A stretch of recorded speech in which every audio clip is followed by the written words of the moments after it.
We have a panoramic view of a large city with many skyscrapers and mountains visible in the distance. The main character appears. He is frightened in the reflection of his eye. We see three figures, clearly unfriendly. Three grown men beat a little boy and left him bleeding in the street. The boy looked at these people with an angry and offended look. The tears disappeared, but the blood did not stop. The child is now grown up, but the fights in the alleys still remained with him, of course. Now he can fight back against his offenders. The man who swung the stick at him was the first to be punched in the face. Having beaten three men, our hero left them behind and walked out of the alley.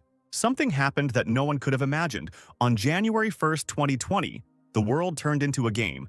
Dungeons suddenly began to appear everywhere and monsters came out of them. The monsters that appeared destroyed everything around them, so due to the destruction of the city, many people died. Divine beings called the Shining Ones also began to appear, and they passed on their power to a small group of people. This is how a small group of people gained their abilities, and only they could destroy dungeons. People believed that players with special powers could save the world. But the players, taking advantage of this chaos, were only busy satisfying their own selfish goals. There were many rumors among people about the approaching end of the world. But for our hero, the world remained the same place in which he does not trust anyone. He also received abilities, and among the other players, he met someone he began to trust. Lei was one of the original 7 players, a warrior, the heir to the sacred light, and the strongest player in the entire world. He selflessly helped the weak, protecting them from monsters and saving the world. The guy is like a hero from the legend of King Arthur. All cool. After killing another monster, the guy turned to the team and said with a serious look that he would destroy the very last boss in this game. Our protagonist looks at Lei with admiration when he says that he will put an end to this game. Looking straight into the hero's eyes, he said that he intended to put this world to sleep. The hero, who had seen the last scumbag since childhood, was clearly delighted by the boy's nobility. The brave men who wanted to save the world gathered around Lei one after another, just like our character. He fought bravely with the monsters along with everyone else, even though he said he hated this world. For the first time in his life, the guy met people he could trust. He happily watched his comrades as they rested after another battle. For the first time, all the players came together for one purpose. The hero thought with a smile that now he had the power to change this world. Here they have reached the final battle that could change everything. Lei stood behind our hero and said that this battle could indeed be their last. Ken, that's the name of our hero, immediately understood what Lei meant and turned around to take out a knife. But before he could, Lei had already plunged his sword into him. He told him that if it weren't for him, they wouldn't have been able to achieve all this. Ken fell to his knees, sword in his chest, betrayed again, but this time by someone he trusted. He looked at Lei and asked angrily if he had planned all this from the beginning. Ken asked why he did this, when suddenly a girl came out of the shadows and mockingly asked him how it happened that he still didn't understand anything. She continued that when the game ended, everything would disappear, their powers, items, and everything in general. And most importantly, the reason to read them will disappear. Ken angrily called the girl by her name, Paula, when she calmly approached him. Approaching Ken, she whispered that if the game ended, then they would not be able to take over this world. As is usually the case, the crowd favorites turned out to be the villains, looking down on Ken, who was suffering from pain. The betrayal was unbearable for our hero. He was poisoned by his own people, and the leader plunged a sword into him. Ken started coughing up blood. Paula said that it was Balman's curse that had just poisoned him, admitting that Ken was indeed very strong. For others, just the poison was enough to kill them, Paula admitted. Others, Ken asked in surprise, and immediately realized that all his friends had died at the hands of these two. Ken was shaking, and it was clearly from anger, not pain. He shouted that he believed them and wanted to save this world. He and the team risked their lives for this goal, and now they find themselves in their way, so they decide to get them out of the way. Paula haughtily said that it was exactly like that and praised him for his intelligence. Ken listed everyone they had killed and asked what their plans were now. The villains began to leave, and Paula finally said that don't they have the right to rule this world as they please? Ken shouted loudly at Lei that he should just try to justify his actions with his vain mouth. The traitors left, leaving Ken alone to bleed to death. Ken thought again that no one in this world could be trusted, so he died bleeding, with the leader's sword in his chest. A car appeared from which came conversations about the mission, monsters, and money. Our main character, who was just dead, suddenly opens his eyes and is now dressed in uniform. Ken is shocked and asks what is happening because he was killed and he is still alive. In horror, he began to touch the place where the sword was sticking out, but there was no wound. Ken began to remember his past life. There were men sitting around in the same uniform as him. The men were talking to each other. Then Ken thought that this could be a simple dream. The car in which the soldiers and Ken were sitting stopped abruptly. There was an accident on the road and the cars were surrounded by huge orcs. The driver, in horror, began to hit the car and shout that there was a crowd of orcs in front of them and called everyone to arms. The men jumped out of the car and began to aim at the orcs. The enraged orcs saw the boys and all of them began to attack the people. The frightened driver asked the guys to hurry up, but the soldiers themselves were just as frightened when their leader called them. The older man said they were short of bullets, so they should only pull the trigger when they were sure. Suddenly, the whole group froze in horror and surprise froze on their faces. One guy started to exterminate the orcs one after another. Of course, this guy turned out to be Ken, who, despite his confusion, was able to pull himself together and fight the orcs. He began to kill the orcs who kept attacking him. Ken skillfully killed all the monsters single-handedly. The rest of the soldiers could only watch with their mouths open as Ken easily dealt with a bunch of monsters. Ken realized that this was too real to be a dream.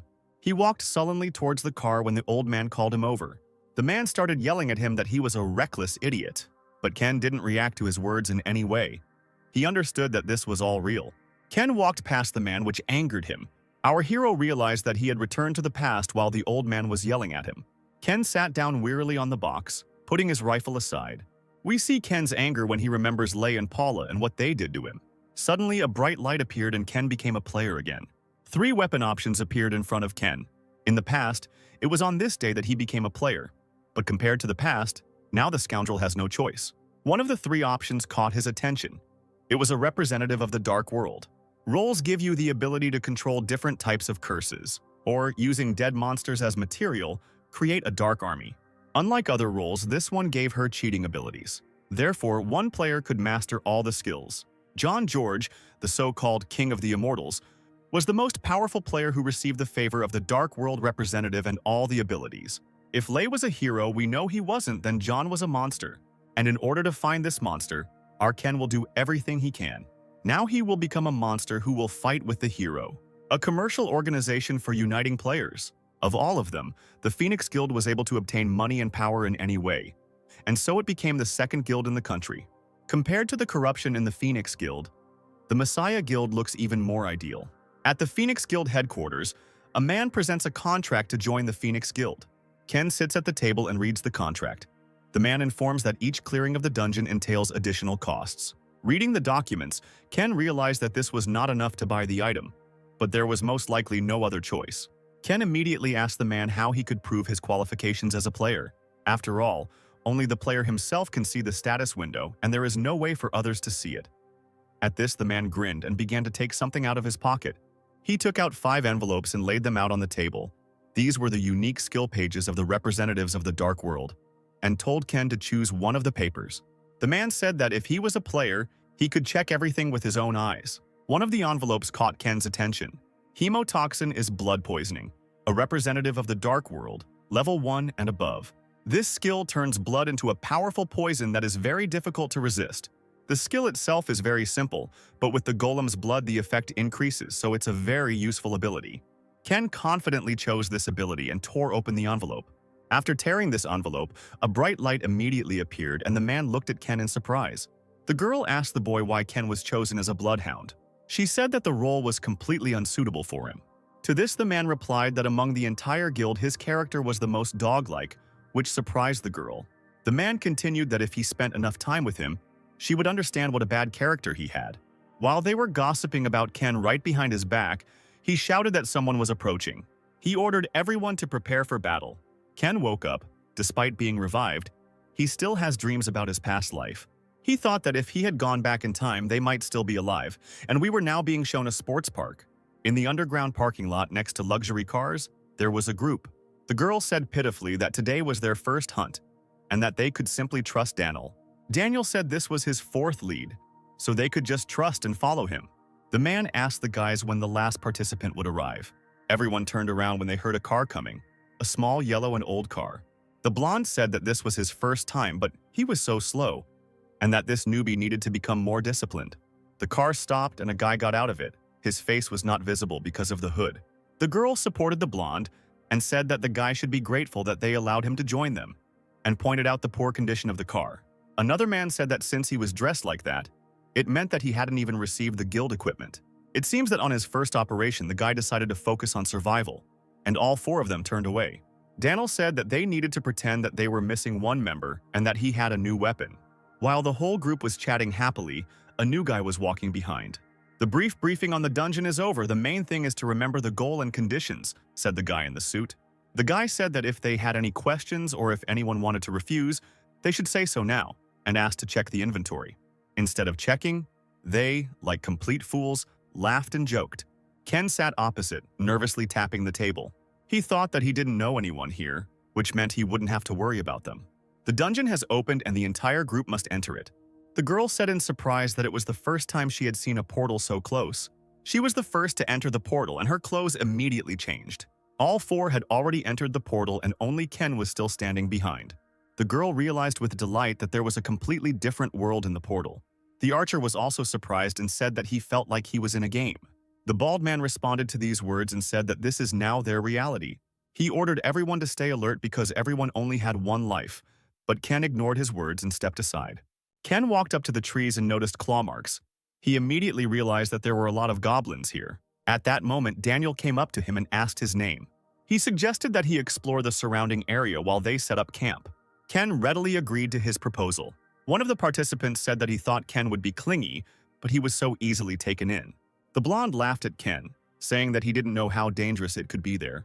The bald one said, "Everyone get ready for the hunt, because now the items will go only to them." He smiled. "Just like I do when I see that you, my dear YouTube viewer, subscribe to my channel and leave comments. I tried for you. Don't forget to like. Have a nice day, SSS rank viewer." Ken, of course, realized that they were trying to use him as bait, as he expected. Meanwhile, in the guild building, Paula comes out into the world with the same cold gaze. It turns out they have a council, and Paula decided to introduce a new participant for the mission. The player with the scar repeated her words about the new participant in surprise. In the dark room where all the participants have gathered, the door opens and we see the shadow of a man. The member with the scar is clearly not thrilled about the new member's arrival. A man walks into the office and introduces himself as Simon. But when he sees everyone, he recognizes each one and says that he doesn't need to introduce himself. He is greeted by Lei and praised for his ambition. The new member, ignoring Lei's words, immediately asks what he needs to do. For some reason, this angered the man with the scar, and he yelled that Simon didn't dare talk to the boss in such a tone. The other participants, who also recognized Simon, were unhappy with his appearance. The man stood up and said that it would be no problem for him to strangle him. But Simon lightly hits him on the arm and asks if they are all angry about last time. Apparently, Simon is right after all, judging by the participants' reactions. Lei shouted loudly, "Stop!" and everyone looked in his direction at once. And the huge giant immediately got scared and sat down on his chair. But looking at Simon, he promised himself that he would soon knock all his arrogance out of him. Paula asked everyone to get back to work and asked how much longer they would have to wait for the previously indicated work. Simon replied that if she was talking about searching for the location of the material, then 3 days. Let's get back to Ken, who is now in the tree examining the claw marks. He smirked and said that this type of reconnaissance and fighting style was all taught to him by him. In the flashback, where Ken is also examining the tracks and next to him is most likely Simon, who says that the information will help him survive. But Ken asks why he needs information if he can just become stronger. No matter how strong you are, you will always have a weakness, Simon tells him. Ken thought about his words, which had become a lesson for him. Jumping from the tree, he remembered that Simon became a dog for the Messiah Lei. But now this knowledge will turn into a knife in his back, Ken thought. As soon as Ken jumped from the tree, a projectile flew towards him. It turned out to be 3 goblins, who were not as big as the previous ones. Ken began to use his ability and a knife appeared in his hands. Now that he has the ability of hemotoxin, goblins have become Ken's main target. One of the bravest among the goblins quickly ran up to Ken. Of course, Ken attacked the goblin with ease. Despite the fact that goblins are vulnerable to poison, he was able to move. Perhaps the poison had not yet begun to work. The second goblin also began to attack him. Ken threw a knife at him and dealt a fatal blow. Ken easily figured out the goblin's strategy, so he won't have any trouble dealing with them. If Ken drags his feet, they'll only continue to pile up. Ken activated the Goblin King's whip effect. Each goblin has gained an extra 6% fear, and our hero was only glad that he had prepared this whip in advance. In another part of the forest at the same time, the rest of the participants are walking. They behaved rather carelessly, and turning around at the noise, the girl became frightened. A pack of goblins began to run towards them. The goblin ran up to the girl and swung his weapon, but she simply closed her eyes in fear. Opening her eyes, she saw blood and a shadow in front of her.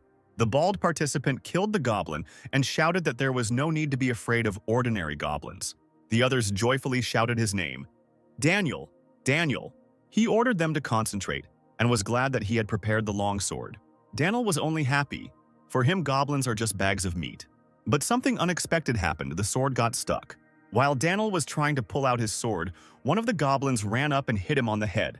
The entire team quickly became nervous when Daniel fell to the ground. The goblins began to attack more actively, and Daniel called for help. The boys were terribly nervous and afraid, but they still rushed to help. Meanwhile, Ken fought off a bunch of goblins with ease. The goblins were dying one after another, and one of them decided to run away. But Ken quickly threw his whip and caught it. After killing the last goblin, Ken's level increased again. Now, a representative from the Dark World is interested in him. Ken received the attention-grabbing achievement. Only fools swing heavy swords. The goblin's whip was enough. In another part of the forest, the exhausted team was resting after the battle. One of the participants asked what happened to the new guy. Daniel said that he most likely died, since there was no news from him. They started arguing that they needed another participant and that they trusted Daniel. Suddenly, everyone turned around in horror. Everyone quickly huddled together in fear. Ken leveled up again and gained a new skill. And Ken called the reference book. He received the skill of the skeleton warrior. He already had this skill in his hands, which surprised Ken. John George, the immortal king who could control the army of the dead with his own hands. This is one of his most powerful skills. However, this skill was not perfect.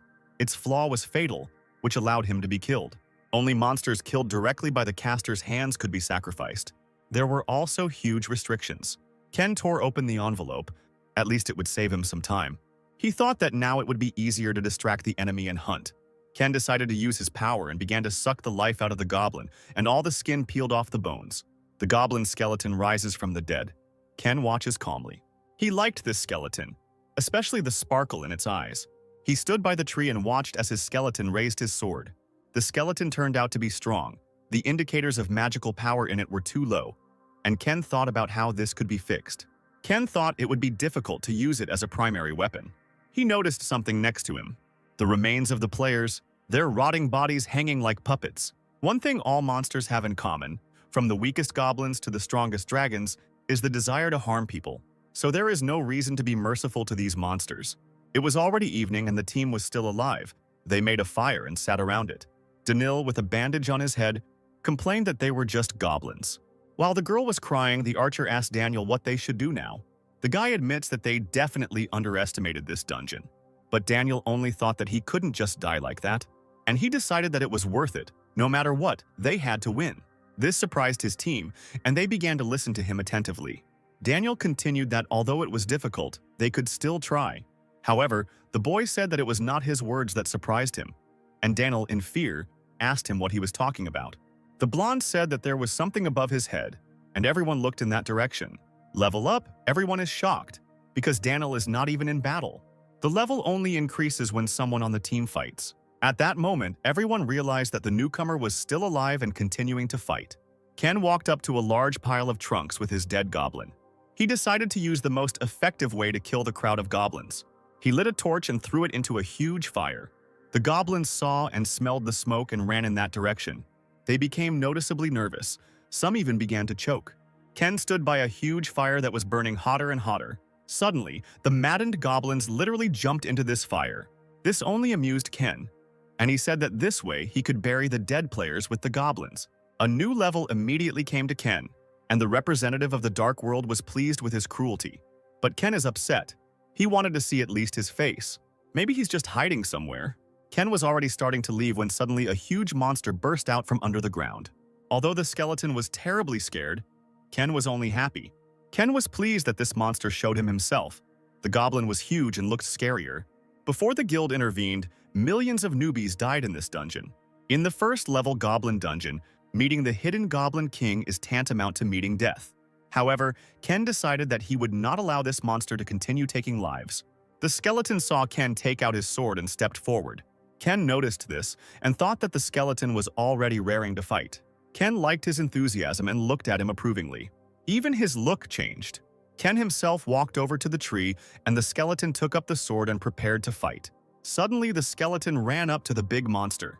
Having overtaken the monster and delivered the first blow, he cut its ankle. This moment caught Ken's attention, and he remembered something from their past. We are shown Ken's previous battle, where a huge dragon stood in front of a team of players. While everyone around him was panicking, Ken was urging everyone to attack his legs. If you knock the monster down, you will have a better chance of winning. Ken, of course, was the first to rush into battle. He quickly cut off the dragon's legs. He recognized his own in the skeleton's movements. Ken looked scared. The skeleton continued to attack the huge monster quickly and deftly. Ken recognized this fighting style. He could recognize hundreds of them. After all, the skeleton used the same style as Ken. The fighting power of the skeleton servant, Ken's power affects him. But it is surprising that the skeleton decided to copy Ken's style. Before he returned to the past, Ken could handle almost any weapon in existence. Even in the guild, there were only a few people who could fight Ken one-on-one. The skeleton looked at Ken questioningly. At this rate, Ken will need to reconsider his plan. A table appeared in front of Ken. For the achievements he achieved, he was sent a legendary skill page as a reward for his efforts. Legendary shooting range. Ken was happy with this skill because he didn't expect to get it so soon. The soldiers on the towers shouted at once that the dungeon was cleared. The guy who sent them there wasn't very happy about it and ran to the entrance. Everyone gathered around the portal as a team of players emerged from it. The players returned, and they had only been in the dungeon for a day. The dungeon was cleared in less than a day, and the guy asked in surprise if this was even possible. The ambulance was already waiting for the players. Danil sat down on the couch, and the rest of the players stood nearby while the guy ran towards them. He said that he was glad that they all returned alive when he approached them. He noticed that another member was missing and asked them about Ken. All four of them hung their heads in shame. The guy decided that since he was not with them, he was most likely already dead. Suddenly, someone shouted that another person was coming out, and everyone turned to look in shock. Of course, it was Ken, who emerged from the portal in perfect condition and walked past everyone. The guy ran towards Ken and asked him to stop. The players looked at Ken in surprise, and Danil asked what kind of dirty tricks he used to clear the dungeon. The guy was covered in sweat and was asking Ken about something while he looked at him sullenly. For some reason, Danil got angry. He probably thought that he had been deceived. Now everyone looked at him and wondered who he was. On the building's big screen, the news was shown, talking about the greed of the players, which was increasing every day. According to the analysis, the dungeons can only be cleared by players, so they try to abuse their powers. But even at this time, the Messiah Guild cleared the 5-story dungeon without any effort. The host says that Lei saved the world again. After successfully clearing the 5-story dungeon, the guild's sponsor, the Han Corporation, saw its stock price rise sharply. Daniel picked up the phone and cursed the freaks from the Messiah. Then he angrily put the phone on the table and continued that all the news was only about them.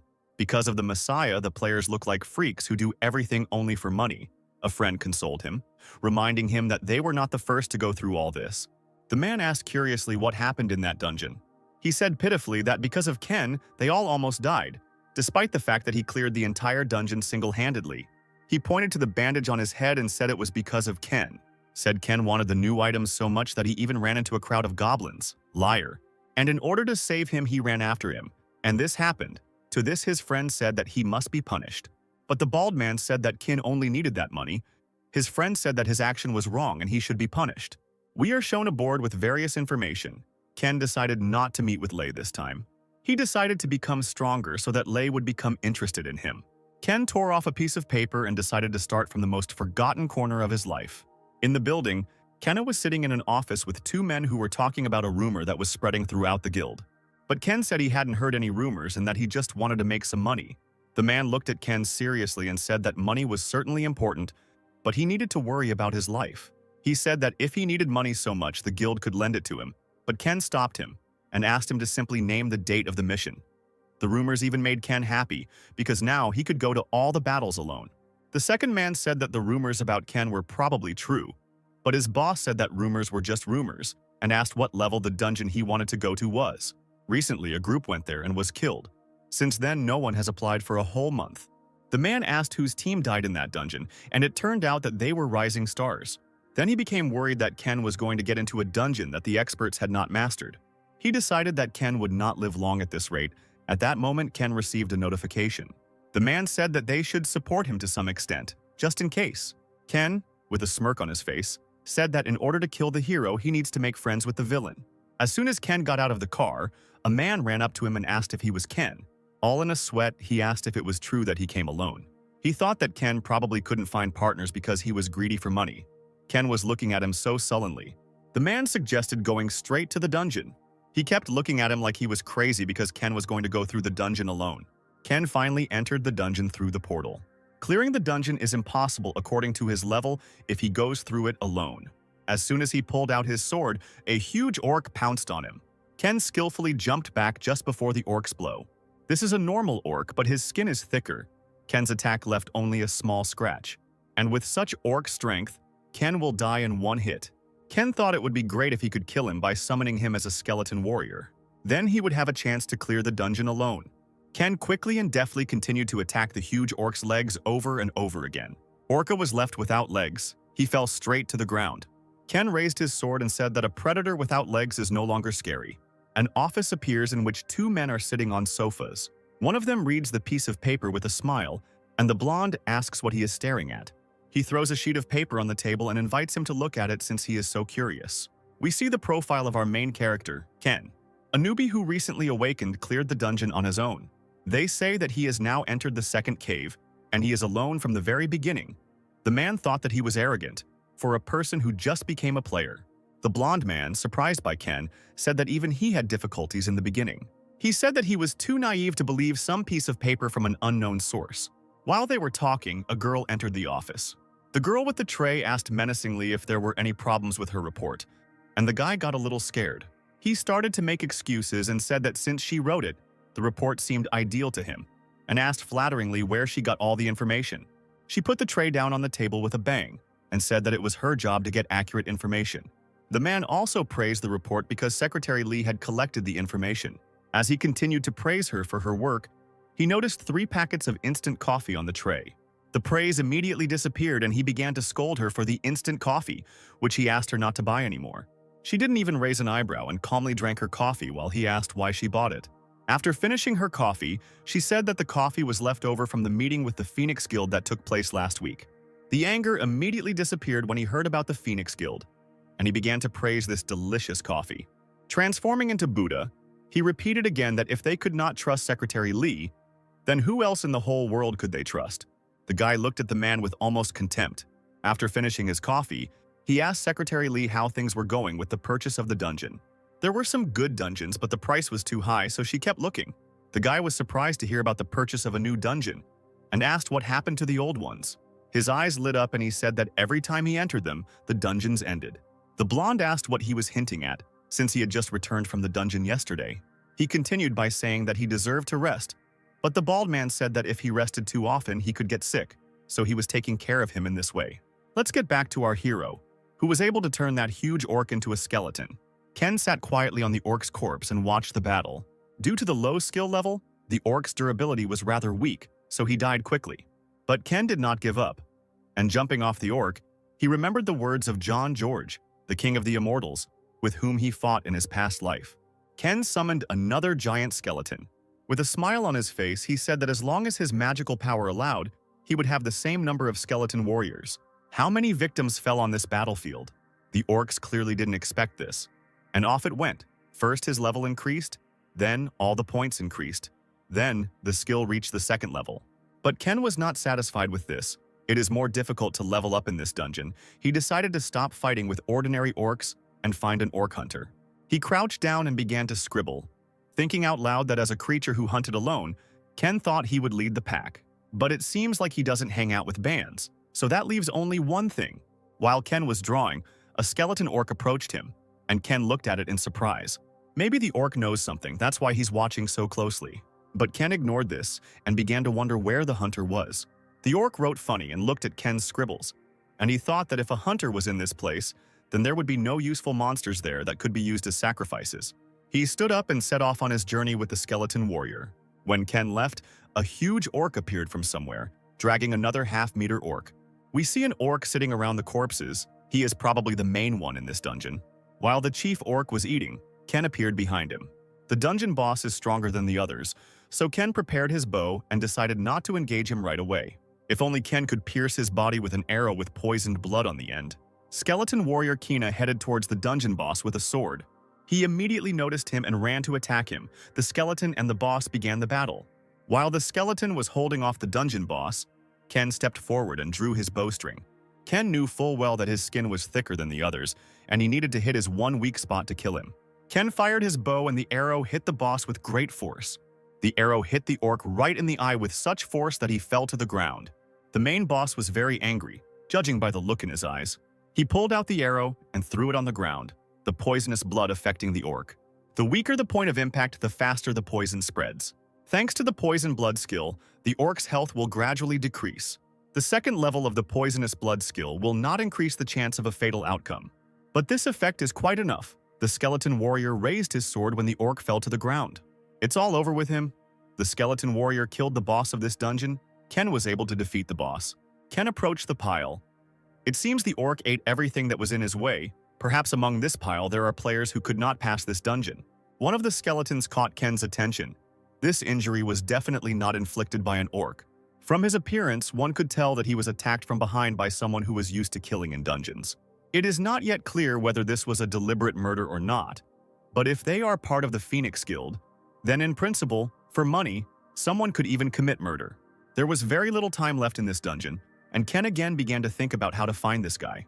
If Ken finds that guy, it will bring him closer to Lei's enemy. There was something shining inside the cave. Because of the darkness, Ken did not immediately see the cave, and he decided to see what was inside. As Ken walked inside, he thought that only one person could have come in here. Inside the cave sat a skeleton, hugging his sword and pressed against the wall. Ken noticed that the skeleton was not as damaged as the others, and the weapon was surprisingly clean. This means that while his comrades were dying, he ran away and counted the days until he himself died. An act worthy of the Phoenix Guild, it is better to die in battle than to wait for death. The skeleton belongs to a rising star of the Phoenix Guild. There is no more suitable place in the world for the grave of such a person than here. As soon as Ken got up to leave, something fell to the ground. It was a diary. It seemed like there was something important in it. It turned out to be Weston's group's blacklist. Ken was very happy about the find. He was lucky today. In this dungeon, Ken achieved legendary rank. Ken received the Eye of Anubis as a gift. With this skill, he has the ability to look into the past of the dead. He tore open the envelope. Maybe he was unlucky in his past life, but not in this one. They say that dead people can't speak, but now apparently they can. Ken touched the skeleton to see its past. With his new ability, he can do this. His eyes glowing bright blue.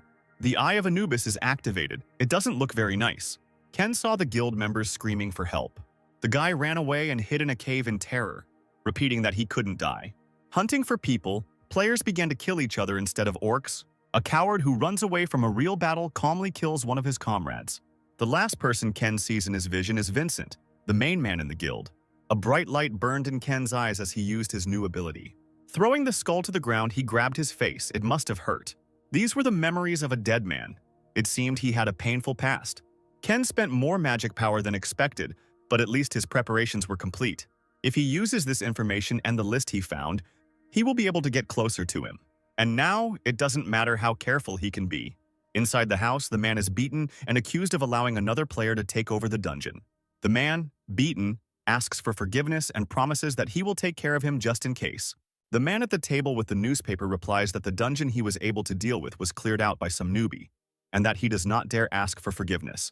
The girl standing next to him turned out to be a secretary. She apologized and promised to start doing the task. The man was dragged out of the office, continuing to ask for another chance and begging not to kill him. But it seems that the suffering of others does not bother this man. He continued to read the newspaper about a newbie who single-handedly dealt with an entire dungeon. Without looking up from his newspaper, he asked his secretary if he had a bad reputation, to which she replied in the affirmative. In the first dungeon, he abandoned his companions. There are also rumors that he kept all the reward for himself, although this is not confirmed. Whether this is true or not doesn't matter.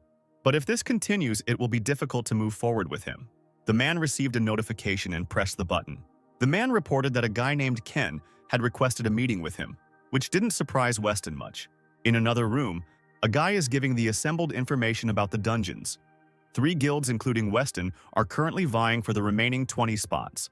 The biggest problem is that even if they divide each faction into 6 seats, there will still be 2 seats left. Since it is a rank A+ dungeon, the drop rate of rare items is higher. Moreover, since it is a single-floor dungeon, the efficiency is also good. That's the whole argument. Most likely they will not give in to each other. Each one is filled with self-confidence. The man loosened his tie, irritated by the news. He asked if anyone outside the faction had applied for the remaining seats. They can be understood? Who knows what can happen in the dungeon?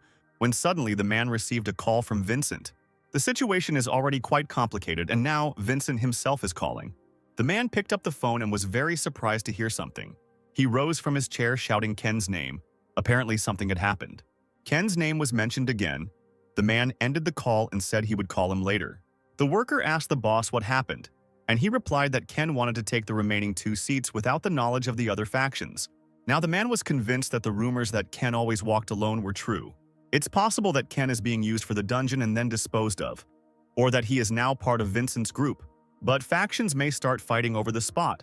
So Vincent said he would give in to other factions if they put Ken in. Vincent is an amazing strategist, and now he has an ace hidden away called Ken. In fact, sometimes it is better to retreat in order to get the greatest benefit later. But now, it is more interesting how Ken got to Vincent. In Vincent's office at the same time, the secretary asked why he accepted Ken's application. On the table lay the diary that Ken had found in the dungeon. Vincent was glad that he had brought him this diary. Moreover, Vincent decided that he could manipulate him and then throw him away at any moment as soon as he became useless. An hour ago, Vincent was waving the diary in front of Ken. He asked Ken if he knew what it was, and Ken was taken away to look at the contents of the diary. Vincent thought that Ken came to him here to blackmail him and get money. But Ken immediately replied that he came here with an offer, not blackmail. Ken continued that everyone was talking about A+ rank dungeons and he wanted to go there, which surprised Vincent greatly. This amused Vincent and he burst out laughing, saying that Ken was funny. But then he became serious and asked if he understood what kind of dungeon it was to tell him such a thing. Ken calmly replied that he knew that 2 factions, the Phoenix and the Messiah, were fighting for this dungeon because there was a limited number of places in it. "A man who knows this wants to go there," asked Vincent. With a creepy smile, Vincent accepted Ken's arrangements, but on one condition. A university appears before us.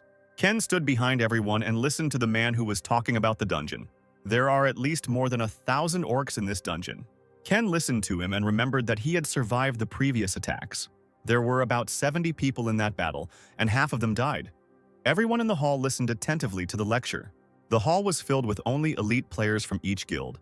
So considering this, it couldn't be said that all the deaths were caused by fighting monsters alone. Ken was forced to turn a blind eye to this due to lack of evidence. There is a high chance that the murders occurred among players, because it would be a good opportunity to get rid of rivals and steal items. Also, in this dungeon, the reward for killing the Doom Warrior is the Fang of the Doom of the clan. In the end, the prize was given to the Messiah Guild for their enormous contribution. Ken didn't know anything, but thinking about it now, he realizes it was very strange. This Lei, perhaps at that time he was already thinking about corruption. Even if Lei was behind this incident, there was a possibility that the Messiah Guild had nothing to do with it. Instead, they could plant spies in other guilds. If Ken had to predict their next move based on his memories, all players have gathered at the portal to enter the dungeon right now. The guilds gathered together. There was the Lion, Skull, Phoenix, and Messiah Guild. Among them was Ken. Ken entered the portal first. He decided to rip the orc's fang right out of his hands. So many people have gathered in this dungeon that they cannot find their own partners. Guild leader Messiah ordered everyone to line up. The other players were surprised by their coherence and said that it was not for nothing that they were praised so much. But one of the players said that the fact that they were the first to gather doesn't mean anything, because there are thousands of orcs there. And indeed, as soon as he said about the orcs, one large orc came out of the forest. A player from the Messiah Guild stepped forward and said that his guild would deal with him.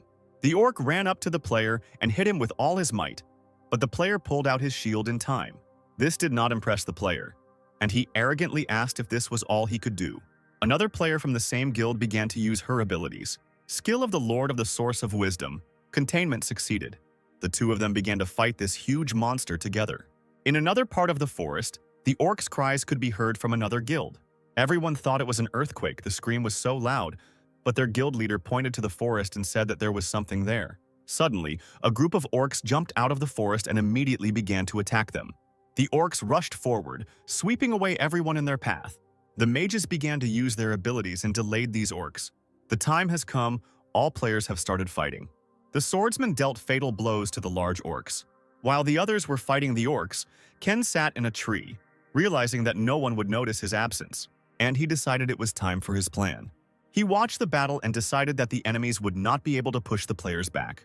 You should take advantage of the situation and determine the location of the orc warrior. The task is to get rid of an orc warrior and 1,000 more orcs.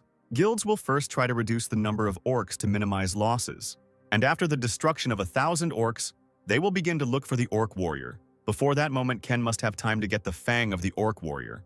We are shown an army of orcs, and on the throne sits an orc warrior, and one wounded orc comes to him. The main orc has the very same fang that Ken is hunting hanging around his neck. The wounded orc who came to the army had his head cut off and it flew to the side. The chief orc rose from his throne and raised his axe in a sign of war. The entire orc army turned and headed towards battle. Ken watched them from a high cliff. It turned out that the orc was killed for running away from the battle. He looked at the main orc warrior and noticed that he was stronger than those he had fought before, but he sent his minions to fight and was left alone. Luck was on Ken's side. While the rest are fighting on the front lines, he sits on his throne. Ken can get close to the orc warrior and strike first.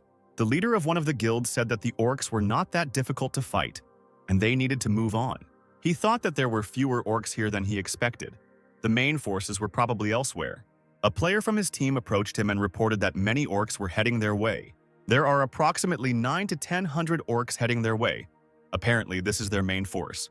Their master ordered that this should be stopped today, and that they needed more equipment to move against the main force of the orc army. But the crowd that stood nearby sent them away. One of the leaders of the Lion Guild team told them that he was not their dog. He ordered his to continue the attack. Many orcs are heading this way despite the competition between guilds. They should work together. Altogether, they will die in this dungeon if they start arguing with each other, said the leader of the group, the Messiah. However, that guy started to mock and said why they were so unsure of their abilities. And he added that they should not have come to the dungeon at all. The Lion Guild, laughing, went into the forest while the Messiah Guild remained in place. The master of the Messiah ordered to find a safe place to rest and prepare for the next battle. Meanwhile, Ken summoned 2 skeletons and headed towards the main orc. The evil orc rose from his throne and walked towards him. Ken stood next to the skeletons and prepared his bow. The main orc of the dungeon activated his orc warrior fang. He swung his axe as 2 huge skeletons ran towards him. Ken was slightly puzzled when he saw the abilities of the main orc. A fierce battle began. The skeletons near the dungeon boss looked small. Ken noticed this and realized that the skeletons would not last long, and he prepared his bow. There is only one chance to kill the main orc. He decided to attack now while the last skeleton was distracting him. While the orc was fighting the skeleton, Ken fired an arrow, but the orc boss dodged the shot. Ken clearly didn't expect this, and it seems he is now in great danger. This chief orc turned out to be stronger than Ken thought. The skeleton warrior's sword broke at the most inopportune moment, and the chief orc swung his axe at the poor skeleton. Crash, and there is no skeleton of a warrior. Pieces flew everywhere, and Ken realized that it would not be so easy to win. So Ken decided to change his plan. Ken realized that it was useless to fight him while the fang was in his possession. His magical power is also insufficient, so it would be better to retreat. Ken turned around and started to run away, but for some reason the orc stood still. He turns his head. Apparently, he really doesn't intend to chase after him. It may be too much trouble for him to pursue a retreating enemy. In fact, this is even a plus because Ken can run away. But Ken thought that when he returned to him, he would regret not having killed him. As Ken slipped through the trees, several players below noticed him. The player thought that in addition to the Lion Guild, someone had fled from the battlefield. Another said that perhaps this guy had discovered the orc warrior before them. But their leader said that it was not certain whether he was returning back because he found the orc. They should not blindly believe him until they saw it with their own eyes. The item dropped by the boss must belong to the Lion Guild, the leader said. Suddenly, one after another, the players began to fall to the ground. No one has heard anything about other monsters appearing here except orcs. But now he stands alone in a forest teeming with monsters. Left alone with the monsters, he shouted at them to come out into the light. And Ken had already reached the shelter that the other guilds had built. Ken thought to himself that it was a good thing there were no factions interested in him here.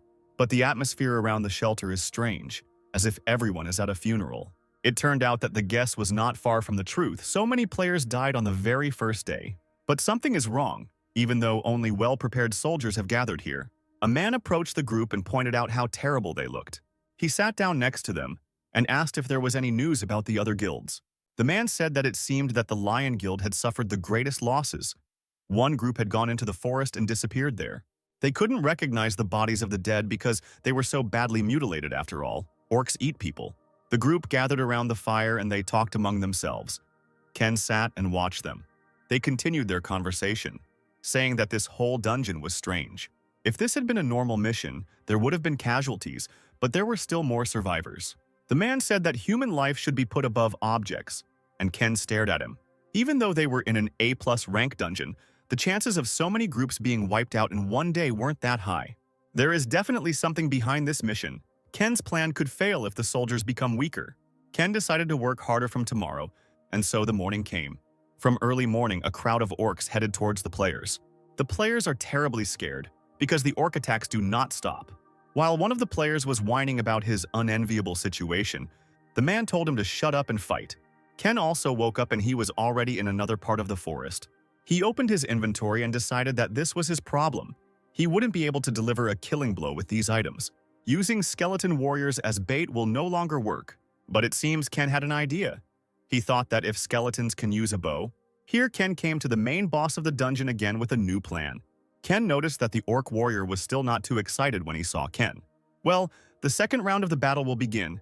The fang of the orc warrior has become active.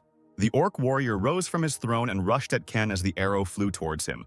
But he was able to notice the arrow earlier and raised his axe, thereby fighting off the arrow. The dungeon boss was attacked by two simple skeleton warriors with bows. As Ken thought, the skeleton warriors also know how to shoot a bow. Ken was pleased with this because everything was going exactly according to his plan. While the orc boss was fighting Ken's warriors, he was distracted and gave Ken a chance to attack him.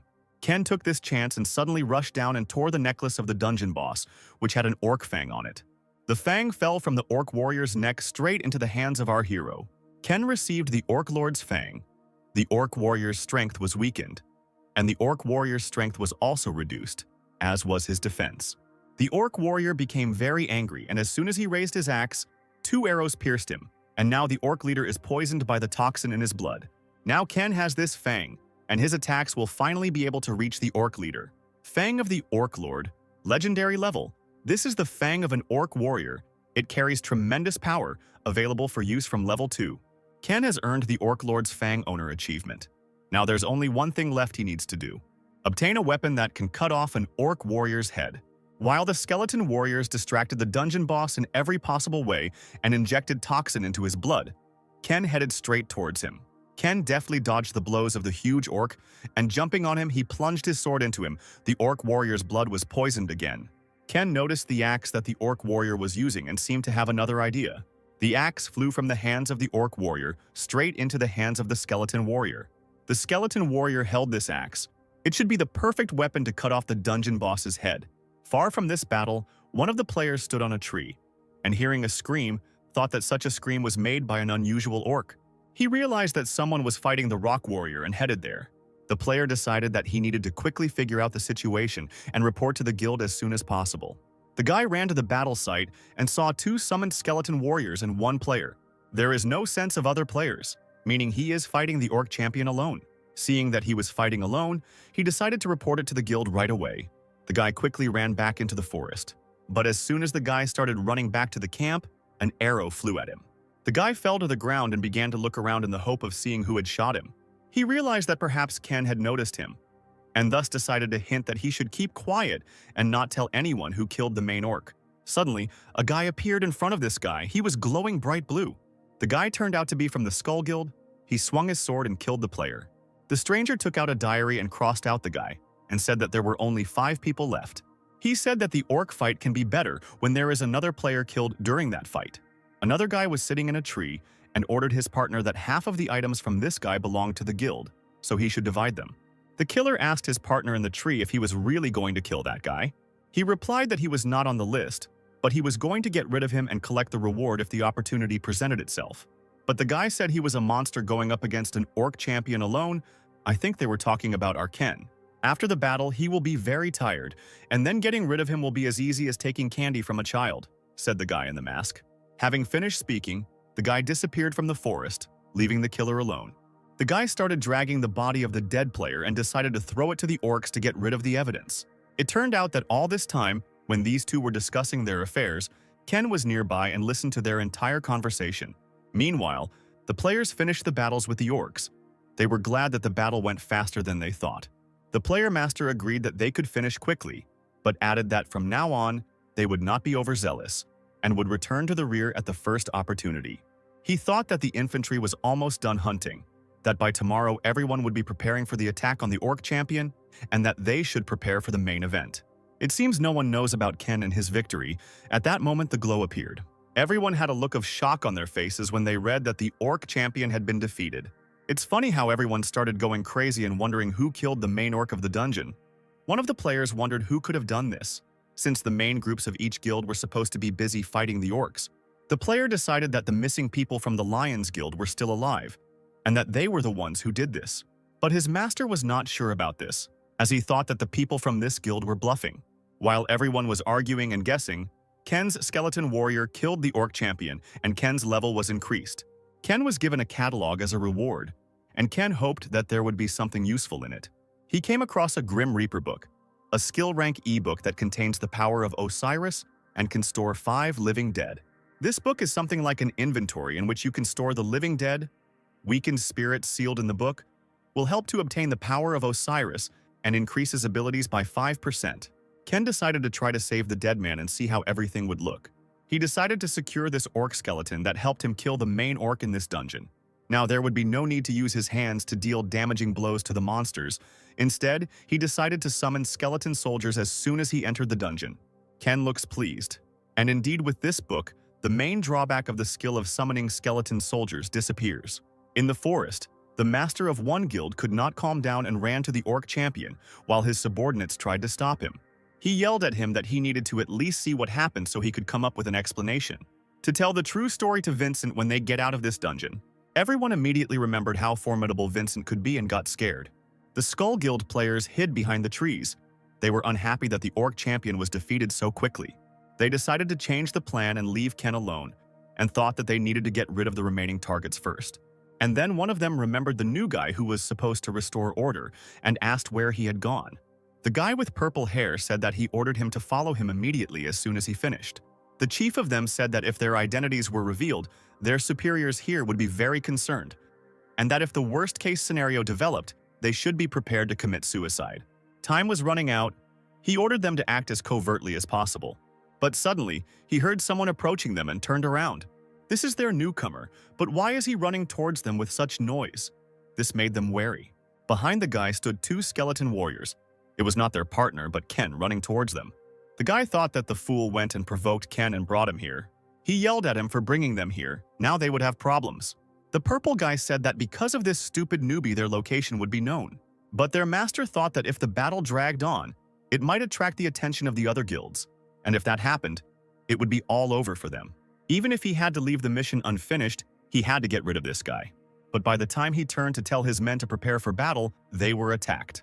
The entire team was lying on the ground, and their leader decided that the newcomer had betrayed them. But surprise, surprise, as I thought, it was not their newcomer, but Ken. It turned out that Ken killed that guy. And when he looked at his memories, Ken realized whose fault it was that only half of the people survived in the past. But in this guy's memories, Ken couldn't find any information related to the Messiah Guild. Even in the past, this guy was listed as missing, Ken recalled. Then Ken decided to visit the Skull Guild, so he changed into their clothes. Ken was lucky enough to discover the connection between the Skull Guild and the Messiah Guild. But first, he decided to finish things with the Orc Champion. I want to draw attention to the fact that Ken buried that guy before leaving. The Skull Guild leader clearly didn't expect this outcome. Ken thought he was lucky today, since all the guys from the rookies' memories were gathered here together. Ken sent his skeleton soldiers to the regular players. Look at the skulls, so that they would kill these freaks. And he himself headed towards their leader, who noticed how Ken killed without any hesitation, which meant he had definitely killed before. The team's foreman stated that, although he didn't know who this guy was, Ken certainly wouldn't learn anything from him. He thought that even if he got out of here alive, he would only be a hindrance to his leader, and decided that there was only one way out of this situation: suicide. The skeleton soldiers had already killed those guys, and Ken thought that he had gone so far in vain, committing such a useless act. Or maybe it's the other way around and Ken should be grateful to him, because he just proved that he has the information that Ken needs. Ken activated his Eye of Anubis and heard people saying that these great changes that were opening up to the world would give Japan an opportunity to move forward. We will cooperate with Lei from the Messiah Guild to lay the foundation and then spread our influence, the voice continued to say. Two men were sitting at a table and one told the other to go to Korea and become a member of the Skull Guild and dedicate himself to serving his native country. The man continued that if they could take possession of the dungeons and items in Japan, including everything that appeared in Korea, they are going to recreate an empire even more powerful than before. He was going to introduce him to the people who would guide him on this difficult path, representatives of Japan's elite who would help found a new nation. Two men entered the door and the player immediately bowed to these two. They turned out to be two masters. One of them was an archer and the other a swordsman. He was glad to meet. He was told that there was one guy who needed to be taken out when the A+ dungeon opened. Korean dungeon broker, Sally is a good guy, but apparently he got in the way of his Japanese brokers, and now they have to get rid of him no matter what. In Korea, there was also a talented broker named Oven. Ken finished watching the guy's memories and managed to become disappointed when he hoped that the reason would be something else. But it seems that it was all about vanity. This caused disgust in Ken. It can be understood. Even in the worst times, we trusted each other and fought together, Ken thought out loud. He was very annoyed. It turned out that the Master Swordsman and Master Archer were familiar to our main character, and apparently they betrayed him. Ken remembered how before his return, he conquered many dungeons with them, always moving forward to save the world. Ken wanted to be like them. For our Ken, they were not only his teachers but also his moral support. Now it is clear why he was so angry when he saw them in that man's memories. They were dear comrades to whom Ken could trust his life. Even in the harshest battles, Ken trusted them, so he thought before. But it turned out that they shouldn't have been trusted either, because they were no different from Lei, and this time, Ken couldn't allow them to do what they had planned. They said their next target is Oven, the dungeon broker. He must be pretty talented to be on the blacklist. The fact that he is not in his memories means that the assassination was successful. If people from that group take his place, Lei will benefit from it. As long as he remained on the blacklist, the attempts to get rid of this guy would not stop. They would find him like moths find a light, and Ken decided that maybe he could find a way to weaken their group. Ken decided that he also needed a broker who could find dungeons for him, so things weren't going so badly. So Ken finished his business and decided that he should start preparing to enter the dungeon. Two guys were sitting in the car and they were talking. One asked if it was always so quiet near the gate. The second sat quite calmly and answered that there was no chance that a monster would come out of the gate, so there was only silence here, and maybe, as soon as they cleared the dungeon, chaos would begin here. So he suggested that he rest until then. The younger guy said that everyone would probably interview the players once they cleared the dungeon. But the older guy sullenly replied that chaos would break out, because the players would fight each other for items. The guy asked in surprise why they were fighting each other, and the man replied that except for the Messiah Guild, everyone would be trying to get at least one extra item. But in any case, nothing had started yet. So he suggested just sleeping, because they wouldn't have time to rest soon. When the guy distracted his boss again, the boss yelled at him and asked why he was so annoying. And at that moment, the gate lit up. Ken came out of the gate. He was all beaten up and bleeding. He could barely walk towards the entrance. Ken fell to his knees as doctors ran up to him, dragging a couch with them, while the journalists were just taking their photos. Poor Ken fell to the ground, exhausted from the battle. The man shouted that the players were about to start coming out of the gate and asked them to carry the stretcher quickly. The situation turned out to be worse than they expected. The factions began to argue among themselves, accusing each other of betrayal. While journalists were filming all this, articles about the Skull Guild began to appear on the internet. People wondered who killed the main orc champion. The missing dungeon reward caused a fight between the guild members. Vincent crumpled the newspaper in his hands and angrily asked how they couldn't find the bastard who defeated the orc champion. The guys who were on Vincent's team were apologizing to him, when suddenly one of them said loudly that he would do everything possible to ensure that this would not happen again. But this did not calm him down in any way, and he continued to talk about how he was going to compensate him for the time and resources he had spent, and also the disappointment he feels now. "This is not a charity business where I can give endless chances to insects like you," Vincent said as he looked menacingly at the guys. Vincent ordered them to give him back 5 times what he had invested in a week. It would be better if they did it while Vincent was giving them this chance. When the whole team left, Vincent asked about Ken, if he was being treated in the hospital, and the secretary replied that he was injured in the dungeon, so he was in the hospital. Vincent was disappointed. He decided that he had no useful person left, and laughed at Ken, who was injured in a one-story dungeon. The girl said that she learned from Ken that he was not injured by a monster, but perhaps was attacked by members of another guild. And Vincent said to clarify this, but she said that over time the truth could be hidden. So it was better for them to hear the story directly from Ken. Vincent then ordered her to go to the hospital and asked if he would stupidly blab about it to other people, but she assured him that she had taken care of it. A guy in a suit came out of Ken's room, bowed and said that if he remembered anything, he should call the guild. The guy said pitifully that Ken couldn't remember anything, and wondered if everything was supposed to happen exactly like this. Then why did Vincent himself ask to be included in the team? Vincent himself also came to the hospital and, noticing the face of the guy he had missed, realized that Ken was keeping his mouth shut.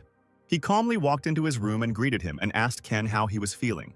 As soon as Vincent sat down, he immediately started talking about the Skull Guild.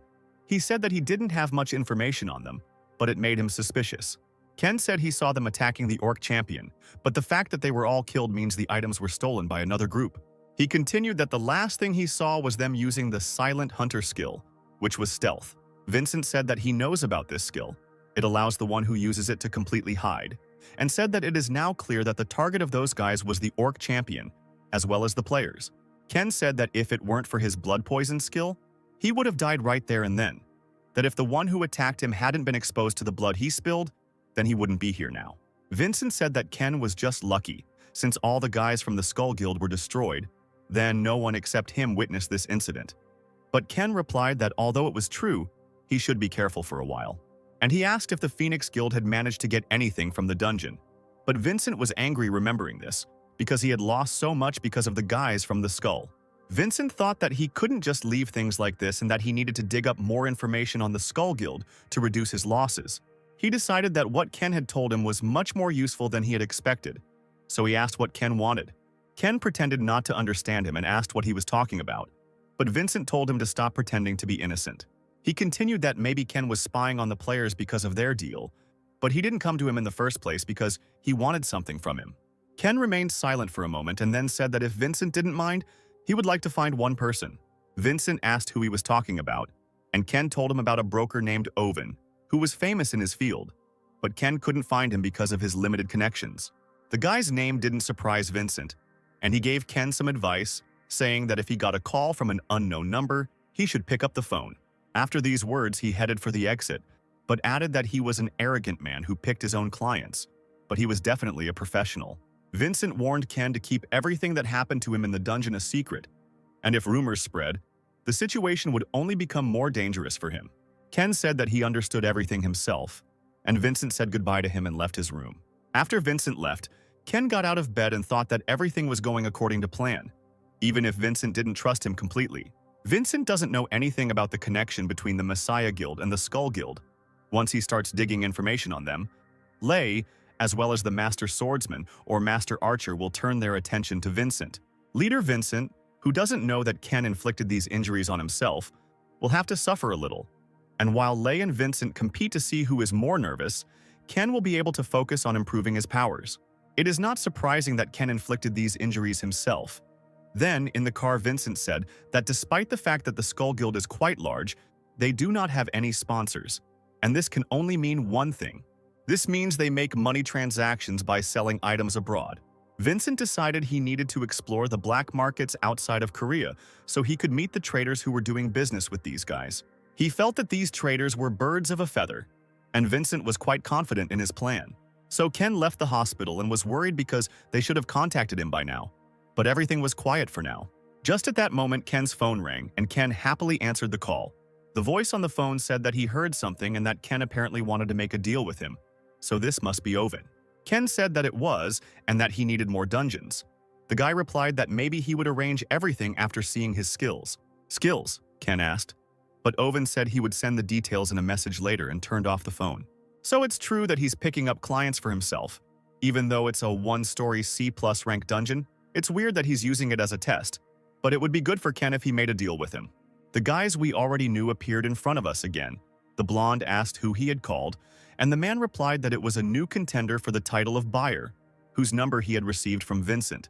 The news made the guy angry, and he said that it had been a while since the last incident, and that if it was someone trying to kill him. But the man replied that he didn't care, and that they could have a truckload of these guys, they would still be useless. The guy interrupted and said that he didn't like that this new guy was from Vincent. He walked up to the locker and said that the guy would be useless if he didn't pass the test, and even if he tried to kill him, as long as he had the necessary skills. One day we'll be able to destroy all the dungeons and this game will end, and that's the kind of guy they need, he said, and threw the phone into the pile of others. The guy suddenly lit up and told his boss that if he was looking for this kind of guy, he was right here. But the man said that he still had a long way to go, because he couldn't even clear the dungeon alone. He sent Ken to the Kobold dungeon and decided to see how he would cope with this task. The guy was surprised and asked if he thought it was too much, but the man calmly replied that he had not forced him to do anything and that he could give in if he wanted to. These words only convinced the guy that his boss was a rather strange person, and he decided to remind him that he had a high metabolism and was already hungry. The man yelled at him, saying that he had already ordered and eaten tons of food just moments ago. And at that time, Ken arrived at his destination. Ken got out of the car and said that the Kobold dungeon would not be easy for an ordinary player to pass alone. He was surprised by this choice because he might not earn money from this deal. He went down to the portal and it seems that the task is really difficult, but only for others who do not know how to defeat the kobolds, and not for him. A man watches Ken through binoculars and reports where he is. This person turned out to be the secretary of the bald man we saw earlier. She reports on the radio that Ken is already approaching the portal. The man and the boy were surprised that Ken was already at the entrance to the portal when the girl asked if she needed to turn on the timer now. This amused the man, and picking up the radio, he asked her if he had prepared anything for going through the dungeon. She replied that he didn't seem to have brought anything special with him, and the man found this strange. When the guy heard this, he called Ken crazy, and he added that maybe he hadn't prepared anything because he was too self-confident. Or maybe this confidence wasn't a bluff, the man thought. In the Japanese restaurant, there was talk about the guild, that they still didn't fully understand the current situation, and that the Messiah wasn't a big problem. Someone asked not to say that, and to calm down his anger, there were 3 pairs of shoes at the entrance. The young man from the Messiah Kim Guild continued that it was so hard to predict what might happen in the dungeon due to the huge number of interfering factors, and it was a pity that they returned empty-handed, but at least the damage wasn't that great. Not that great, the man asked him, adding that 5 of his students had died, and he believed the damage was not that great. The guy was clearly scared and regretted his words, and began to justify himself to him. The man asked the boy what Lei most likely knew about them, about their connection with the Skull Guild, because that was why he offered a job related to the A+ dungeon to them first. The guy from the Messiah Guild realized that he had told more than was necessary, and the player continued and said that of course, as he had said, no one could know about things that could pass into the dungeon. However, isn't he trying to say that their people were destroyed along with the orcs?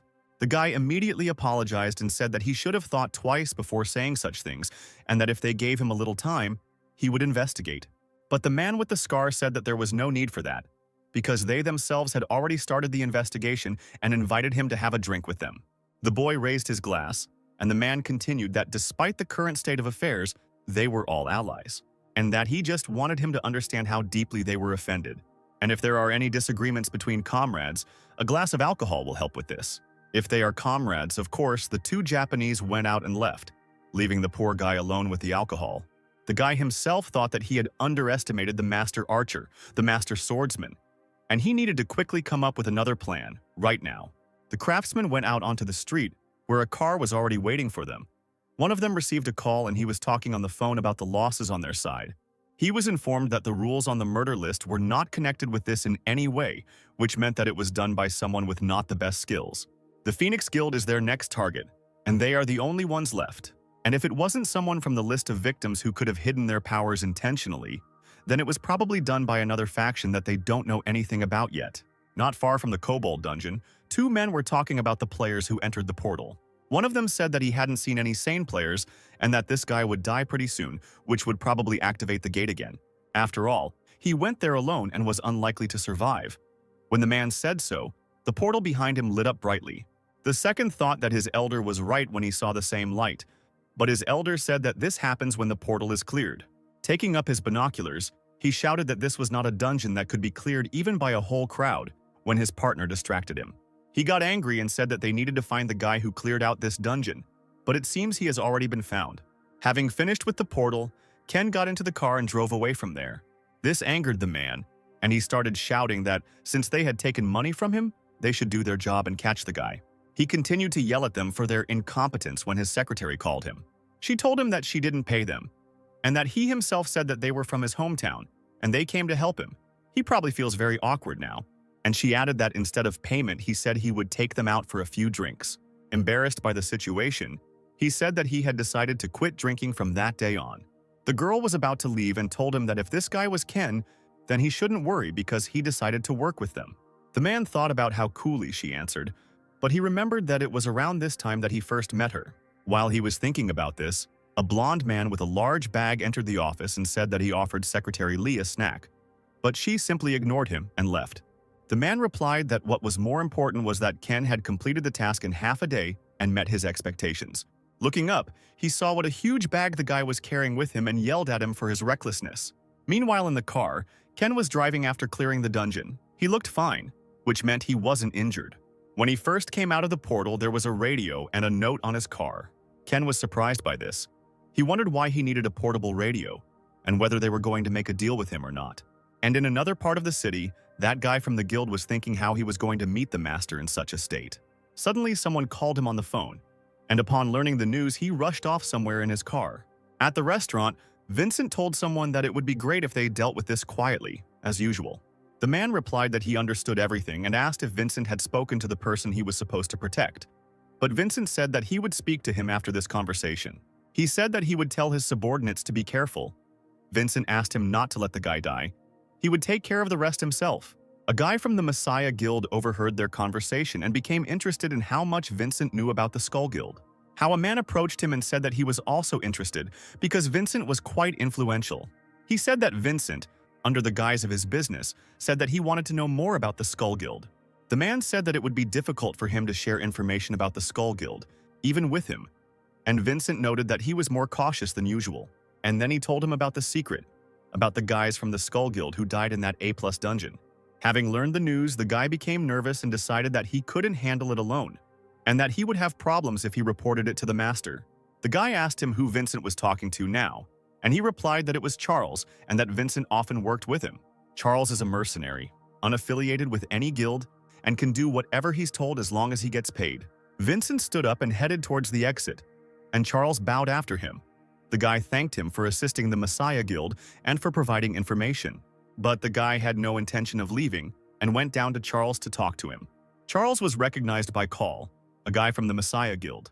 Call sat down opposite Charles and immediately got down to business, saying that he didn't know what they were talking about with Vincent, but he had a proposal for him. He started from afar, talking about something related to cooperation with the Messiah Guild. Charles was already getting nervous and asked what he meant, and asked him to speak more simply.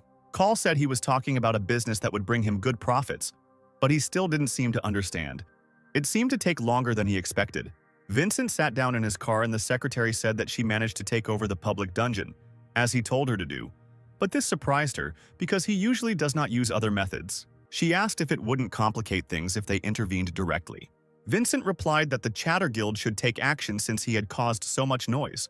Now that the location and supporting actors had been chosen, the stage had to be set for the main character. With these words, Vincent called Ken. Call was left alone in the restaurant, and, wondering what Vincent was planning, he began to nervously bite his nail. Charles told him that 5 of them, including Charles, he asked to protect this man. He must be an important guy. Call decided to check the member's name on the list for the A+ rank dungeon. But there was no way he would go against the Skull Guild veterans alone, he thought. He thought it was too obvious a bait, and he didn't know whether he should hang on to it or not. And the next morning, Ken's car pulled up to the house.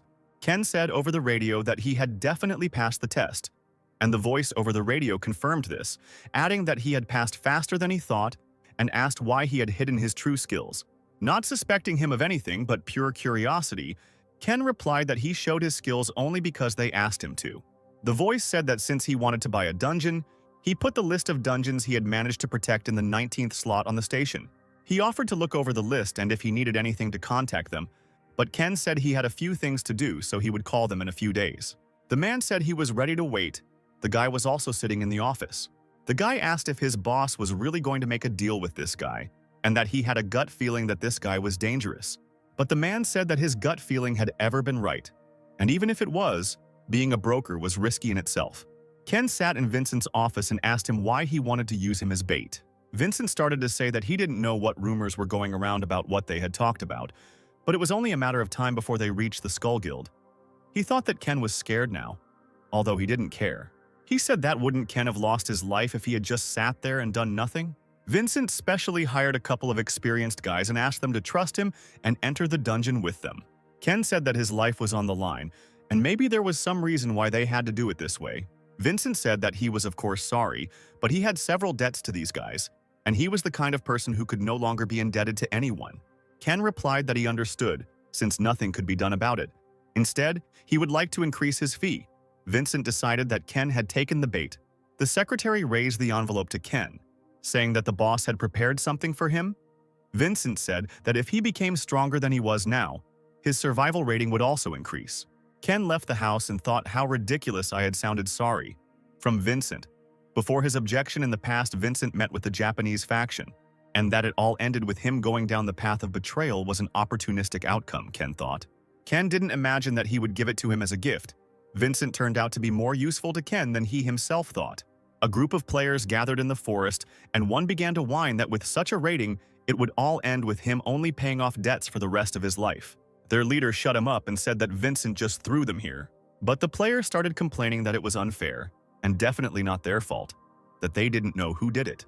He yelled at him that if he had time to whine, he should spend it killing monsters. In the evening, Charles called Vincent and discussed his plan. But as soon as he finished talking to Vincent, and he asked that he just needed to hand Ken over to them. He added that he felt they had given him too little, considering they were losing an important client. Shouldn't they compensate him a little more? Call replied that if he meant money, he could always give him more after he finished the job, and he could also find him a new client. But Charles said he wanted to make a deal with the Messiah instead, and if he could arrange that, he wouldn't need the extra payment. Call said he couldn't arrange it because it was his personal request and had nothing to do with the guild. When Call left, Charles told his men that they had struck gold and that they would be rich when they finished the job. Charles said that they should take advantage of this opportunity and enjoy life after they get the money. The portal was cleared and only 3 guys from the Skull Guild came out, and the employees ran up to them. One of them asked where the players from the Phoenix Guild were, if they were all dead. But he was ignored. Those guys were professional players from Vincent's faction. The man desperately asked the guys from the Skull what happened to his members, but they just got into the car. He ran up to this group and asked them to tell him at least a little information so that he could explain himself to the families of the dead. Hearing this, the player took off his mask and with a terrible mockery said that he tore them apart until they were completely unrecognizable. Then he got into the car and they drove away. Already in the car, another player reminded him that the mater asked them to be as quiet as possible. The guy called and said that they had just finished work and asked if there was another assignment. Call replied that he had found a target. He was going to enter the dungeon as soon as the day was over, and he ordered them to come there immediately. The guy didn't like his tone, but still agreed to come.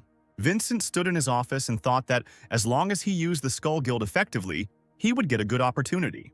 He thought that he always knew that working only in Korea was a waste of time for him. Even if things don't go according to plan and Ken dies, at least he'll have information about the Skull Guild. So Ken came to the guys to complete the task. Ken introduced himself, as did Charles, and then he told him that another team was due to arrive soon, but it looked like they were running late. The players from the Skull Guild, who were already familiar to us, got out of the car. Ken looked at these guys and asked where the restroom was. Charles replied that he was going there himself so they could go together. Charles asked Ken when he came out that he was the guy they were supposed to escort. Ken was interested in the players who came, but Charles said they had to go in soon and they could talk on the way back. He continued that the others don't know that they are on the same side, so first of all, they shouldn't be seen together inside the dungeon, but they won't be far from Ken. Ken began to think about the mission when Charles mentioned that it was very likely that they would be ambushed on the 2nd level, and that if they started killing each other from the start, it would be difficult to clear the dungeon. Charles told Ken not to worry too much and just trust them, because they know how to do their job. Ken said that he would trust them and do what they said. Then Charles suggested that he go into the dungeon first so as not to arouse suspicion among the others. As soon as Ken moved away, a wicked grin appeared on Charles' face, and he decided that Ken would be easy to deal with. Already in the dungeon, a notification about the goblin arrived, and Charles said that the clearing condition was not that difficult, and they could split up and move one at a time. And Ken was offered to borrow someone from another group since he came here alone. One of the guys Charles said that he would go with him. Now that everyone was distributed, Charles ordered everyone to quickly kill the goblin and go to the 2nd level. The Skull Guild went one way and Charles's team went the other. Leaving Ken with one player, Charles looked back before leaving. And then Ken realized that the real battle would be on the second level of the game. Mike from the Skull Guild asked with displeasure why they weren't going after Ken now, and what they would do if he died prematurely. The caller who came with them said that he had hired people to accompany him, so there was no need to worry. And it would be too much trouble if Ken just ran away now. Call's last words hurt Mike, and he asked if he was implying that he didn't trust them, since Call decided to go into the dungeon with them. But Call replied that there was no need to be so offended by everything. In fact, Call came here to get rid of Charles and his guys when this was over. Charles asked the team what Ken was doing now, and one of the players replied that he was quite skilled at using the blood poison skill to catch and kill orcs. The players jokingly asked if Charles was too worried because they could easily handle him. But Charles said he was worried about how smoothly things were going. He said that Vincent and Call were not the kind of people who would spend large sums of money for nothing. And then the player asked him what he was up to. The moment he lets his guard down, we'll get him, Charles told his boys. They came to Ken, but he was already gone. Then Charles said that he must have left some traces. Judging by the smell of blood, they had come to the right place, but he was worried that one of his players was not showing up. This alarmed Charles, and he decided that something obviously went wrong. Suddenly, a player from his team shouted and pointed to two bodies. Apparently, Ken and their partner were lying there. Charles ordered that his player be examined first, and that the others should inspect the surrounding area while he was being treated. His neck was injured, and the player told him not to move because he wouldn't be able to stop the bleeding and he should also keep quiet. As he died, he pointed to Ken lying next to him. The player decided that his wounded partner wanted to help Ken, and said that it didn't matter if Ken died, since they were going to give him to Call anyway. Charles asked how things were, but the doctor replied that he was in serious condition and that he could die like that. The whole situation confused Charles. He thought that they couldn't fight each other because they knew they were on the same side.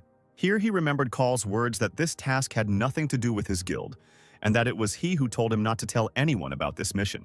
Charles realized that Call had also decided to kill them in this dungeon when his partner began to scream that the guy was bleeding. Just as he said that his magic would not help him, suddenly an orc skeleton appeared from under the ground. One quick swing of his sword and the skeleton warrior cut down their healer. Charles realized that the player was intentionally injured because they wanted to get to their healer. They deliberately got rid of the healer, he thought. He told the last player that Call had betrayed them, and that he should have known because the request was strange. Now the remaining players were surrounded by skeletal warriors. Meanwhile, the Skull Guild players were unaware and continued to hunt the orcs. The creepy guy bragged that the orcs kept attacking him, probably because they decided he was strong.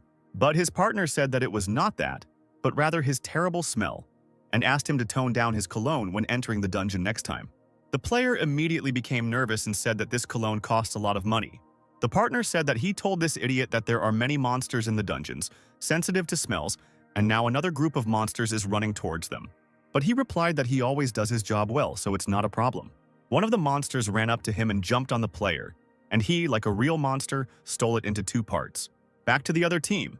Charles is still alive and he is very angry, asking how he could betray them. Ken is, of course, alive, and tells Charles that for a dying man he is not being very honest, and that Ken is no longer surprised when he sees players who use their power only for their own benefit. But Charles's greed exceeded his expectations. He asked Charles if he was the one who said that each person's value is measured differently. We are shown the night where Call made the deal with Charles, the players discussing how Ken must be special if Vincent and Call are so interested in him. Charles said that Call ordered him to guard Ken, which meant there was something important he wanted to ask him. One of the players said that if they can't kill Ken, then how will their master enjoy this game? And Charles raises his hand and shows his scars, saying that he can play next time because there are many players he can kill. His partner is surprised by the number of marks, and pointing to one scar, says that this is the one in which they killed 3 players at once. And this idiot said that it would be cool if they got more of these orders, because that way they earn more than when they just clear dungeons. But Charles asked him if he thought all lives were equally equal, and he said that everything has its value. As they left, they said that they had to kill with a method that suited the price. And all this time Ken sat and listened to their entire conversation while they laughed. Ken summoned his sword and said that he wondered how much Charles's life was worth, and killed him. In front of the goblin, Ken said that he was hiding in the same place as when he conquered this dungeon in his past life, and now it's time for him to move to the next level. After all, the guys from the Skull Guild are waiting for him. He kills the goblin and clears the first level of the dungeon. A bright light flashed and Call turned around thinking that Charles was supposed to be waiting, and sending him a signal if he found the goblin. Mike looked at Call and said that his reaction was a sign that things weren't going according to his plan. The first level was cleared so suddenly, Mike thought that they were probably going to move to the second level and wait for them to appear to kill him. The entire Skull Guild team and Call ran to the place where Ken killed that goblin. Call decided that Charles and his team had figured out his real plan and was angry that he had been stabbed in the back first. Meanwhile, in another part of the forest, Ken opened the gate that appeared after he killed the goblin. We are shown Vincent's house where he talked about how most people don't buy them before they go underground. He asked his secretary what the problem was, and she said that he had purchased a flask to collect the liquid, and that seemed strange to her. Blood, body fluids, monster skin, and more sell for high prices, but there won't be any valuable items in the dungeon that he can sell, so she decided to report this to Vincent. Buying the flask, despite the fact that his life was in danger, Vincent thought about what Ken had come up with. The entire Skull Guild group ran to the gates to the second level, and Mike warned his teammates that an ambush might be waiting for them, and they should be careful. This monster said that thanks to him, he could have even more fun during the hunt, and that he should thank him for it. They armed themselves and were about to enter the dungeon, and Call was still angry with Charles. Entering the dungeon, Mike was surprised that they were not attacked immediately upon entering the second level. The creepy player said that they probably all hid in fear, when suddenly he touched the rope and broke it. Suddenly, arrows appeared out of nowhere and flew straight at them. But these arrows were not simple. They had flasks for collecting liquid. They had blood in them. Mike wondered why they didn't attack them. It was a good opportunity to kill them, and the creepy guy only cared about the smell of blood. Ken watched them and said that he had specially chosen this stench, which suited them so well. Call yelled at Charles to stop messing around. And did he really think he would be safe after they betrayed them? Ken thought that, as he expected, this guy thought he was on the same side as Charles. He stepped out of the shadows and said, "What was that supposed to be?" He knew they were planning on killing Charles and his crew after that, and he didn't think they would follow them all the way here, and he mentioned Call's name. But Ken decided that now was not the time for useless chatter. The water behind the team began to churn, and Mike turned around as soon as he noticed it. A huge monster jumped out of the water and caught the entire team by surprise. The monster immediately bit one of the members of the Skull team. Mike turned to Ken and asked what the bastard had done. Ken replied that the liquid on them belonged to the goblin, and it was also the warrior lizard's favorite snack. And since he poured so much of his favorite sauce on them, they would all be a great meal for the warrior lizard. Now I understand why Ken bought these flasks. Mike flew into an incredible rage and headed towards Ken to teach him. His partner shouted after him that he couldn't just leave them at a time like this. But Mike no longer listened to anyone, and his battle with Ken began. Mike angrily shouted that he would scratch Ken's eyes out.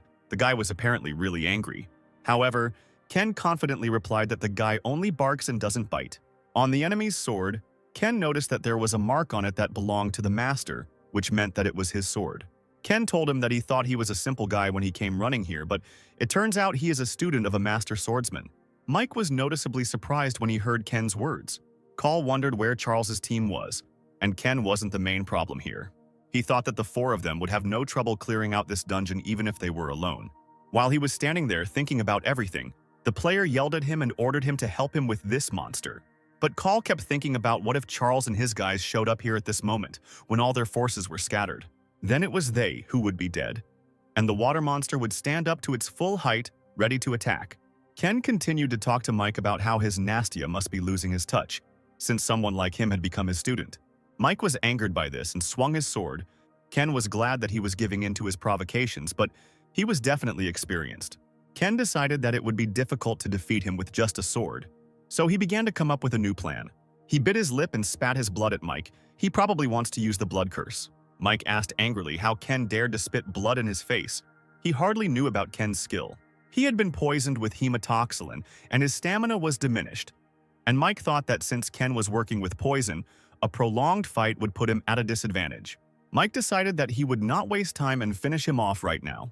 He raised his sword up and it started to glow. It looks a little creepy. Ken thought that this was an attack skill that was only available to those who were chosen as the Holy Light Executioner. Holy Light Executioner's skill, Blade of Destruction, has been activated. Even as Mike began to attack Ken, the poison began to take its toll on his body. At the moment when he hesitated, Ken ran up to him and appeared behind his back. Ken managed to dodge the Blade of Destruction, which greatly surprised Mike. While he was thinking about this, Ken was able to strike him with his sword. We are shown Mike's past, probably one of his training sessions. Mike was so tired that he couldn't stand on his feet. He thought about finally being able to use the Blade of Destruction like his teacher. But he can only use it once. The Master Swordsman praised him and told him to repeat after him. But it's still too difficult for Mike to use in a real fight, since his arm is in such bad shape after only using the Blades of Destruction once. He continued that this move had great power, but he should refrain from using it against an enemy who knew of his weakness. And what if he meets a monster that remains unharmed even after he uses this technique? Then he will be caught and killed by this monster. Ken appeared before Mike and was killed by him. Mike thought one last time about the teacher and told him that today he met the monster he told him about.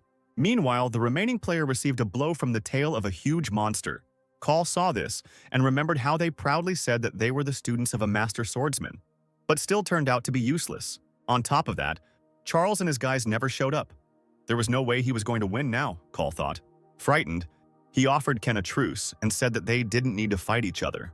He shouted that he was asking for a truce and suggested that they first conquer the dungeon together. Otherwise, at this rate, they would simply become food for monsters. Ken found this funny and said that Call didn't need to worry about it. By killing you, Ken continued, it will be easier for him to clear the dungeon after all. Call asked in fear what Ken meant. He didn't know that Ken usually cleared the dungeon alone. At that moment, Ken summoned all of his skeleton warriors who crawled out from underground. Ken said how could he trust him after he tried to finish him off just moments ago. Call realized that Ken not only had the blood poisoning skill, but he could also summon the dead. As Call looked at Ken in surprise, a large monster jumped out from behind him. He jumped away from the monster in time, but it began to use its tail. Suddenly, that creepy player, who turned out to be still alive, jumped on his tail and attacked him. He yelled at Call that he had been asking for help for ages, but he was a son of a bitch, just standing there begging for mercy. Suddenly, the water monster grabs the player in its tail and lifts him up. The player ordered that his stinking head be removed and that he would suffocate from the stinking smell. The monster squeezes the player with its tail. It seems he died this time. Call decided that if he wanted to get out of here alive, he had only one chance. He realized that he couldn't cope with this monster on his own and decided to run away from here and hide until the other guys conquer this dungeon. He decided to deal with the rest later. Now the most important thing for him was to survive. He thought that he couldn't die here so miserably, and he started to run away. Something ran past him and Call turned to see what was happening behind him. That something turned out to be one of Ken's skeleton soldiers, who had already jumped onto the lizard and dealt the first blow. He inflicted blood poisoning on the lizard. Call was surprised that a skeleton soldier could move like that, and decided that his movement was like that of a high-level player. Besides how strong he was, there wasn't just one skeleton warrior, but 5. And then Call thought about Ken's strength. He realized that Ken had already gotten rid of Charles's team because they never showed up in the end. Call continued to think about how the members of the Devil's Guild were killed in the A+ dungeon. Now that he understood everything, he decided to run away from here and report everything he knew. But for some reason, the lizard continued to run only after Call, completely ignoring the skeletons. The lizard fell to the ground. Thanks to the poisoned blood skill, the lizard warrior's strength continued to decrease. When the lizard warrior fell, Call decided that the skeletons had defeated him and turned around. But turning around, he saw that the lizard was still standing undefeated. Call was horrified and asked why the lizard continued to follow only him, as if the skeletal soldiers were invisible. Ken stood to the side and said that now that Call was distracting the lizard warrior, it became easier for him.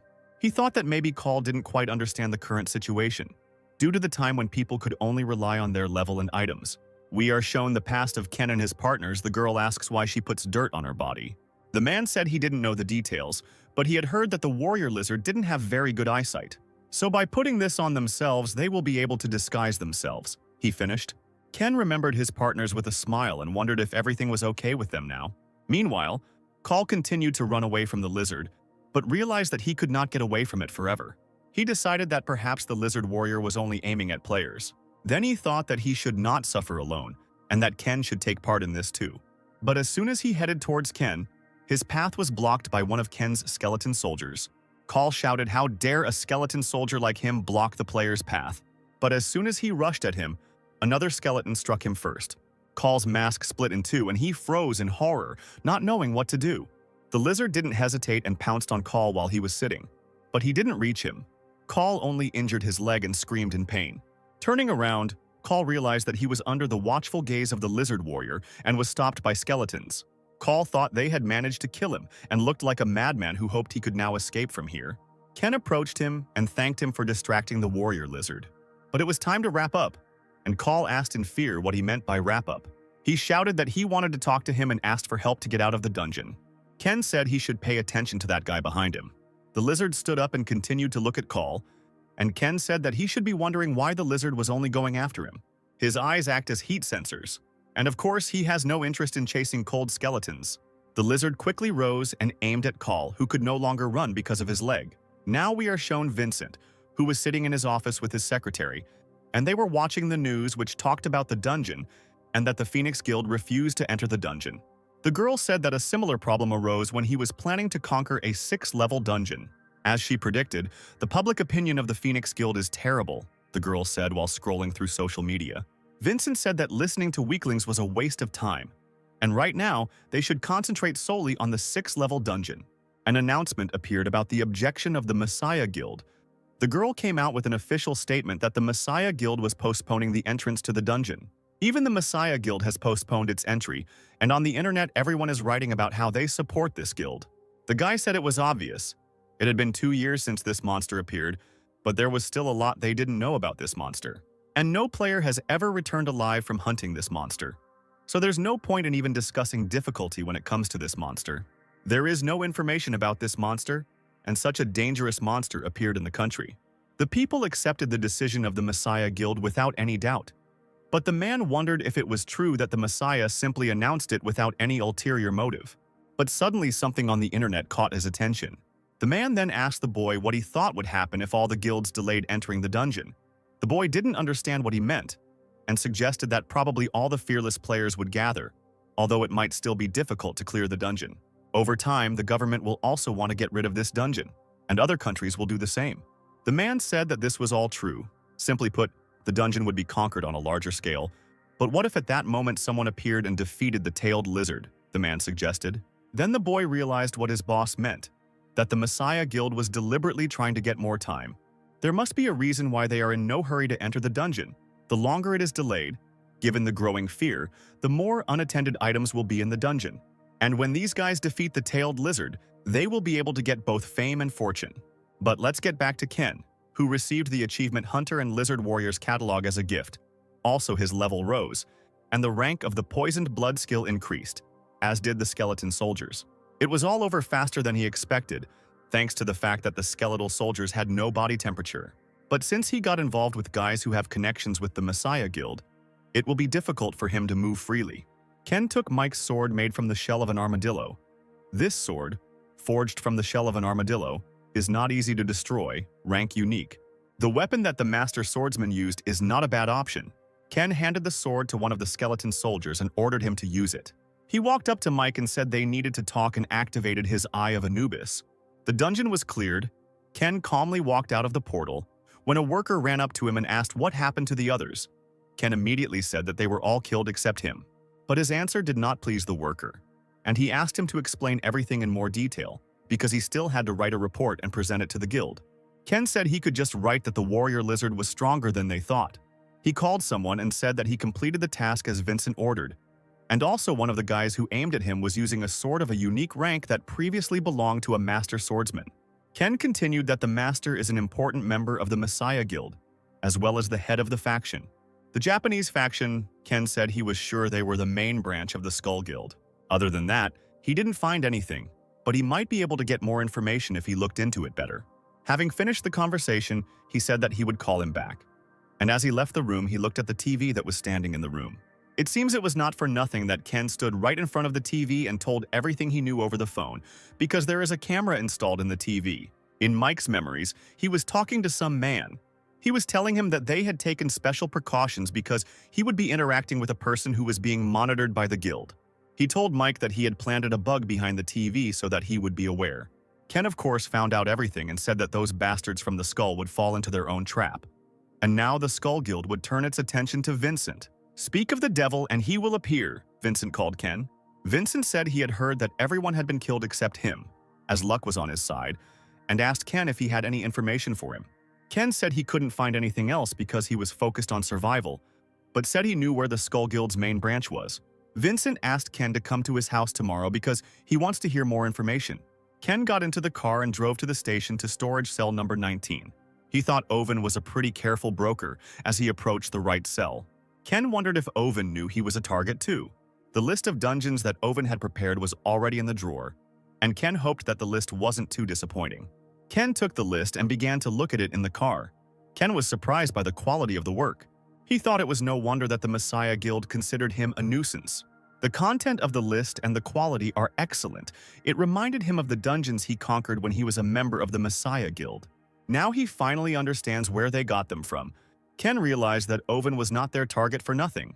There was a dungeon about an albino lizard egg on the list. Ken didn't think that Oven would have this dungeon too. There is not much information about the albino lizard egg. Even he could not find a source or variations. Ken was intrigued by this dungeon and wondered what might be inside the egg. He thought that he could only find out about this directly. Only Lei has this knowledge, a clue for him to get closer to the truth.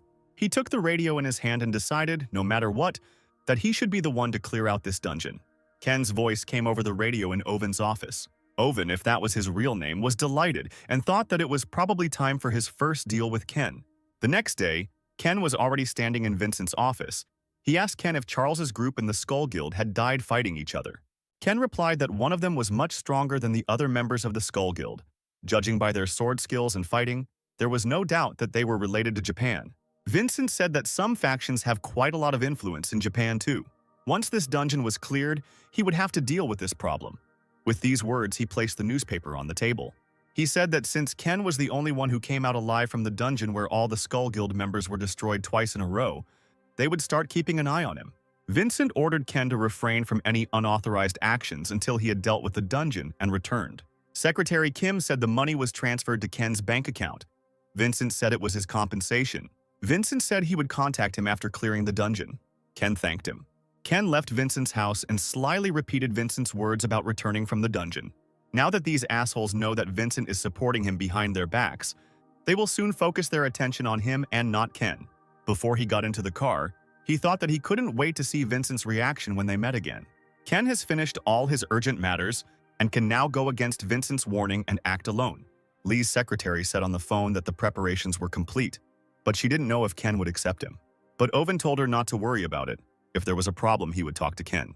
While she continued talking on the phone with Oven, Ken was approaching his destination. Secretary Lee told Mr. Locke to get ready, and in response, the man asked her not to call him Mr. Ken stood at the entrance and listened to their conversation while the man whined about how he didn't like being addressed as Mr. Ken recognized the man's name. This guy was from the Phoenix Guild. Ken walked into the room where Secretary Lee and the guy we had already seen but only now learned his name were. The girl said that the examiner would accompany him since he had not chosen a dungeon that matched his level. "If you agree, please sign this contract," the girl said, and invited Ken to ask her any questions he might have. But Ken was thinking about Locke, a player who couldn't be killed, when Ken was the Messiah Guild's tracker. He had eluded him twice, although Ken wouldn't give him a third chance. Ken sat down and said that this was the first time he had heard that he needed an examiner. But if so, that meant he had to go into the dungeon with this gentleman. These words, of course, angered Locke, and he asked Ken if he hadn't heard what he said to Secretary Lee. Ken mockingly apologized, saying that he had heard the entire conversation. Locke got even angrier, called Ken a bastard, and asked how he dared to look down on him, but Ken sat across from him quite calmly. Ken realized that Locke was short-tempered, but ignored it and asked to talk to Oven. The girl said that of course he could talk to him via radio. Ken picked up the radio and asked if Oven could hear him. Maybe he still didn't trust him and his team. Oven answered on the radio, and immediately realized that Ken was probably unhappy with the examiner who would enter the dungeon with him. But Ken announced that this was not the issue, but something else. He asked what would happen if the examiner died during the clearing of the dungeon. Ken continued that no one would notice what could happen in the dungeon. Locke looked at Ken with such a menacing look. Locke looked angrily at Ken and thought that this freak was threatening him in this way. Oven, on the other end of the radio, laughed and said that Ken shouldn't worry about it because he was experienced enough to protect himself. While Ken was talking to Oven, Locke quietly approached him, looking all creepy and scary. He simply snatched the radio from Ken's hands and started talking to Oven. Locke started screaming. He said that he thought the new guy was a crazy idiot, and if when they entered the dungeon and he turned out to be different, then he would just get rid of him. Apparently, Locke wanted to show off just like Ken, but Oven yelled at him and told him to eat more modestly. Locke, of course, did not agree. One udon would not help him to eat enough, because he needs at least 10,000 calories a day. Owen only yelled louder at him to buy himself some vegetable oil and get him out. After all, 1 liter of oil contains 9,000 calories, and ordered him to turn off the radio, otherwise the battery would die. Poor Locke failed to introduce himself as a tough guy, and the secretary said that since the conversation was over, she would lead them to the entrance to the dungeon. They left the room and Locke told Ken not to dare lie or anything like that. Locke said that he does not spare people who bear their fangs against him in the dungeon, and he did not let any of them go unpunished. Ken thought that Locke was telling the truth. Ken was happy about this because he met the immortal Locke here. This is great luck. Ken will definitely need him. The girl looked at the guys leaving and asked Owen on the phone if everything would really be okay. She was worried that Mr. Locke might not actually come back if Ken was up to something. Owen replied that if Locke did not return, then Ken would never return either, in which case he would become an enemy to them. Upon entering the dungeon, they were warned that they needed to kill around 111 direwolves, and Locke asked Ken if he wasn't glad he pissed him off, but then said he would do his best to ignore him. Locke decided to stand aside and watch Ken defeat 111 direwolves on his own, or wait until Ken begged him to sleep. With these words, he sat down on a stone and ordered Ken to begin the battle. Ken looked at him sullenly without saying anything. It was funny to see him like that. Locke picked a cookie from his inventory, which usually contains various weapons, and said that Ken really thought this task was difficult. He suggested that he kneel down and ask for forgiveness if he wanted help, and then Locke might lend him a helping hand. Ken thought that perhaps Locke had received the blessing of the river Styx. Only people whose halo is a stern fighter for life can receive this legendary skill. Even if his head is cut off or his heart is torn out, it will not change anything. A person becomes immortal who simply cannot die. I don't know, but it's more like a curse. Ken turned away and started to walk away, thinking that Locke probably thought he was very lucky to have an immortal body. While Locke continued to eat his treat, Ken called for help from one of his skeleton soldiers. Ken decided to make Locke understand that it was just him finding it. Locke looked at the skeleton and asked what his little friend's name was and if he could fight. Now Locke understood everything. He said that he had always wondered how he defended the dungeon alone.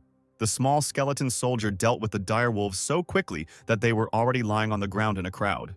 But Locke thought he still couldn't believe it even after he saw it with his own eyes, because he thought the skeleton would be a hindrance. Still, he can swing a sword like a high-level player, and the number of skeletons he can summon increases as his level increases. He thought it was dangerous to be his enemy. As he expected, he is not an ordinary person.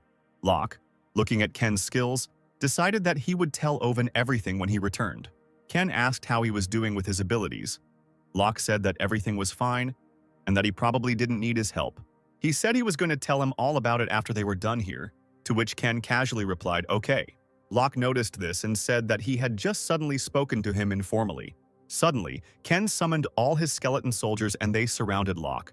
Locke said that these cute skeletons seemed to suddenly become a little more aggressive and asked what he did.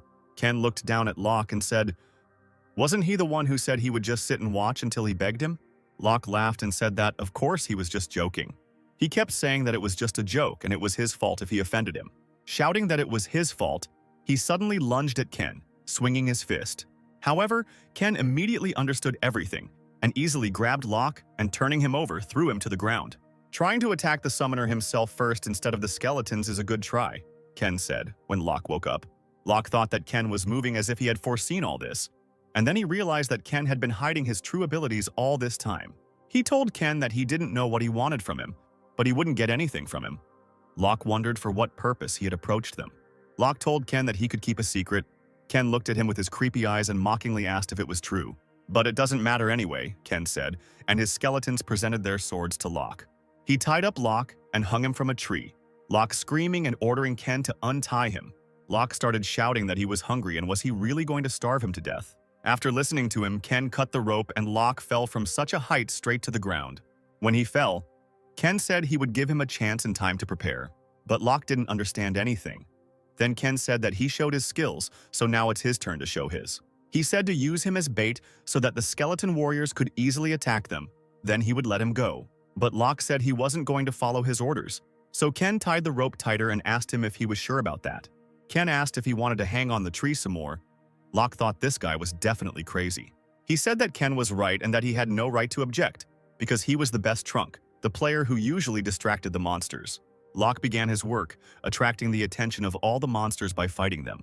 But there were too many of them for one to fight, and the skeletons appeared behind the wolves and began to fight them. Here, Locke broke free from this crowd of wolves. Thanks to his ability, he remained alive. He was incredibly tired after all. He was fighting a pack of wolves alone, and with his bare hands at that. As Ken stood in the tree and looked at him, he thought that it wasn't like before. But Locke was still not that easy to kill.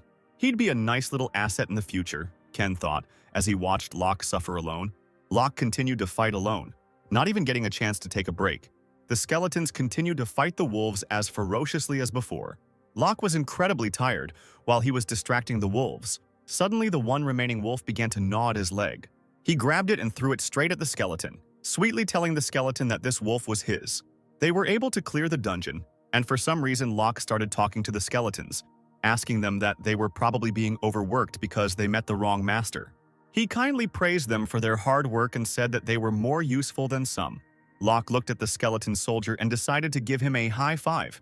The skeleton soldier looked at Locke and simply turned away, ignoring his kind gesture. This, of course, angered Locke, and he yelled at the skeleton that how could he ignore him? When he tried to grab it, the skeleton dodged, and Locke angrily asked if the skeleton could do anything other than stare at him. While he screamed for the skeleton to attack him, Ken watched from afar. Ken watched him with his stern gaze. He remembered that in his past life, Locke was not the same as he remembered him. A powerful man with an immortal body who fought against the Messiah Guild, Locke was one of the strongest people he recognized at the time.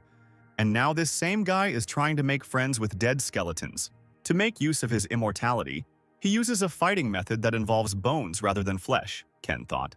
Ken couldn't get to him quickly because of this destructive method. Looking at him now, he doesn't see the anger that was in him before. There must definitely be a trigger that changed him.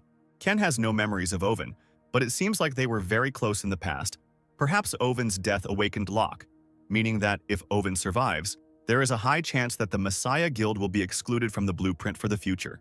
While Ken stood there by the door, pondering everything, Locke looked at him suspiciously, wondering about his intentions. He remembered that Ken had lured just enough wolves here for him to be able to deal with them without dying. It's not just a coincidence, it's continuous, right during his recovery. It's not just an analysis of monsters and dungeons, but something that can only be done by someone who has an absolute understanding of what's going on. This kind of sensation is not just a high-level ability. Locke admitted that it surpasses him in every aspect. Just at that moment, Ken came up and said that he had done well, and now they could move on to the second level.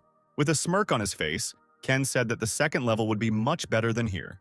After moving to the second level, Locke admitted to Ken that he was so tired that he thought he was going to die.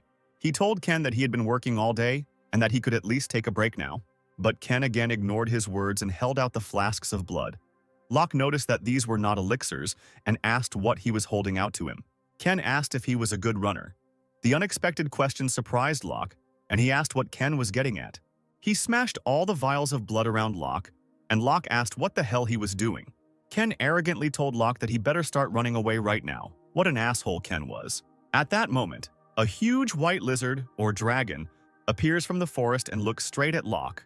Poor Locke said with displeasure that because of this idiot he couldn't even relax. At the same time, in Owen's office, he tells the secretary that as he predicted, this will happen, since the Messiah Guild refused to take part. And he was interested in how long the list of foreign guilds would be. The girl said that they had finished making the list this morning. It remained to compare and analyze it. Owen replied that there was still time before Locke returned, and they should hurry. Secretary Lee asked if everything would be okay with Mr. Locke. I don't understand if she was showing her respect by calling him Mr., even though Locke doesn't like it, or if she was just making fun of him. And in the dungeon, poor Locke, running away from a huge monster, wonders why it is chasing only him. Of course, the white monster is also being chased by Ken's skeleton soldiers. Locke thought that although he didn't understand everything, for some reason he knew that he had to act like bait. He turned sharply and stopped right in front of this huge monster. Remembering Ken's words about how it would be more fun on the second level, he got angry and promised that as soon as they got out, he would definitely kill him. The huge monster opened its mouth and rushed at Locke, but he grabbed it and stopped it with his strength. Locke is really very strong, and Ken, of course, watched this battle from afar, standing on a tall tree. I think Ken was also surprised by Locke's strength when he saw him leave such a huge monster. I don't know how. But Locke stopped this huge monster, continued to smile, and said that there was no need to delay this any longer. And one of the large skeleton warriors of Ken ran up to this monster with his sword. The albino lizard was subjected to the blood poisoning skill when the skeleton stabbed it with his sword. Then other skeleton warriors jumped on this huge lizard and also wounded it. Now the blood poisoning skill is activated to the maximum. Locke thought that each of these skeletons looked like they had been individually trained to such a high level that if someone else had been calling on the skeleton warriors, they would have been called in for support or to stall for time. Due to the use of the blood poisoning skill, the albino lizard's health has been greatly reduced. But still, the lizard had some strength left, and when he got up, he looked around as if he was looking for those who had caused him such harm. It was then that Locke realized that she couldn't see the skeleton warriors, so she was only chasing him. And he immediately looked at Ken and thought what kind of magic he possessed. Remembering his words that it would be more fun here, he realized that Ken had planned all this from the very beginning. At that moment, the lizard hit Locke with all its might. Who was already exhausted, he flew back to the tree and literally broke it into pieces. But he rose from the rubble by activating the skill blessing of the river Styx. Locke recovered instantly after taking as much damage as Ken expected him to. True, only Ken was happy now, but definitely not Locke, who was angry that he was wasting calories on this monster. He decided to deal with this lizard as quickly as possible and prepared to attack it. Locke ran up to the monster and started hitting him with all his might. The skeleton soldiers didn't hesitate either and immediately ran up to the monster. Locke realized that these skeletons were using him as bait, just like their master. The two skeletons stabbed their swords into the albino lizard's sides, the blood poisoning skill spreading throughout the albino lizard's entire body. At this moment, when the lizard was most distracted, the skeleton soldier jumped on top with a sword in his hands. The skeleton shot him right in the head. The albino lizard was defeated, and Ken's level rose. Ken climbed down from the tree. He earned the achievement Albino Lizard Hunter, and as a reward, he will receive a catalog. The rank of the poisoned blood skill increased, and the rank of the skeletons also increased, and the messenger of the underworld admired his endurance, and the messenger bestowed his favor on him. Now we are shown other skeleton soldiers fighting the monster, but they couldn't cope with the monster. One after another, they died, and the player thought that if they kept moving back and forth like that, they would all fall down one after another, and he decided that he needed to summon more skeletons. He's leveled up, 50 trolls have been slain, he's earned the Troll Hunter achievement, but he's still not advanced enough to get the attention of the underworld's messenger. The player thought that he was able to kill 50 trolls by himself, but still couldn't get his attention. This made him angry, and he started wondering who this guy was. Meanwhile, Ken and Locke stood in front of the dead lizard. Locke thought how hungry he was to death because of Ken, and told him that if they were finished, they should get out of here. Or is there something left? Locke asked. Ken looked at him and said gloomily that the most important thing remained. He walked up to the lizard's body and, with a sword in his hands, ran the second one across the lizard's stomach. With a sharp movement, he cut the lizard's belly with his sword. Ken reached his hand inside. Finally, it's in my hands, Ken said. The guys cleared the dungeon and they found an albino lizard egg. Ken was pleased with his work. The Messiah Guild went far for what was in this egg, and right now it was in Ken's hands. And now he had a chance to find out what was inside this egg. The egg also surprised Locke, who assumed that all this clearing was to protect this item. He had completely forgotten about the egg, having been running around all day because of Ken, and now he decided to ask what he was going to do with this object. Ken ignored his words. Locke must have been used to being unnoticed. Ken took the sword in his hands and began to break the egg. This greatly surprised Locke, and he told Ken that they didn't know what it was capable of, so there was no need to break it. Inside the egg was a skill page, not what I expected. It turns out that Ken didn't expect this either. Locke was also surprised when he saw the skill page inside the egg. He came across the power of Apophis, the required condition of the messenger of the underworld, the effect of resistance to any type of poison. The king of deadly poison. He has dealt with all types of poisons but has not been damaged by any of them thanks to his skill, Apophis's power. A villain who uses his power to take what he wants from people and brutally kills them with poison. At the peak of his crime, the Messiah Guild declared that they would judge the king by lethal poisoning. Messi's guild has said it will try the king of deadly poisoning, with many losing their lives in the process. Even now, Ken can remember every single one of his comrades who died from that bastard's poison. An albino lizard egg. Ken didn't know anything about it except that the Messiah Guild had it. He had never heard of this skill, but the deadly poison king couldn't steal it. The only option is that the Messiah Guild gave it to the king of deadly poisoning. They deliberately created the king as a villain to look like the saviors. Anger filled Ken again and he clutched the envelope in his hands, thinking that once again, Lei had made him realize that their comrades' deaths were in vain. He tore open the envelope, Ken deciding that if he could master this skill, Their senseless deaths would never happen again. Ken gained the power of Apophis and became resistant to any type of poison. But remembering Lei, Ken was absolutely certain that he would kill him with his own hands. Locke was surprised that Ken was in such a bad mood. Even though he kept the reward for himself, Ken told Locke that it was time to get out. The dungeon was cleared and Locke and Ken returned to the office, which was empty except for a package on the table. Loka was pleased by this and ran to the bag in the hope of seeing the food he had been waiting for all this time. But unfortunately, there was no food in the bag. Only 2 bottles of water and a radio, which made Locke very angry. Owen was in his office and thought that someone was talking about him because his ears were itching. The radio rang, and Owen was surprised that they had done it so quickly. Understanding the radio, he said that they were able to clear the dungeon in less than 3 days, although it was not of a low level of difficulty, and asked how everything went. "Not bad," he answered, and asked if anything was happening outside. Owen said that there was no news yet about Vincent's side that went underground. However, there is a problem with foreigners. The Great Guild and the Border Guild that belong to the 5 leading world guilds have merged. And also a dragon hunter has captured the 100th dragon in a 5-level dungeon. Golden Dragon. When the first Golden Dragon appeared, people were only interested in its skin. The skin was durable and resistant to high temperatures, and they thought that armor made from this skin would open up a new world for players. But it was the Golden Dragon's digestive juices that changed history, not its skin. Ken is unsure of how exactly it was used, as it was banished at the time, but was later discovered to be helpful in removing seals and curses. From Balmung Lei, the seal was also removed using the gastric juice of the Golden Dragon. Its value exceeded all expectations. Ken decided that he had to get it before people found out about it. Alvin said that this was the only significant event in the last few days and asked Ken if he wanted to ask anything else. Since Ken had no questions left, Owen said that he would ask the examiner for details on how to complete the dungeon, and they would give him a regular phone number to contact him in the future.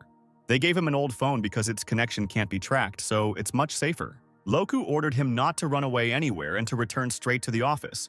Poor Locke started screaming that it was his fault that he worked so much, and now he deserved a rest. He told him not to talk to him informally and said that he had prepared food for him. But Locke wasn't particularly happy, and snatching the radio from Ken's hands, he said that 1 dish wouldn't be enough. Before leaving the office, Locke looked at Ken.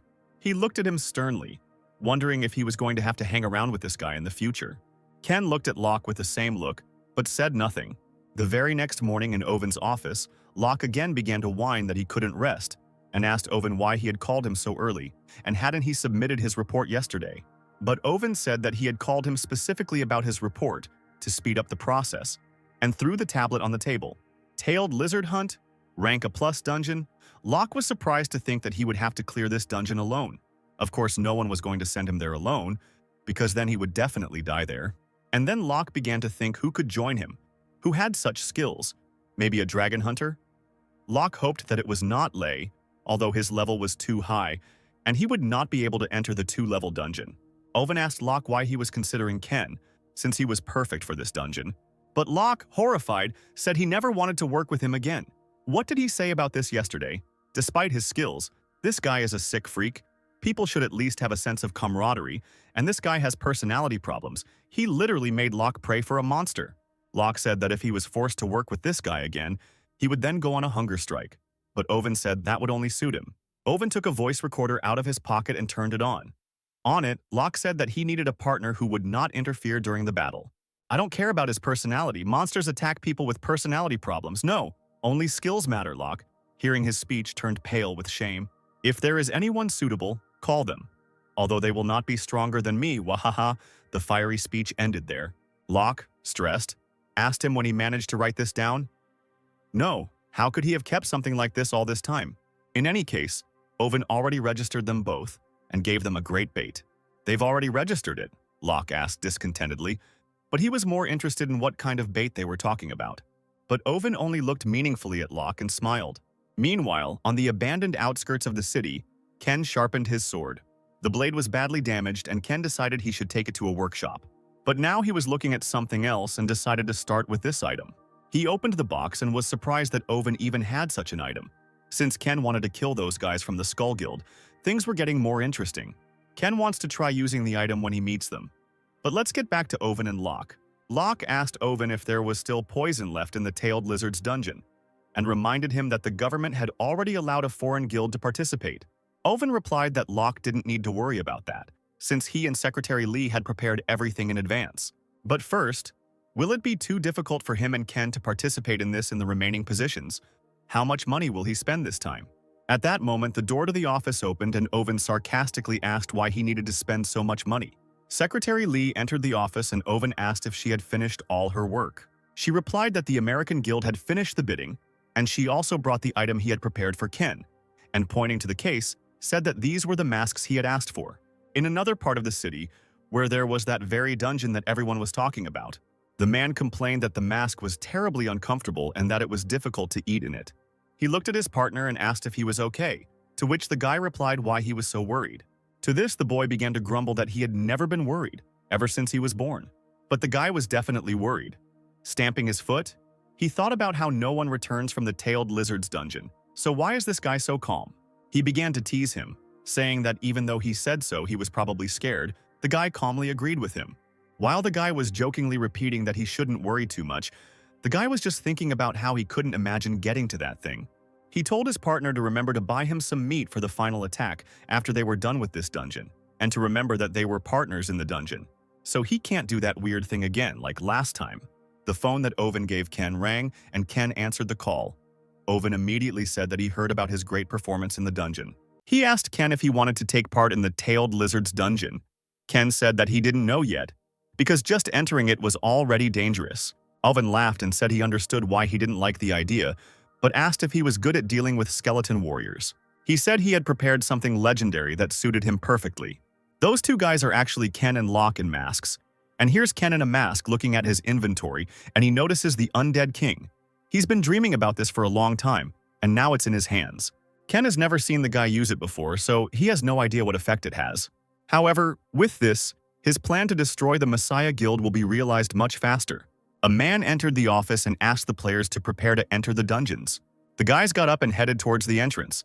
Ken thought that he would try out the Grim Reaper mask on the first level. The dungeon has already gathered many players who have received a notification to live in the dungeon for 5 days in order to move to the next level. Not a single player liked these conditions and everyone started complaining. Locke said that it may seem like survival is easy, since they only have to survive for 5 days. But it will be difficult to survive here alone, because there can be countless monsters there. Locke asked Ken what they were going to do, and Ken suggested they do a test first. The word test did not please Locke at all. Rather, it made him even more nervous. After all, he thought that he would have to go through the same thing again as the second dungeon. Frustrated, Locke asked Ken if he heard him in the office and asked if he was going to put him through that torture again. But Ken said he just got a new item, so it's okay to check his actions now. Locke was glad that Ken was going to test the item and not him. Ken suggested finding a quiet place to test it. Deep in the forest, Ken summoned his skeleton warrior. Locke greeted him warmly and noticed that the skeleton had prepared his armor. While Locke decided to play with the skeleton, Ken was looking for something in his inventory. He prepared the Grim Reaper mask. With the mask he can control and connect himself with the undead, Ken put on his mask and got the Grim Reaper mask achievement. Ken's magic power increased, and he thought that was already a good addition. Suddenly, he noticed a thread that connected him to the skeleton warrior. But as Ken said earlier, he had never seen the mask in action, so he didn't know what to do. Suddenly, the thread connected to Ken's nervous system. And opening his eyes, Ken saw Locke in front of him, who had been playing with the skeleton all this time. Locke continued to chat pleasantly with the skeleton, unaware that Ken had already joined him. Suddenly, the skeleton spoke and ordered Locke to remove his hand. Poor Locke jumped back and said in horror that the skeleton had learned to talk. The skeleton soldier began to walk strangely. Locke asked in surprise why he was moving so strangely. Suddenly, the poor skeleton fell to the ground, and Locke thought that he was dead, and began to check with his foot whether he was alive. Ken realized that controlling the skeleton warrior was more difficult than he thought. While the guys were checking the mask, one group was discussing what to do. A guy named Alex said that they don't know what kind of monsters might appear here, so they need to act slowly. He suggested just watching for a couple of days. He thought it would be wise to join forces with others to survive. They looked at the other players and decided that they thought the same thing. Alex thought that anyway. No one here has the same influence as the Messiah Guild, so being with the crowd seems more reasonable. The guy decided to convince the others so that his guild could focus on hunting. Let's get back to our guys who were still practicing the mask. Locke fought a goblin who died immediately after he hit him. He decided that he had worried in vain, because there were only a bunch of weak monsters in this dungeon. Just when he thought he had simply become stronger, the warrior soldier cut down 2 goblins in an instant. Once again, poor Locke's nose was wiped, and he looked devastatedly at the skeleton. He looked back and saw how Ken was controlling this skeleton and thought that he was a real monster. At first, even walking was difficult for Ken, although he still falls sometimes. But just look at how he started running, and even fighting with a sword. Summoning skeleton warriors is no joke, but now he can control them directly. It's too much. Locke decided that it was unfair because someone was fighting dangerous monsters like a tank, head-on, while he was hiding in a safe place with his mask. Suddenly, a huge skeleton warrior was summoned. Locke was very surprised that, being in such a state, Ken managed to summon another skeleton warrior. Ken thought that although he was able to use the summoning skill while connected to the skeleton, he had used up 3 times his magical energy to do so. He thought that he probably wouldn't be able to use the poisoned blood skill in this state. The skeleton, that is. Ken asked Locke how his condition was. Locke replied with displeasure that good manners meant looking your interlocutor in the face when you were talking to him. He said he didn't like that even ordinary bones ignored him. Ken suddenly appeared behind Locke and asked if he liked it when he talked to him like that. Ken looked cooler in this mask. Locke jumped back in surprise, and Ken asked him again how he was feeling. He replied that he felt better now that he had taught a lesson in good manners. But then he got scared and said that he had said that to monsters. Ken calmly replied that since everything was fine, they could leave here. But this made Locke angry, because as he said, he had been fighting like a madman all this time. He asked Ken why they needed to leave and what about the orcs he had defeated. Ken put on his Grim Reaper mask and said with a smirk that this was just the beginning. Locke immediately became scared and began to lie that his body was not feeling well. He began to invent a diagnosis for himself and settled on anemia. And then suddenly his head started spinning. The guy was lying and not blushing. The skeleton warrior began to poke Locke with his sword, and Locke, frightened, asked what he wanted. Ken, through the skeleton, said that since he had anemia, he would give him iron. An angry Locke said he was just poking him with his sword. Iron still gets into your body, the skeleton said correctly. Locke started yelling at him, and Ken decided that since he was yelling like that, it meant he was feeling much better. Ken turned and ordered Locke to follow him so they could get ready. Locke was angry that he couldn't do anything to Ken and had to just obey all the time. Ken and Locke picked up axes and began to chop down trees. Locke wondered what Ken was thinking about. Ever since they entered the dungeon, all he had done was chop down trees, not monsters.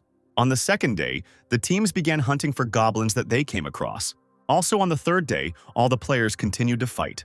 One of the players said that initially it was a survival quest, but it wasn't supposed to be like that, and that even the monsters weren't as numerous as they usually are.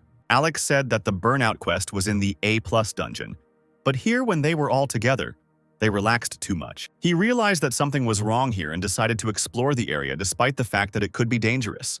And Ken raised his level once more, and the messenger of the underworld, imbued with sympathy for his incredible essence, sent him a reward. Warriors Gathering Mastery crowns the power of skeleton warriors and the number of skeletons summoned. The effects will multiply as the skill rank increases. After gaining a new skill, Ken immediately told Locke that it was time to move on. Locke said they could use all of this since they worked so hard yesterday to build it. But Ken said that the situation had changed and he had revised the plan. Locke asked how the situation had changed. Maybe there were more monsters. Ken, as always, didn't answer. He walked up to the monster and summoned several skeleton warriors at once. Locke asked Ken in shock that he could only summon 5 skeletons. Ken turned around and said that it was like that before, but now everything has changed. Alex's group ran to a pile of dead orcs that our guys had killed. Alex thought it looked more like a massacre than a battle, and wondered what kind of person could do such a thing. While he was thinking about who he might have missed, since Alex had gathered all the talented people, his partner said that he saw something on the other side. They came through the bushes, and Alex asked them what they saw there. The whole team froze in shock when they saw the huge maze. They started running around the entire labyrinth and saw a bunch of dead orcs. Alex realized that this wooden labyrinth was built to lure all these monsters into a trap. There are even more monsters outside, but it still doesn't compare to the inside of the labyrinth.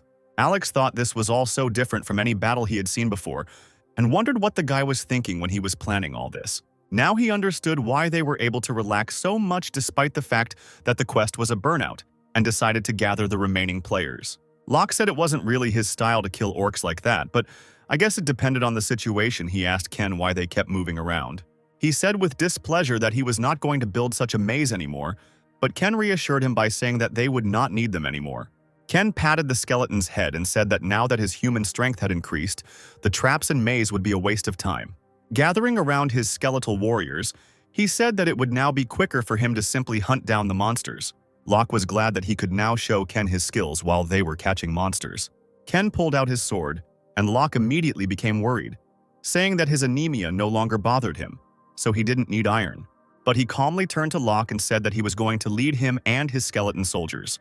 Locke said that if that was the case, he was going to give it his all, and he wouldn't care about some clumsy guy running in front of him. But after just a few minutes, we see that Locke is already exhausted and barely breathing. He can barely stand on his feet and, in a trembling voice, asks Ken to slow down a little. Locke, tired from running, asks Ken for a rest. They just started, but he can no longer stand on his feet. One of the skeleton warriors runs past Locke, turns around and looks at him meaningfully, and then he runs away without saying a word about Locke's torment. This made Locke very angry and he yelled at him, telling him not to dare laugh at him. He gets angry quite easily. All sweaty, he began to think about what kind of person Ken was and where he got such endurance from. Although that was not the point. His fighting style was completely different from his. Locke attacks head-on with his bare hands, and as a result his stamina wears down pretty quickly. While this guy attacks his opponent from behind and easily avoids damage. An effective fighting style. Sadly, Locke also wanted to learn this style, since it was more effective. Ken turned around and looked at Locke, who was still lagging behind, and asked him what was the matter, and mockingly asked if he wasn't going to show his abilities to him. Locke wasn't particularly happy that Ken still remembered his cool line he said earlier, and of course he had to repeat that he intended to prove his strength. A bunch of monsters were heading towards them again, and Locke ran straight towards them. Locke thought that he had to do it, even if he had to die again because of it. Ken watched from afar as Locke fought, and thought that if this was the Locke he knew, he would definitely use the moves he showed him. Until now, no one could guide him, so he only believes in his immortal body, and mindlessly rushes into attack. This is an ineffective fighting style. Well, if Locke listens to Ken, he will become more useful to him in the future. But Ken decided not to wait for Locke to gain experience, but to make it useful himself. Today is already the 5th day of survival in the dungeon, and there are only 24 hours left until the end of the quest. Already exhausted, Locke wondered why he was taking the survival quest so seriously. Their level increased. Locke looked at the unperturbed Ken, who was checking his inventory, and thought, maybe he lost something because of the monsters. That's why he was so cruel. The messenger of the underworld took a liking to their impetuous nature and sent gifts. And Locke began to shout that it was too much work for one man, for he had been working 8 hours straight. Ken stopped him, saying that it was time for them to rest, and Locke's expression immediately changed to a happy one, and he asked where they would sit. The long-awaited break that Locke had been waiting for had arrived, and he began to eat everything in sight when a skeleton approached him. He immediately offered the skeleton one of his bars, even though the skeleton soldiers were dead. Locke held out the candy bar and told the skeleton to come up to him and hold out his hand, and then he would give him the chocolate bar. Surprisingly, the skeleton soldier actually extended his hand, and Locke was surprised by this too. Locke was delighted and said that now the skeleton had decided to open up to him after all. He immediately turned to Ken and asked if he had seen it, and told him that this was what was called camaraderie. Locke was so touched by this that even a tear appeared in his eyes. How could he be so naive? Then he remembered Ken and asked him if he was hungry, but then he noticed something. The skeleton brought Ken the candy bar he asked Locke for. It was then that Locke realized that Ken had been controlling the skeleton all this time, and this made him angry. Ken looked at Locke with a grin and said that he wanted to know what so-called camaraderie tasted like. Locke was yelling that Ken was telling him he did a good job, but instead of buying him food, he was stealing it, and that if he liked free things so much, he would quickly become bald like Oven, whatever that meant. These words caught Ken's attention, not because he was worried about his appearance, but because it was the first time he had heard anything about Oven's appearance. Suddenly, the boys heard a noise from another part of the forest and turned to look at it. Locke said that this could be a distress signal, since there is not much time left until the end of the quest. He said they had dealt with quite a few monsters, but there were probably still some left, but Ken said it wasn't a distress signal. Locke was surprised and asked Ken what kind of signal it was. Ken began to explain that after the survival quest on the first level, they would be moving on to the second level, and so they were gathering the players to decide in what order they would hunt the spiny snake. Locke said with displeasure that it was not enough for these guys to unite their forces, they were also deciding in what order to hunt. Locke considered them arrogant. Ken calmly replied that of course they would be confident, because over the past 5 days they had allowed the players to relax. Having opened the catalog, Ken decided to check it and only then move on. Ken pulled out a gold envelope from the catalog, and Locke was very surprised by this. This is the main skill that John George used. Ken smiled when he saw this envelope. Ken got the skill of corpse explosion. The effect is that if the player enters the manual into the monster's body, it will explode at any moment, and all the players gathered together and listened to Alex. Alex climbed onto a large rock and shouted loudly, drawing the players' attention to himself. He began to say that since all the survivors had already gathered, they could begin. Alex continued that in a few minutes the survival mission would be completed, and they would move on to the next level. The Union, including its guild, will try to attack the spiny snake first. Locke looked at Ken and said that everything was happening as he said, and was surprised that they actually decided in what order the players would start entering the second level. Alex said that since there were no longer any objections, he decided to warn the other players. He warned that if they interfered with their hunt, he would kill them immediately. Locke whispered to ask what they were going to do now and if Ken had any plan. Suddenly, the man standing next to him abruptly pushed Locke away and told him to listen to Alex. This, of course, pissed Locke off, and he thought that this guy was crazy. He wanted to attack this lunatic, but Ken immediately stopped him and shook his head. Ken stepped forward and raised his hands, calmly wishing him luck. This calmed the man down. He looked at them approvingly and began to walk away into the crowd. Locke didn't understand why Ken stopped him and said that he could have stopped him. Ken said, "Can Locke really stop all the participants?" He noticed that they had a red ribbon tied around their forearms, showing that they were on the same team. Most players have that red ribbon tied to their arm. Locke would hardly have noticed it at the start, but here he lied and said that he had noticed it, but still realized that this was the reason everyone had kept silent. He said that everyone had these ribbons and asked Ken if that meant they had no chance against them. Ken smiled suspiciously and asked his partner if he really thought so. The players completed the survival quest and entered the second level, where a huge, simply monstrously huge snake was already waiting for them. We see only part of it. As you already understood, it is simply impossible to see the whole snake at once, because it is of unrealistic size. The players who are hiding behind the trees look like babies in front of this monster. We see how scared the players are. I think as soon as they realized how big it was, they immediately regretted their red ribbons. This serpent of terrifying proportions towered over the trees, and its glowing eyes were terrifying, not to mention the spines that protruded from its head. At the moment when everyone was hiding near the trees, Alex shouted to his players to start attacking this monster. At first, the sorcerers used their magic to hold him back, and all at once they began to attack the snake. The snake's head caught fire from the blows of the mages, who continued to aim at the huge monster. Ken and Locke watched this battle near the cliff. Locke asked Ken if they were just going to stand there and watch while they caught the spiny snake at this rate. But Ken was unwavering. He watched the battle without emotion, and told Locke that they would not be able to catch her. Locke was surprised by Ken's confidence and asked why they couldn't catch this monster, because with such a number of people, wouldn't that be enough? Ken asked Locke what he does when he encounters a monster. The first thing Locke said was that he first tried to attack it and hit it, because he doesn't know what it's capable of. It's hard to deal with unexpected developments when you show everything you can do at the very beginning, Ken agreed, and turned his attention to the ongoing battle. He pointed to this huge, spiny snake and asked if he would give it the same blow. Locke froze for a moment, and it was clear from his face that he didn't understand what Ken meant. After a minute of silence, he said that of course it was better to get rid of her right away, with such a crowd of people. Ken said it would be easy, of course, but if it was such an easy task, why has no one conquered this dungeon yet? Did they lack the manpower?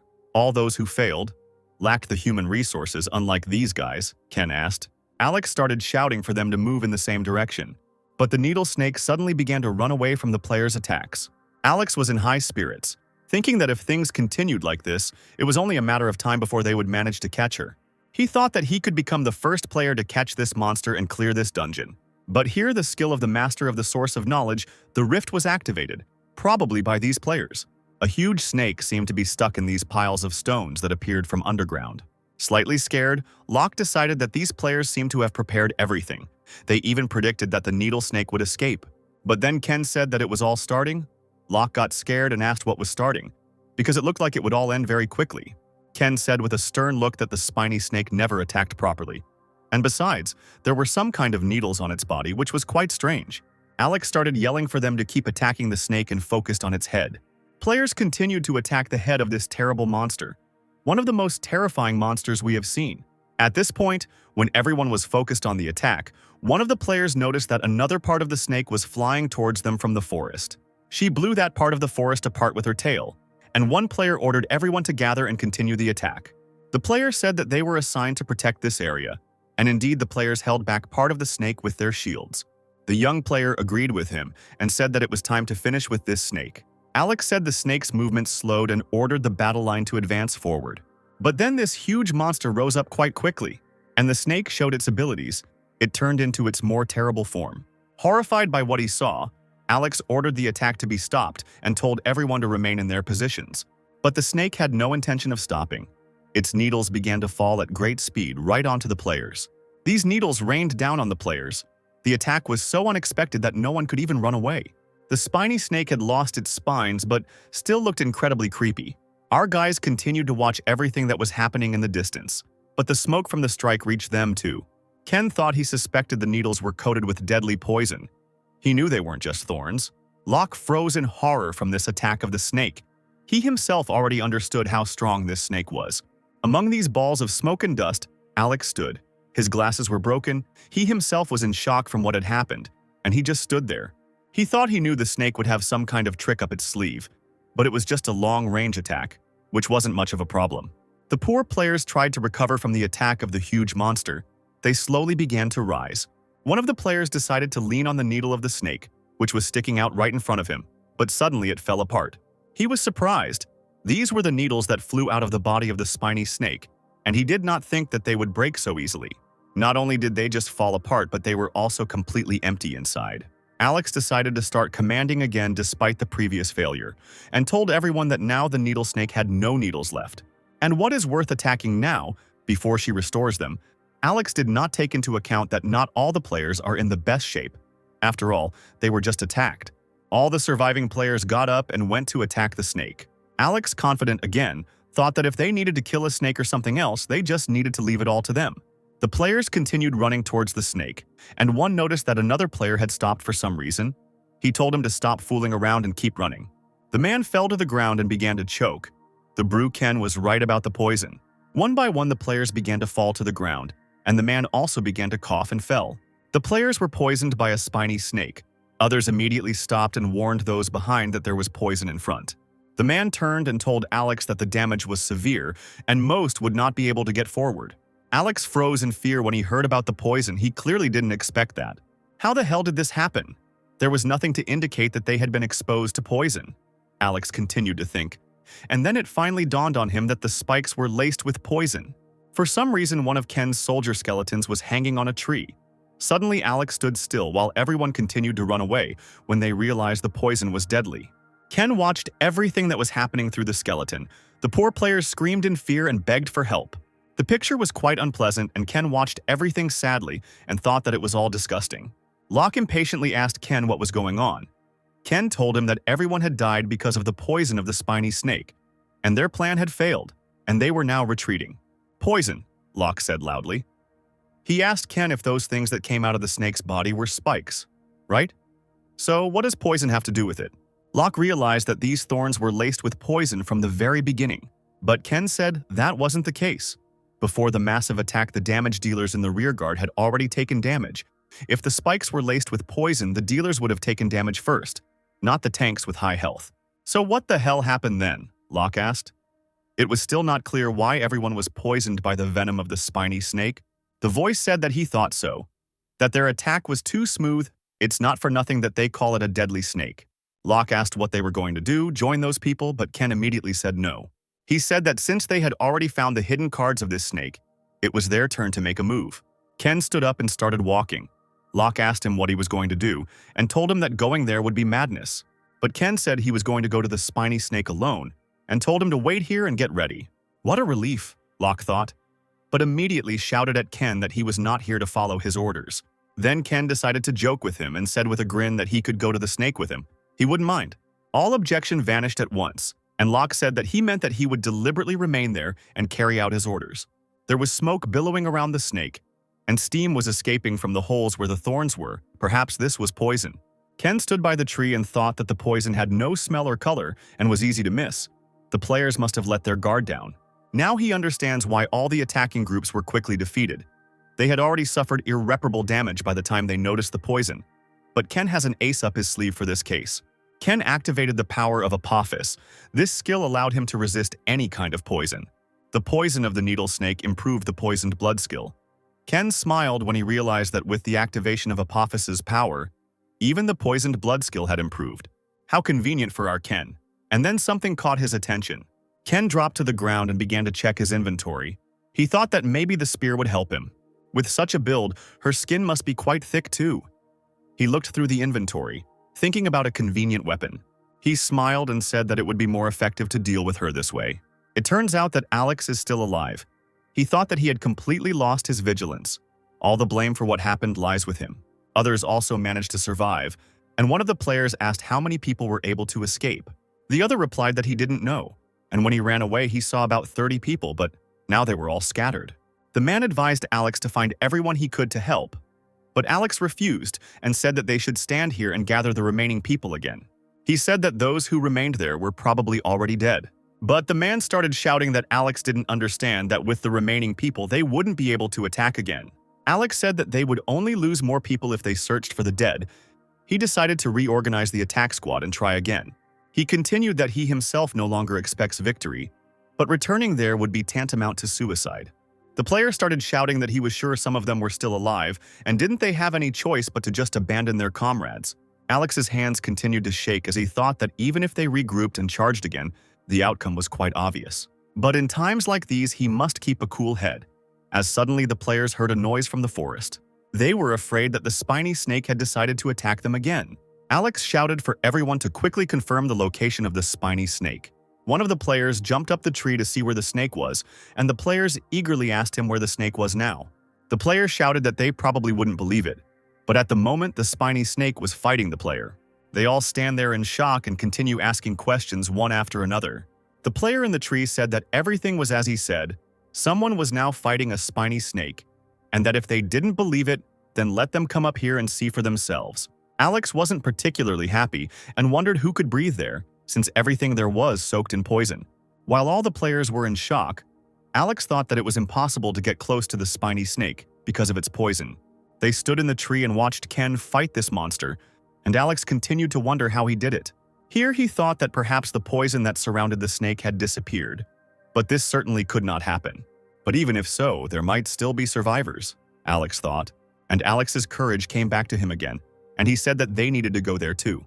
The player said that Alex said a couple of minutes ago that going back there would be like committing suicide. Alex naively assumed that the poison of the spiny snake had disappeared. He thought only of himself. He decided to correct the mistake he had made earlier. He said that since they had gathered here, it was unknown whether they would have another chance to catch the spiny snake. Ken's skeleton soldiers continued to shoot their bows at the spiny snake. But as Ken thought, the arrows couldn't pierce her thick snake skin. However, there is an easy way to bypass this protection. Ken can simply poison her. The snake looked at the skeleton warriors and opened its huge mouth and decided to attack them. Unlike the lizard, it can see them. And when she was distracted by the skeletons, Ken decided to take advantage of this moment and jumped on her back with 2 spears in his hands. The spiny snake was poisoned, a wound the snake could not help but notice, and it turned to look at Ken. There were no more spikes left. Instead, there were many holes, and through these holes, Ken decided to poison the snake. They're like human pores. It must be extremely painful from the wounds Ken inflicted on her. Ken mock-asked the snake that last time she pretended to have to run away, but that was because she was trying to get people to come to her. He thought that those guys didn't even realize that she was cheating like that. The point is that minor spikes fly out of her body on purpose to leave behind holes from which a huge amount of poisonous gas comes out. Ken gave the snake a direct hit right in its eye, and the spiny snake was poisoned again. From the intense pain, the needle-like snake began to bend violently and destroy everything in its path. Ken ran away and thought mockingly that she made so much noise for her size and asked how it felt to be the most poisoned. And Locke, who continued to stand by the rock, he thought that Ken himself had ordered him to hide as much as possible, but he himself was climbing forward. Locke continued to collect dead orcs and asked himself who would want to collect these orcs, and complained that he treated a talented person, that is, him, too badly. He showed 2 middle fingers to the skeleton, or rather Ken, when suddenly the skeleton ordered him to report the situation. Frightened, he hid his hands behind his back and asked how long he had been here, but Ken ignored him and asked if he had prepared everything he asked for. Locke said that this orc was the last one and asked if the spiny snake would really crawl here. How did he know that it would move in this direction? But Ken was in a hurry and told Locke that he didn't have time to explain everything to him and ordered him to finish quickly. While Locke was complaining that Ken would explain everything to him, he disconnected from the skeleton. Ken thought that it looked like all the preparations there were finished and decided to start acting. One of the warrior skeletons continued to cut the needle snake. At that moment, Ken joined him. Having connected, he turned to the side where several copies were standing. He quickly grabbed 2 spears with poisoned blood and ran towards the snake's head. The skeleton ran to the snake with incredible speed and hit it right in the back. The needle snake was poisoned. Ken disconnected from the skeleton, and the huge monster, noticing the skeleton, opened its mouth and pounced straight on the skeleton. But then another skeleton soldier rushed at the snake and also attacked it with poison using a spear. The snake continued to be attacked by the skeletons, injecting it with poison over and over again, and Ken promised the snake that it would live up to its name. The spiny snake was poisoned, and the spiny snake's characteristics decreased significantly. Ken, in one of the skeletons, said that due to her size, the effect of the poison appeared later than he expected. The skeleton, when it ran over the body of the spiny snake, got stuck in it. But he still managed to get out and ran along the long back of the snake and again dealt it a heavy blow, and the poison was able to penetrate into its body. Now the resistance of the needle snake was greatly reduced. The skeletons hung on its body, digging into it with their spears. The skeleton jumped onto the first tree it saw, while the snake, realizing that it could not cope with the poison, decided to simply run away. As Ken had predicted, she began to move straight into his trap. The bunch of orcs that Locke threw there exploded. The skill of the messenger of the underworld. The explosion of the dead was activated. When the snake encountered this explosion, it decided to run the other way, but Ken said that there was no point in running the other way. The snake ran into the depths of the forest, but there too the same bunch of orcs were waiting for it. The skill messenger of the underworld explosion of the dead was activated again. But we are returned to the real world, where Owen was reading the newspaper. He confidently said that the end had come for the elite troops that Vincent had gathered with all his might, and it was getting more and more interesting, and the 6th level dungeon could hurt his pride. Owen told Secretary Lee to rent a car and send it to the entrance of the Needle Snake dungeon. She was surprised and asked if they weren't supposed to leave until a week later. Owen said that he spent so much money for a reason, and he told Ken to focus on showing his skills without paying attention to his surroundings. She then said that they shouldn't rent a car from a junkyard like they usually do since they are undercover as Americans. She said that she would prepare a car for the diplomats to take them out of any possible chaos. And then Owen became afraid of how much it would cost, and he immediately said that it seemed like diplomats were driving small cars, looking scared. But this did not stop Secretary Lee, and she interrupted him, refused him, and slammed the door. Back to our guys and the battle with the spiny snake. Locke thought that this guy not only predicted which direction the snake would try to escape, but also deliberately set off explosions to know it in a certain corner. The snake, attacked by Ken's skeletons, finally curled up and calmed down, and Ken and his soldiers were already waiting for her. Ken, pleased with the result of his attacks, decided that she must be in a state of panic, but it was too late for her. The skeleton soldiers continued to shoot at her with their bows, and she tried to turn away from them. Ken said that avoiding attacks was pointless because the poison had already spread, and over time her health would also decrease, and by moving so much she was only making the situation worse. Meanwhile, Alex and his team were running towards the screams. Alex thought that these screams had been going on for some time now, and he was sure that he had attracted most of the players who entered the dungeon. That's why he was consumed by greed when he wondered who was attacking this huge monster now. But before they had time to reach the battle site, everyone received a message that the needle snake had been defeated. The players were happy about this. One player said that now they would be able to get out of the dungeon alive. Another player said that if they did everything right, they would be able to steal the skin of the spiny snake. But Alex didn't look so happy. He was surprised that he was able to kill this snake. Alex, like the other players, also decided that they could not leave the dungeon empty-handed and ran towards the snake. Alex, irritated by what was happening, could only think about the player who had arranged all this. Ken has achieved the achievement First Spike Snake Hunter. The messenger of the underworld sympathizes with him. The rank of the poisoned blood skill was increased and Ken was awarded a mastery stone. A bright light appeared behind Ken. Ken's level also increased as he stood in front of this monstrous-sized monster. When the players were almost there, Locke appeared in front of him and blocked their way. The two players looked at each other in surprise and asked why he was respawning their path. And Alex told Locke that they weren't going to cause him any trouble. Raising his hands, he began to lie to him that they just wanted to look around here. He told him that they were not bad people but suddenly froze in fear. Behind Locke, Three huge skeletal soldiers appeared, armed and looking menacingly at these players. Alex, seeing these skeletons, thought that the warrior skeletons were not affected by the poisonous gas, so they were effective in the fight against the spiny snake. But one detail bothered him. The attack that failed for them simply could not be successfully carried out by just these ridiculous soldiers. Dozens of players tried to attack the needle snake. As he thought, he simply needed to live the corpse of a spiny snake to make sure. A loud roar sounded in the distance, and all the players, including Locke, turned around in fear. The spiny snake has risen from the trees, but now everything seems different. The snake skeleton with blue eyes lets us know that Ken now has such a monster in his set. Horror froze on Alex's face. He was scared when he saw the needle snake appear again. He decided that the players were trying to summon it, just like these skeletons. Without wasting a minute, Alex decided to run to the needle snake to see everything with his own eyes. He desperately tried to see the face of the player who had defeated this huge monster. But of course, he didn't succeed. As soon as the guy ran a couple of steps, Locke immediately grabbed him. He hit Alex and sent him flying back, causing Alex to literally fly over the ground and fall in front of the team. A beaten Alex asked Locke what his problem was. Locke glared at Alex and repeated again for them to get out. Alex and the other players froze, and Alex said that they needed to get out of this dungeon and told everyone to remember his face. The snake's flesh was peeling away from its bones, and a bright ball was glowing directly under its head.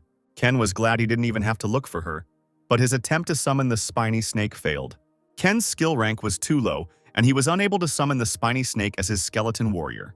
But Ken received the yellow dragon's magic sphere. This sphere contains powerful mana.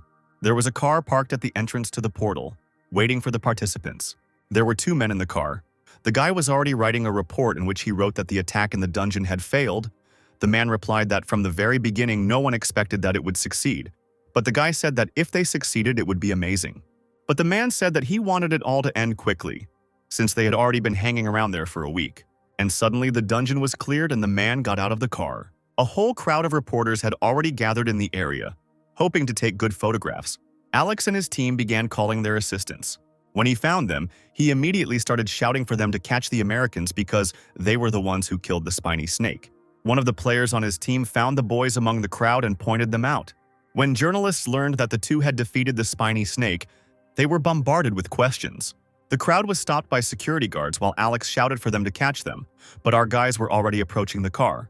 Alex was pinned down by the crowd and could even get out of it, so he kept screaming to be let go. When Alex managed to get out of the crowd to see the car's license plate, another problem awaited him. The car turned out to be from the embassy. Already in the car, Ken began to take off his mask. While Locke suggested that Owen had spent a decent amount of money, even the seats were soft.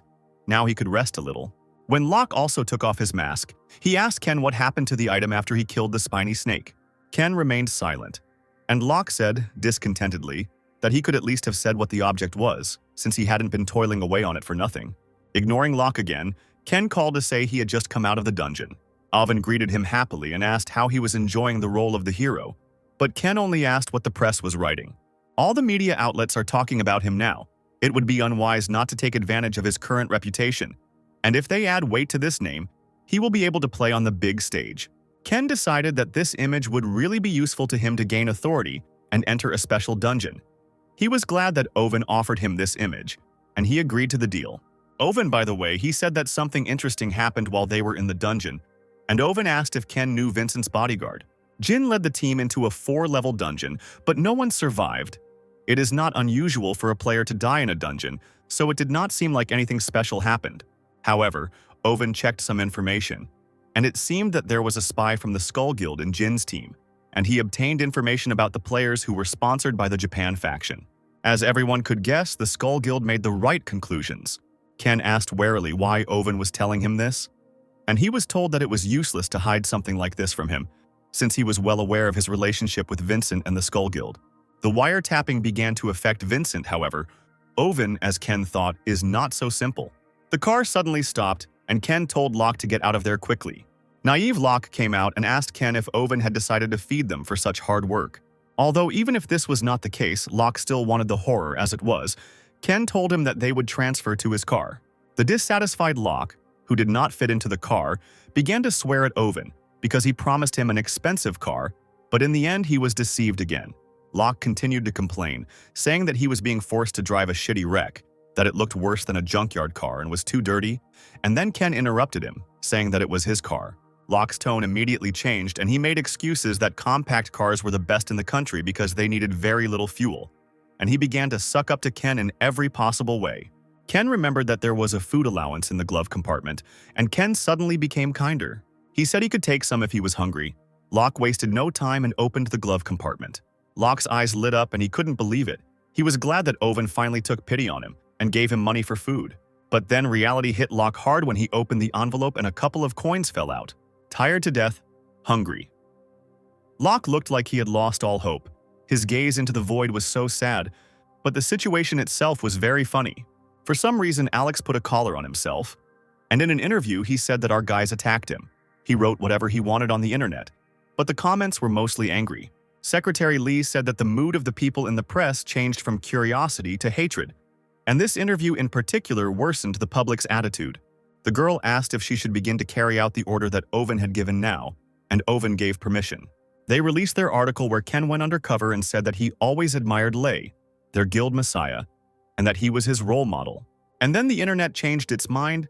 Some wrote that maybe this guy is not bad, since he takes an example from Lei. Others supported him.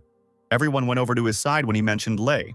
Ken thought that Owen had impressed him, because this move had not only changed the course of events. Now that this statement had been made, the Messiah Guild would not be able to stay on the sidelines. They could try to recruit Ken or at least win his favor. Ken never thought he would use public opinion to lure the Messiah Guild. Ken couldn't wait for their answer and decided that he needed to prepare thoroughly before the Messiah contacted him. And in front of Ken lay several swords. But suddenly Ken received a notification. Urgent news, Vincent had cleared a 6th-level dungeon. This urgent news made him happy. Apparently, he was waiting for Vincent. Vincent was enjoying the attention of the press when his secretary Kim ran up to him. He whispered that she needed to tell him something. Vincent said that if it was not urgent, she could tell him everything later. But she said that it was urgent. She told him that Jean's team, which went into the dungeon, was completely destroyed. He didn't like this news at all, and Vincent called 2 employees over to him.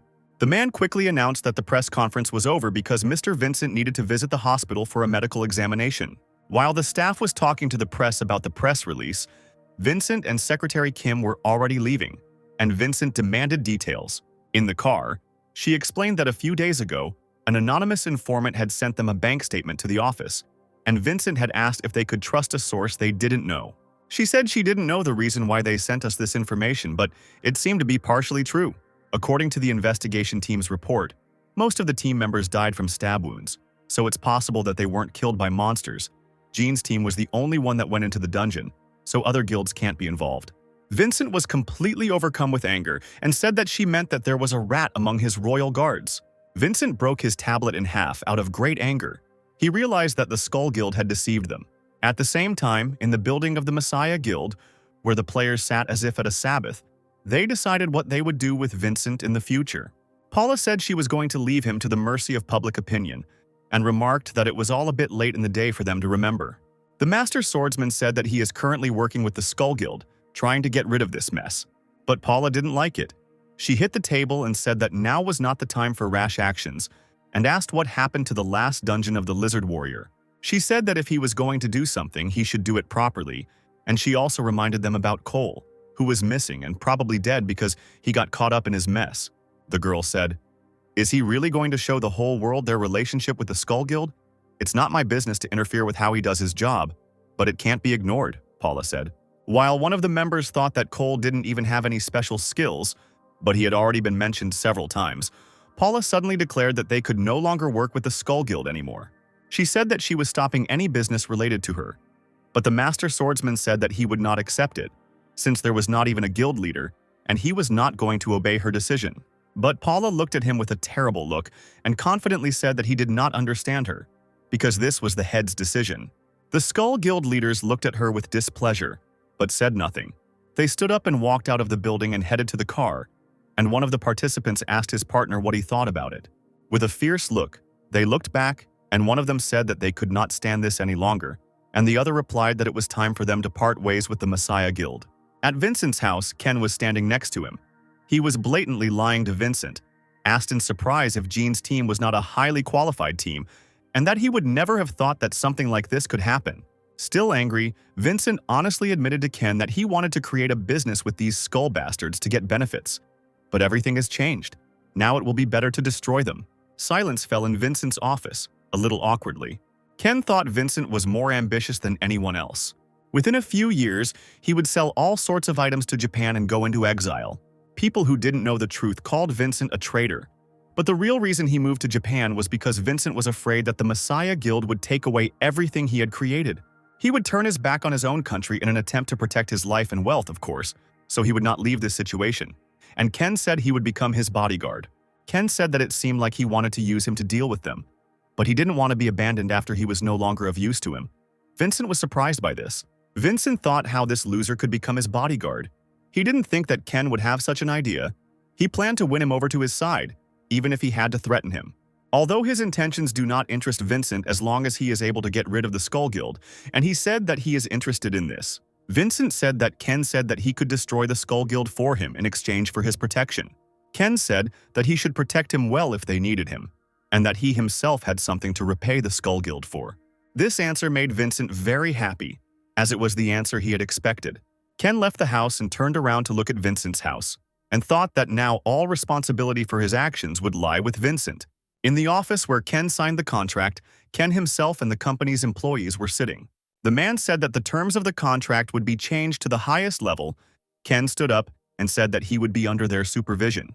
How did this Kina become Vincent's royal guard? The employee asked his boss. Since he had joined the guild less than half a year ago, he had built up quite a reputation working here, but he didn't think it was enough to get into the royal guards. The man replied that he wasn't sure, but figured it had to do with something they didn't know about. While Ken was in the elevator, he listened to everything the employees were saying. One of them asked if the others had heard that the traitor was among Vincent's royal guards. Another was surprised how he got there and said that he was probably lucky to get a rare item. The man said that he was even a little jealous of him, although he clearly shouldn't be, because he was probably sucking up to get to the top. And the man those men were talking about was standing behind them. And Ken thought there was no denying that he was lucky. Ken called Oven, and he happily answered his call. He figured Ken must have something urgent to ask him since he found time in his busy schedule. What Oven heard surprised him greatly, judging by his facial expression. A tired Locke, who was sitting in his office, asked what the idiot had come up with this time, but Oven continued talking to Ken. Oven said that it was a bit difficult for him to manipulate the people who ran the guild and were in charge of the dungeon, but he still agreed. He turned off the phone and told Locke that Ken wanted to use fake documents to enter the dungeon, and he assumed they would find out soon. Locke yawned and asked why he was helping him, even without knowing all the details and whether he had really come to trust this Ken completely. Oven said that he doesn't believe in people and is just trying to figure out which direction he is holding the sword in to determine whether he is with them or not. All the dots over the I's will be placed when they find out his ultimate goal. Two men were sitting in a car, and one asked the other if Ken was going to destroy the Skull Guild, and he agreed. It seems that Vincent is set to declare a full-scale war on the Skull Guild. Most of the Skull Guild members are entering the dungeon today, so this is a great opportunity for Vincent and Ken, the man continued. However, they cannot rule out the possibility that Ken created his own team or is using fake documents. But the man with the scar said that he didn't care about it, as long as Ken went into the dungeon. Ken approached the tent where the two reporters were and introduced himself as Louis. The man asked Ken if he came here alone, and asked him to sign some papers and said that they were not giving a dungeon briefing. Instead, he could read this. Ken thought that even though it was a D-rank dungeon, it could only accommodate 60 players, and it seemed like the dungeon management wasn't very responsible, so it was the best place to deceive people. No, he already said this, but this dungeon is obviously a trap for Ken. In front of Ken's car, the headlights of two cars parked opposite him turned on, and several people got out of the cars.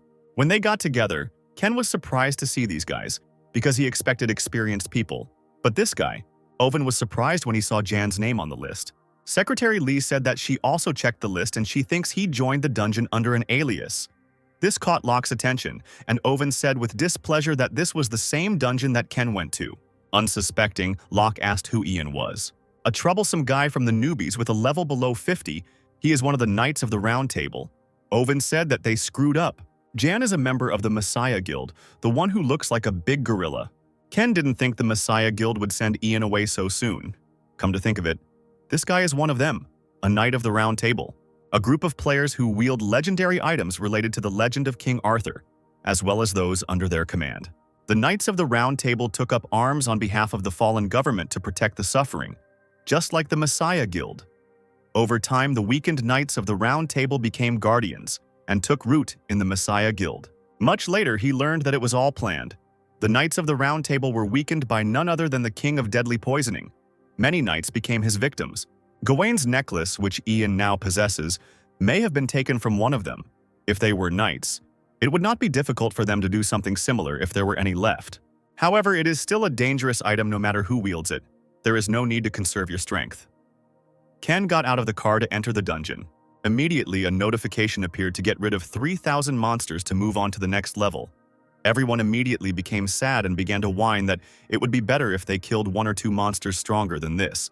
The man said that 3,000 monsters were not particularly dangerous, but it might take some time. Ian said that was a good thing. In the midst of this chaos, it would be easier to stab Ken in the back and pretend it was an accident. He ordered him not to waste any more time and find him. As one player noticed some guys, the Skull Guild just entered the dungeon in such clothes. Don't they understand the situation they're in? Yan thought. Unable to handle the situation on their own, but still continuing to ruin everything around them, Ian decided that they were incompetent bastards. Ian is sure they were warned not to interfere in this personally, and how dare they disobey the leader? He decided to kill them after he leaves the dungeon. He ordered to ignore the guys from the Skull Guild, because they were here to do their job. No matter what happens, they have to deal with Ken themselves. Creepy Yang said that they should report to him once they found him. The target's skill was blood poisoning, so they had to act carefully. And also, they could kill anyone who got in their way.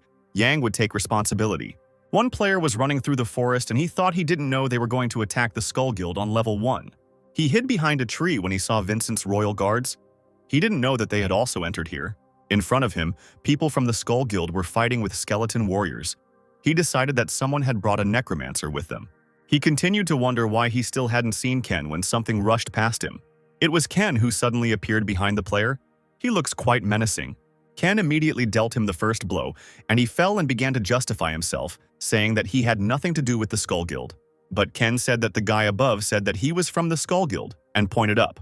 The man looked up and saw a body hanging from a tree. He thought that the guy couldn't have said that. He remembered the previous conversation with this guy. That guy said that Mike failed. So even if they were in danger, he should not interfere. No matter what, he must survive and report everything that happened in the dungeon to the leader. But of course, he lied to Ken, saying that he was seeing this guy for the first time in his life. Ken hit the man again and he fell to the ground, but the player continued to repeat that he didn't know anything. Ken's eyes glowed blue as he activated his skill, and he said that these guys could only be trusted when they were dead. We are taken back to Oven, who frowned at Locke and told him that he knew Ken was a much stronger player than him. Locke angrily threw the pizza slice back onto the packaging and regretted asking because he had lost his appetite. But Oven sarcastically said that this was the guy who ate 5 boxes of pizza and tapped the boxes. Locke only got angrier and shouted that he couldn't eat the pizza he bought himself. He even shared a huge slice with him. But Oven tiredly asked what he said about what kind of player Ken was. He is the most cunning, Locke said calmly. Locke said, a little wearily, that Ken would never enter into an unequal fight. Locke gave him a stern look and said that if Ken didn't have a chance to win, then he wouldn't fight. That was called using his brain. In the dungeon, skeleton warriors surrounded the players. One of them realized that it was Ken, who summoned all his skeletons. The gorilla player sat by the fire and confidently said that at least they knew what to do if they found this coward hiding in terror. He was more concerned about the whereabouts of the Skull Guild guys. They knew what was coming, so it would be nice to meet them soon. The next day, as they were running through the forest, one of them was wondering why they hadn't seen that bastard yet, even though he had also moved on to the 2nd level. The man assumed that Ken was going to hide until the dungeon was cleared, when suddenly he noticed something. The arrow flew past him and he realized that Ken had decided to show up. One player said that after stalling for time, he finally showed up. Another said that it looked like there was a necromancer among his companions when he saw so many skeletons. The gorilla, with a cheeky grin, asked that Ken was going to use the skeleton warriors to fight the players. But then, out of nowhere, Ken appeared with a huge sword and his little skeleton warrior. This made Jan happy. He said that if he had continued to hide, he would not have gotten into trouble, and thanked him. He decided to test all of Ken's skills in battle. The little skeleton warrior rushed forward. Yang confidently swung his sword to attack the skeletons, but they deftly avoided his attack. The agility of the skeleton warriors did not please the gorilla player very much. He was surprised that they were able to just avoid his attack. This was the first time he had seen skeleton warriors move like that. And Ken, at that moment when the gorilla player was distracted, ran up to him. Ken's fierce gaze suddenly appeared in front of us. He was holding his sword in his hands. But before Ken could raise his sword, the gorilla player stopped him with his sword. In front of this monster, Ken looked so small, not saying anything about the difference between their swords. Ken knew that Ian was strong, but it turned out that he was not only stronger but also faster than he thought. By lowering his sword, Ken was able to turn away from the gorilla's attack. But this act did not amuse Jan much. He sternly asked Ken why he made him wait so long just to show him this. Ken jumped back and realized that he was a strong opponent. It was not easy to fight him. Unlike his previous enemies, it was not easy for Ken to fight him, save his strength, and remain cool at the same time. A notification came from an immortal fighter who was interested in this battle, and the gorilla asked jokingly if Ken had seen the notification from his patron. There was also a notification from the messenger of the underworld who was also interested in this battle. Yang said that he only receives such notifications when he fights worthy opponents. Ian realized that Ken had also received the attention of his patron and decided that he could get a good reward if he killed him. Ken remained silent and glared at him. Ken thought it would be difficult if things continued like this. And then Oven said that he had asked him to eat properly, but that they should stop here. But Locke said that it was not such a problem.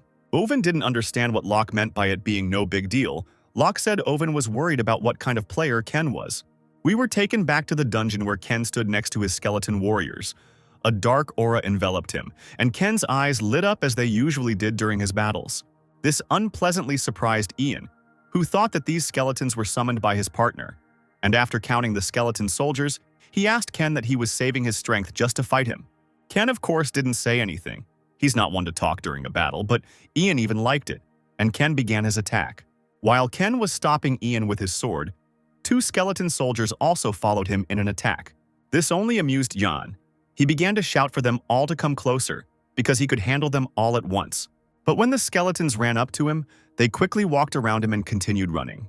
Then it dawned on him that Ken didn't need him at all. The skeletons began to fight with his team. One of his teammates called him over and shouted that there were too many skeleton warriors and they couldn't handle them. Ian was angry that his team was so useless and asked Ken what kind of cowardly methods he was using. Ken just laughed at him and asked mockingly if that was the dog that just barked. He continued to tease him, saying that it was more like a puppy, since he was not even able to comprehend the situation he was in. Our Ken was playing a dangerous game. As expected, the gorilla player got angry and warned Ken that he was messing with the wrong guy. Ian activated the effect of Gawain's necklace, the Sun's Blessing, one of the prized items of the Knights of the Round Table. This didn't surprise Ken. He probably expected it earlier. Suddenly, skeleton soldiers appeared behind Jan. I think he decided to attack him from behind now. But the power of the necklace worked and he quickly turned and attacked our skeletons. One sharp swing of the sword, and our cute skeleton soldiers are no more, the bones flying in all directions. Sorry for the skeleton soldiers, Ken realized that Gawain's necklace belonged to the Knights of the Round Table. No joke, he knew about the effect. As expected, the gorilla's strength increased. Ken thought that now that he had decided to use it, it was time to start the next stage and summoned his skeletons. When Jan heard that he would howl his skeletons, he was very surprised. In an instant, when the skeleton warriors heard the order, they immediately ran away in different directions, just like Ken. Ian thought that Ken wanted to hide again because he thought he couldn't win in an open fight. But Ian needed to get rid of him before the other guilds cleared the dungeon. So Ian turned to his team and said that he would follow him forward and let them deal with the skeletons. Something tells me that this will be a big mistake. While Ken was running away, he thought that Ian had not changed at all. He still does not care about his subordinates, probably because of his self-confidence. Ken thought that of course Gawain's necklace would not help him in any way now. This item greatly increases all of the owner's stats, but this gorilla has no idea how to properly use this magnificent item. In his hands, it's the same as glasses in the hands of a monkey. It only plays into Ken's hands. While Ken was running away, Ian was catching up with him. There were pillars of dust around him. It must be admitted that he is fast. Ken himself also thought that it was impossible not to notice the difference in characteristics. Yan himself thought only that no matter how far Ken ran, he would catch him and kill him. He thought that Ken would not be able to escape from him now that he had used the Sun's Blessing. But while he was concentrating on the fleeing Ken, there was a pile of orcs lying at his feet. Activating the effect of the Messenger of the Earth World, Corpse Explosion, Ken used this trick again. The explosion was so big that it was noticed by players from Jan's team who were in another part of the forest. One of the players became noticeably worried and asked what the explosion was. But another player immediately told them not to panic, because their commander could not be defeated with a simple explosion, and that they needed to quickly get rid of the remaining skeleton warriors and join before he could finish the sentence. Something flew at him. The arrow. It was an arrow. The player was exposed to poisoned blood. He cut off the arrow and told his companions that these pawns were not to be underestimated. They were stalling for time very well and ordered everyone to gather. Ian survived the explosion and started screaming vilely for the coward to stop running away and come out to fight him. Ken stood behind a tree and took out his mask. Ken came out with an interesting expression on his face and said, "So what if it was cowardly? It was obvious that he would lose to him in an open fight," and teasingly said that if he wanted to catch him, then let him run faster. The trick worked, and Jan thought that when he caught it, he would tear it apart with his bare hands. And the Tom and Jerry scene continued. Ken ran away again, and Ian tried to catch up with him. However, Jan had now activated the Immortal Fighter effect. Hurry. He ran up to Ken and pulled out his sword, ready to cut Ken, even though he had just said he would kill him with his bare hands. Before he struck, he said, and I quote, "Let the filthy rat die." But before he could hit him, he fell into the ground. One could understand that the whole path was filled with such tricks. While he served, our Jerry continued to run away. In the hole that Ken dug, there were orc corpses. And again an explosion. John fell into the same trap twice. In vain I called him a gorilla. They are smarter. He got angry, but still survived, and told Ken to stop playing these games. But Ken, who was standing over the pit, said that he was not playing, and began to tease Ian again, asking him if he still did not understand what strategy was. "Do you think I play tag with you because I am bored?" said Ken.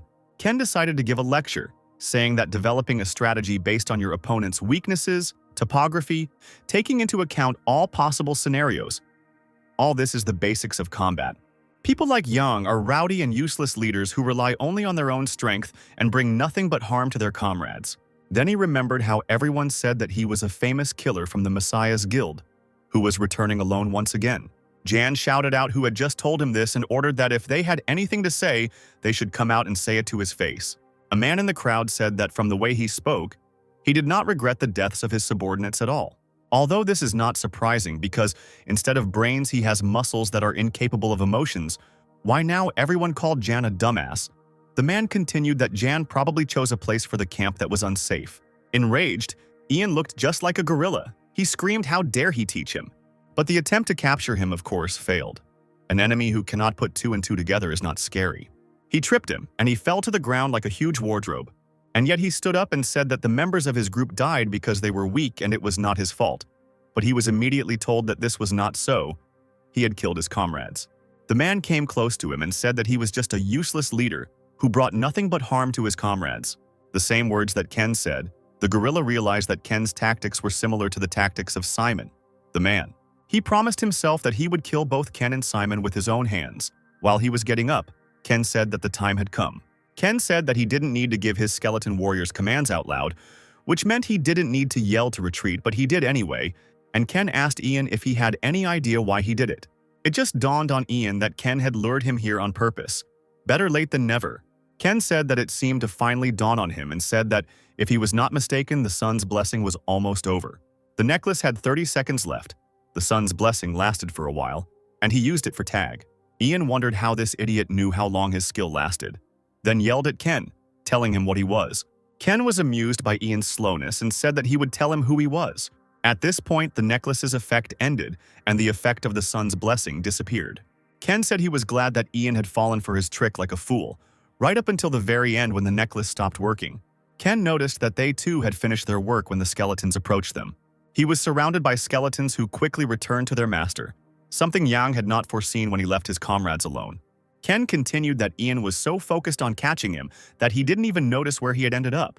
He said it was actually quite close to where he first encountered him, as they were just running around in circles. Thanks to this, the skeleton warriors were able to finish off his allies. It's a pity for them. They chose a stupid leader who can't think straight. And that's why the skeleton warriors were able to get to Ken so quickly. Jan was surprised that his subordinates died. I don't understand why he was surprised. He was angry, not because his comrades were dead, but because Ken looked down on him. Ian activated the Immortal Fighter's speed skill and literally flew towards Ken.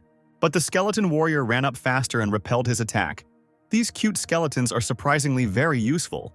Ken, with a confident face, told Ian not to get so excited, since they were just getting started. Meanwhile, Locke was complaining in his car that he was being overloaded with work. It turns out he was given the task of checking this yawn from the Messiah Guild. Owen said he wanted Locke to go to the dungeon of the two-headed dogs. He thought about it and decided it would be calmer if they took him there. But Locke said they didn't need to check anything because he was sure Ken would come out alive and well, and asked if he was really worried about Ken losing after meeting Ian. Owen said that it was actually the opposite. If Ian loses, as he says, they need to be sure of something to come up with the next plan. Ken probably thinks so too, Owen said, because he's not a stupid guy, and so he'll want to know their goals, like the reason why they created a fake name for Ken, or the relationship between Vincent's faction and the Skull Guild. For what reason do they continue to help him, knowing that the Messiah Guild is behind all of this, that this is just part of a bigger plan to eliminate the Messiah Guild? It's good to see a thinking person after that gorilla. Owen said that even if Ken killed Ian, it would be difficult to understand his true intentions, but they still needed to get at least confirmation of whether he would continue to cooperate with them after or not. And in the dungeon, we see the skeletal remains of soldiers lying around. I feel sorry for them. But Yan was barely standing holding onto his sword, and he thought that his body was becoming slower due to the effect of the poisoned blood. Ian is badly injured and already having trouble breathing when he notices how many skeletons there are in front of him. The skeleton hit Jan with such force that he broke the ground beneath him. While he was trying to hold back the huge skeleton, another smaller one ran up to him and dealt him several blows at once. The poisoned blood spread throughout his body, and it seems that hard times have come for Ian now. Jan wanted to hit them again, but they were already giving up. Ken, who was watching the battle from afar as usual, thought that Jan was doing well against the 12 skeleton warriors. Now there were only 2 left. It would have been much worse if he hadn't increased the number of skeleton warriors with the skill stone. Now that he was completely under the influence of the poisoned blood, Ken decided that he would not have to entertain him anymore. Ian kept yelling at Ken to fight him and not stand by. Even when he was already lying on the ground, unable to stand, he continued to order Ken to fight him. With a shaking hand, he said that he still had the strength to fight him. But a second later, his hand falls and Jan dies. And that's the end of one of the Knights of the Round Table. The Messenger of the Underworld smiles at Ken's easy victory. The Messenger of the Underworld shared some of his influence with him. Now Gawain's necklace belongs to Ken. An item that belonged to Gawain, one of the Knights of the Round Table, contains the Blessing of the Sun. Ken said this was his first item that belonged to a Knight of the Round Table. If it's someone like Ian, he'll definitely show himself, Ken said, activating the Eye of Anubis. Ian and Simon appear in front of us, who says he bets it wasn't easy getting here, with his brain. He said that of course he meant his subordinates, not him. Ian said that if Simon was a bloodhound, then he should just bark. Jan said that since he was going to the master, he would let him go this time. But when he saw him next time, he would break his mouth. Simon just laughed and said he would look forward to it. Jan entered the office and bowed, introduced himself, and said that it was an honor for him to meet the great hero. Here we saw the face of Lei, who was sitting and looking at him with an arrogant look. Ken got really angry when he saw Lei. He thought that the Messiah Guild wouldn't just let it go after learning that Jan had died like this. Ken decided that anyone who supported Lei's ambitions over justice would be made to pay for it. Meanwhile, the players were busy with the dungeon, and one of the players said that the two-headed dog cannot be caught by acting thoughtlessly. They decided to attack him together when he was eating, because then they would be able to catch him without losses. But at that moment, everyone received the message that the two-headed dog had been defeated. The dungeon was cleared. There was no need to guess who killed the dog. Ken calmly walked out of the dungeon gates. As he approached his car, Locke was already standing there, greeting him as soon as he saw Ken. Ken asked what Locke was doing there, and Locke said that he was running errands and had come here because he had heard something interesting. Locke picked up the envelope and said he had something to give him and decided to talk on the way. In the car, Locke handed Ken an envelope and said that Owen wanted them to enter another dungeon together. Locke asked Ken how things went with Ian. Ken had half expected it, that they had already found out by the time he opened the envelope. According to Ian's recollection, he entered the dungeon under a fake name, meaning Owen knew why he asked for a fake identity and still agreed. Locke asked what he had fought him in the dungeon, hadn't he? And what he had been like. Ken didn't think twice before saying that Ian was much stronger than Locke. Locke is easily angered.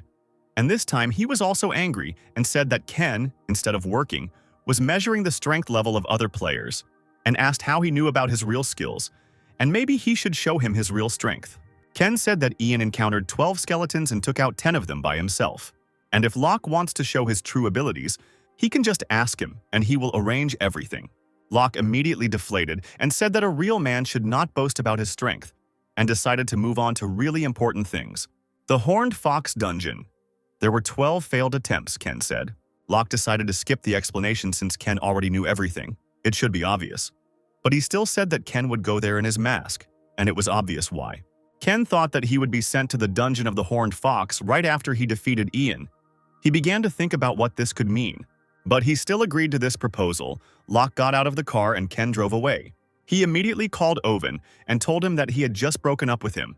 And didn't he tell him not to worry about anything because he never chooses a losing option? Alvin asked what he said about their offer, and Locke said that Ken immediately agreed and already knew about the characteristics of the dungeon.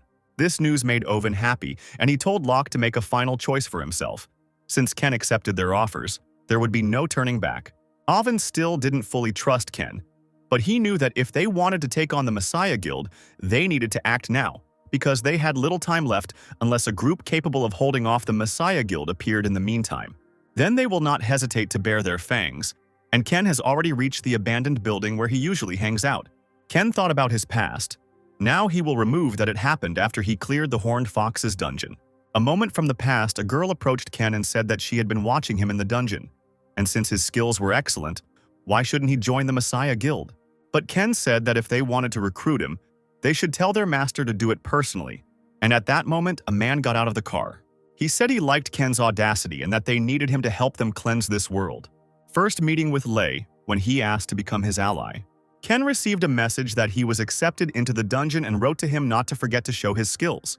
Just like Ken thought earlier, he was sure that the guys from the Messiah Guild would be there too. Ken decided to show off his skills in a way that would make their hair stand on end. He would be very busy, so to finish the preparations in time, he took out the skin of a spiny snake from his inventory. But since he had already cleared this dungeon, it would be the perfect place to show himself. At the sports stadium, the players gathered together. Ken and Locke were there too, wearing their masks.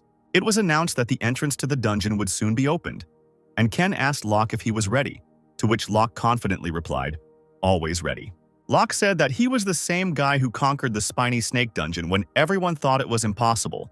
He confidently said that the dungeon was like pieces of cake to him.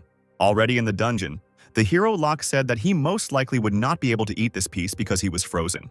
Players were told to change their clothes to winter ones and to act quickly, especially mages with low health.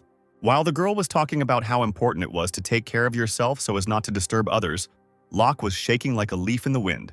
Ken thought that the girl knew what she was talking about because sometimes natural conditions are scarier than monsters, and poor Locke wondered how a tank like him could be so cold. Ken turned to Locke and told him to follow him. They ran away, and Locke asked if it would be better for them to move with the Messiah's Guild now. Acting independently in such weather conditions could be dangerous. And Ken laughed at him and asked if he was one of those who couldn't use his strength in the cold. Hearing this, he immediately became angry. How easy it was to get Locke angry. He straightened up and said that his nickname was the Siberian Brown Bear, and this temperature was like a light breeze. Ken said, "Great, because he should know. This dungeon will be harder than the spiny snake dungeon. Ken knows what to push to make him act." Confidence vanished, and Locke asked in a trembling voice how much more difficult it would be. Ken is wearing Gawain's necklace. He feels warmth in the cold. He also has the Grim Reaper mask on, and he can connect with summoned monsters. Ken told Locke that they should move on. Locke asked Ken what his plan was for this dungeon, since it was a survival dungeon. Was he going to build a fortress like last time? But Ken said that wasn't necessary, and Locke was glad that there would be no manual labor this time. Ken summoned his skeleton soldiers, and instead of the cute skeletons, a huge creepy skeleton appeared. Locke asked why all the skeletons were dressed up like that. He said that since he had spent money on armor, he might as well try. But then Locke noticed that it was the skin of a spiny snake. Locke started shouting that despite the fact that they both worked hard, he took all the skin of the spiny snake for himself. He thought that it would cost a fortune to make just one suit of armor. And all his skeletons were in that kind of skin. Ken said his share was supposed to be delivered to the office. I don't know if I should believe him, but oh well. Locke started scolding Owen again, and his ears started itching again.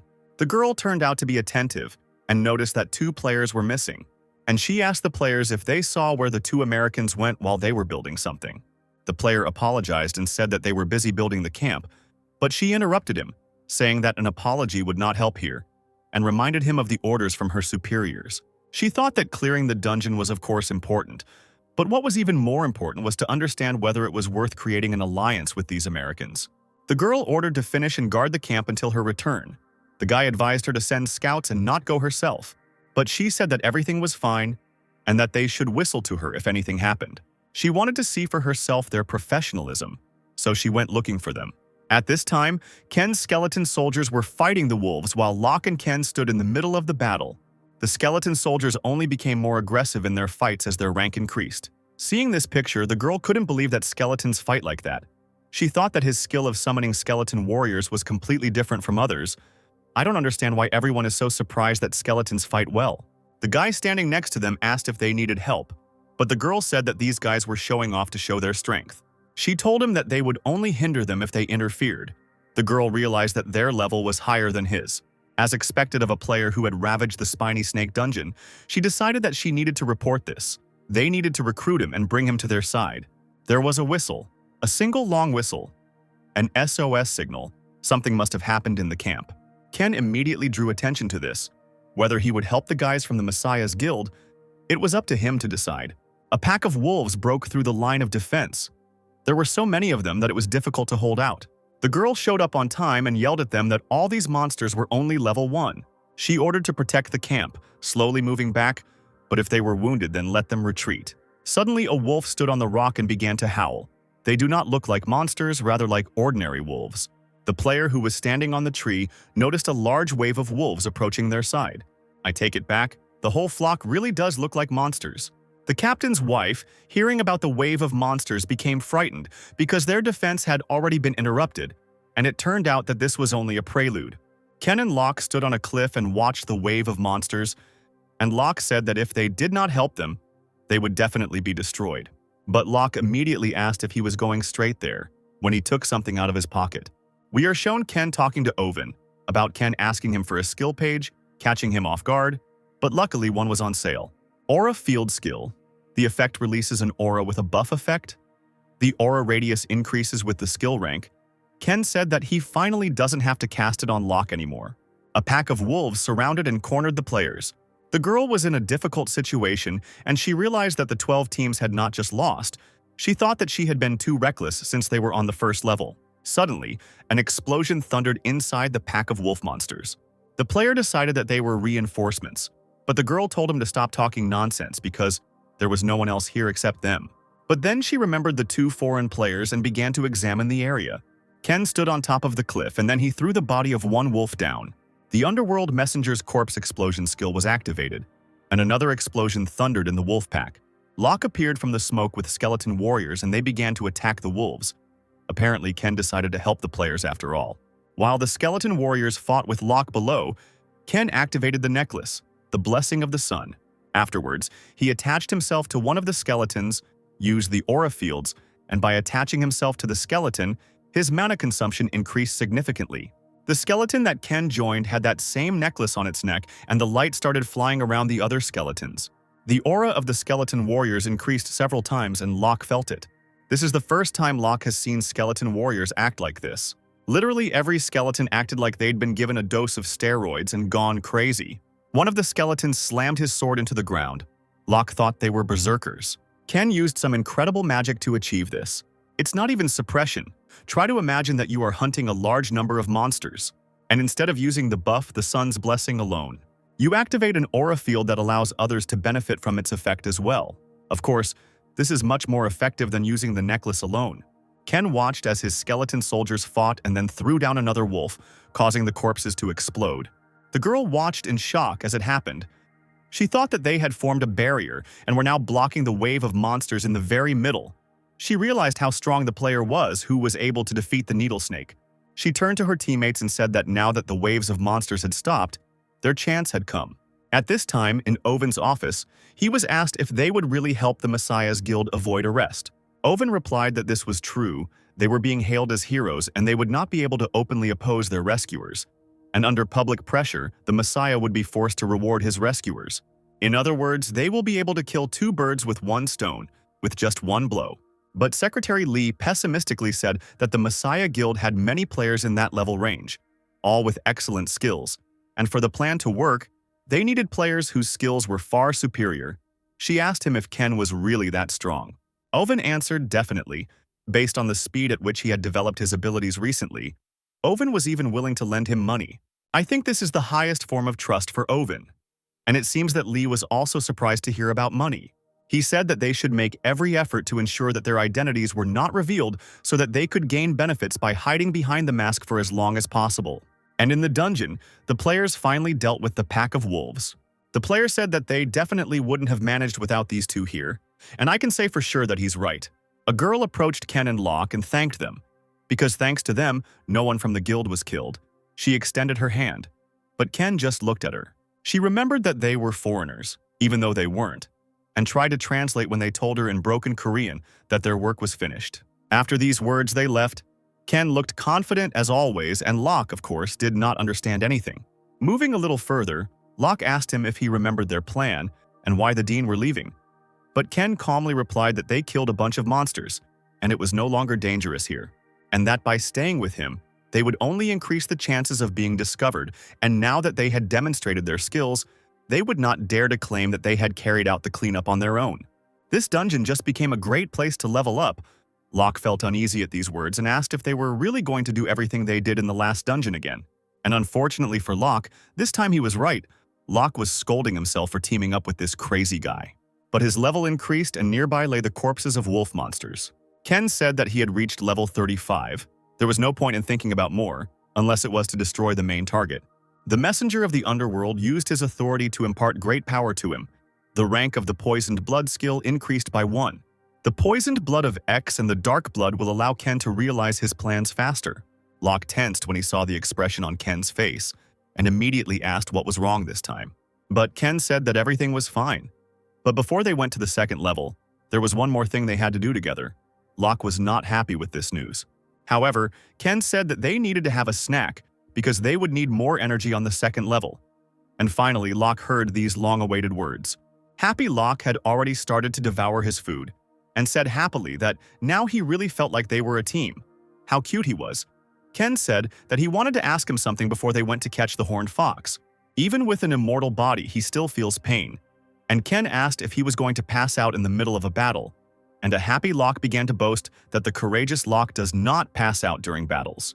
And Ken asked in a serious voice, if the fox pierced him with its horn, how long could he stand it, poor Locke? Out of fear, even dropped his piece of meat. Poor Locke, frightened, asked if he had done something wrong and whether he should beg for forgiveness right now. The second day came and all the players came to the second level. The atmosphere was not very good. One held his bow in his hands, but they said that the target was too fast and they could not catch it. Before the poor player could turn around, the monster's mouth suddenly opened right in front of him. The girl watching the battle realized that at this rate everyone would die. She began to worry more and more. A way to slow down the horned fox's movement speed, she continued to think about ways. But at that moment, Locke appeared in front of her and said that he himself would kill this horned fox. She could no longer stand on her feet, but she continued to think about what he had planned. The girl shouted that it was impossible to rush forward like that without a plan. The horned fox appeared before Locke. It looks incredible, but it is not yet clear why it is called horned. In a second, the horned fox flew up to Locke and opened its mouth. Luckily, Locke was wearing armor. He clearly didn't expect the fox to be so fast. He thought that Ken was right again when he said that the damage wouldn't be much, but she was still fast. Right now, Locke can only block her attacks. It would be too difficult to hit back, plus this slippery snow. Before he could finish his thought, a huge horned fox appeared in front of Locke.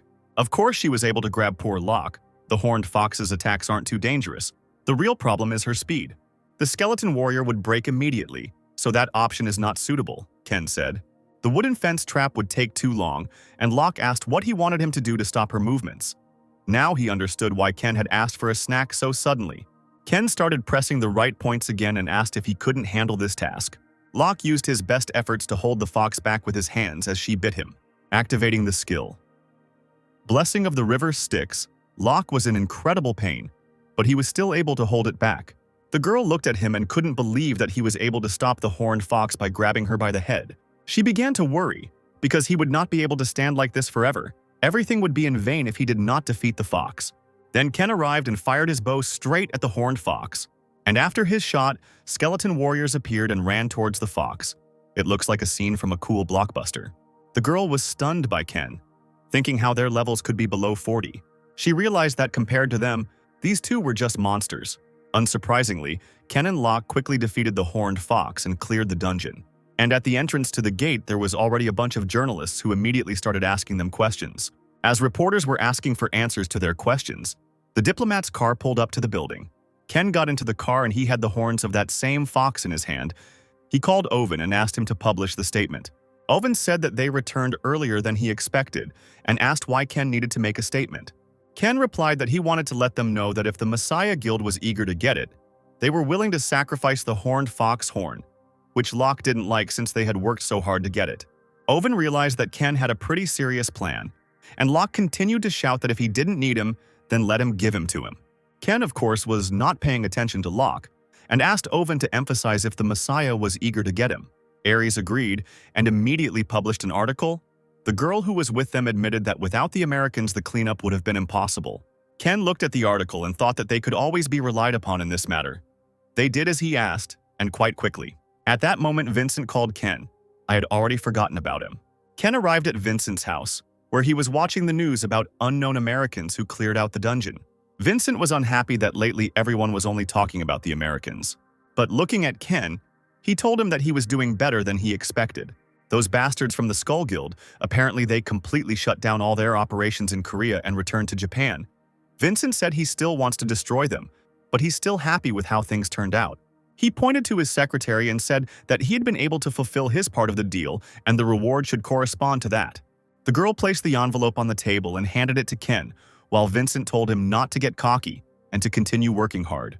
An envelope with the bloody mist skill, the effect creates a mist from your own blood, which suits him because his blood is poisoned.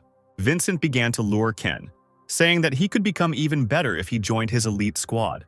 Then the news said that the Messiah Guild had issued an official statement that they would be grateful to the Americans, but were only willing to accept his words. Instead, they would send him a modest gift as thanks for saving the lives of the guild members. Vincent started to swear that these damn idiots would lose so easily defending their pride. Ken thought that if he remained silent, they would try to steal the horn through the influence of heightened opinion. But this only works against those people whom the Messiah Guild considers enemies. In addition to saving the guild members, he states that he will give this item as a gift. After this, even they will not call him an enemy. If they want to save face as merciful heroes and get the horned fox's horn, they will have to pay a huge price. But back in Vincent's office, Ken was given a level 40 skill page, so he hinted to him to focus on leveling up. Ken asked if he could provide him with some dungeons in which he could level up, and Vincent readily agreed. He ordered him to buy a few through a broker and send him the invoice, and he would take care of the rest himself. Ken thanked him, but with such a smile that if I were Vincent, I would have been nervous. Locke was eating and watching the news about the Messiah Guild planning to send them a gift, and Locke realized that Ken had staged this show with the sacrifice for this. He acknowledged that Ken knew what he was doing and asked what they would send, and Owen responded with a golem summoning skill. Locke asked in surprise how he knew this, and Owen calmly replied that they had decided all this before the public announcement was made. No matter what the gift, it's always better to give it before the press finds out. They offered a summoning skill, and we immediately agreed. Then it dawned on Locke that the gifts had been given to Ken, and he said in a rage that he had also worked hard and that he deserved a gift as well. And suddenly, Owen put several boxes on the table, and knowing that they were his, Locke just froze in place. Owen said that since Locke loved food, he saved it for him, and Locke continued to remain silent.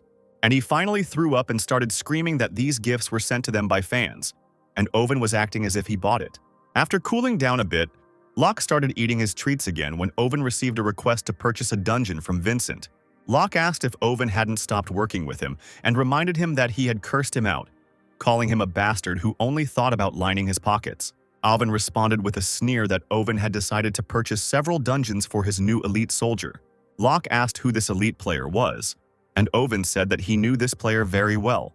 He immediately realized that it was Ken, and calling Owen and Ken swindlers, asked if they were blackmailing him. Owen just laughed and said that it was called business. Owen suggested that Locke learn business from Ken, and then handed him a piece of paper. Locke picked up the piece of paper and said sullenly that it was a survival quest. Dungeons that immediately made it clear that they were a survival quest were quite rare, so Owen would get to make some money. Surviving 7 days in a B-rank dungeon seemed like the perfect place to level up while risking your life. Locke handed the piece of paper back, and Owen asked him in surprise why he was doing this. Owen ordered Locke to go and take this task to him.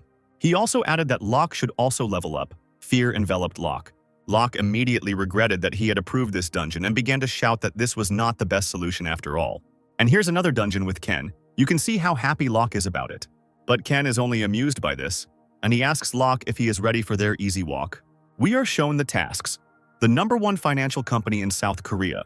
They became the most influential company in the world by sponsoring the Messiah Guild. Someone asked about Ian's death. Another person said that he entered the dungeon with words about catching Ken, but never returned. The girl did not understand why he needed to do something that no one asked him to do.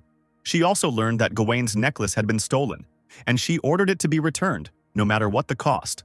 All this time Paula, whom we know very well, was talking. I thought that replacing Ian is not such a problem for the guild, but they do not have an item that can replace Gawain's necklaces. At first, the Skull Guild's frequent failures didn't seem like a big deal to her, but that small spark turned into a flame, creating tension between us, both the Master Swordsman and the Master Archer. The union, which was considered ideal, began to crack at the seams. She decided that the source of their problems was that bastard Vincent, which is partly true. Paula bit her lip nervously, thinking that if she had known how things would turn out, she would have dealt with him earlier. But now that his powers had grown so much, she would have to act gradually. She asked her subordinate what happened to Vincent's new elite squad. He gave his name. The guy, stuttering and nervous, said that they were doing everything possible to get rid of Ken. But Vincent was protecting him with all his might, so they couldn't even get close to him.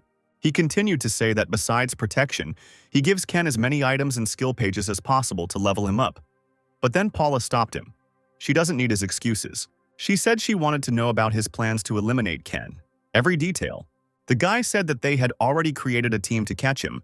The leader of this team was Simon. Simon, who holds the Lancelot ring in his hands. Paula decided that she could trust him. She asked where they were now. At the moment, they were fully prepared. In this dungeon, Ken reached level 40, the messenger of the underworld.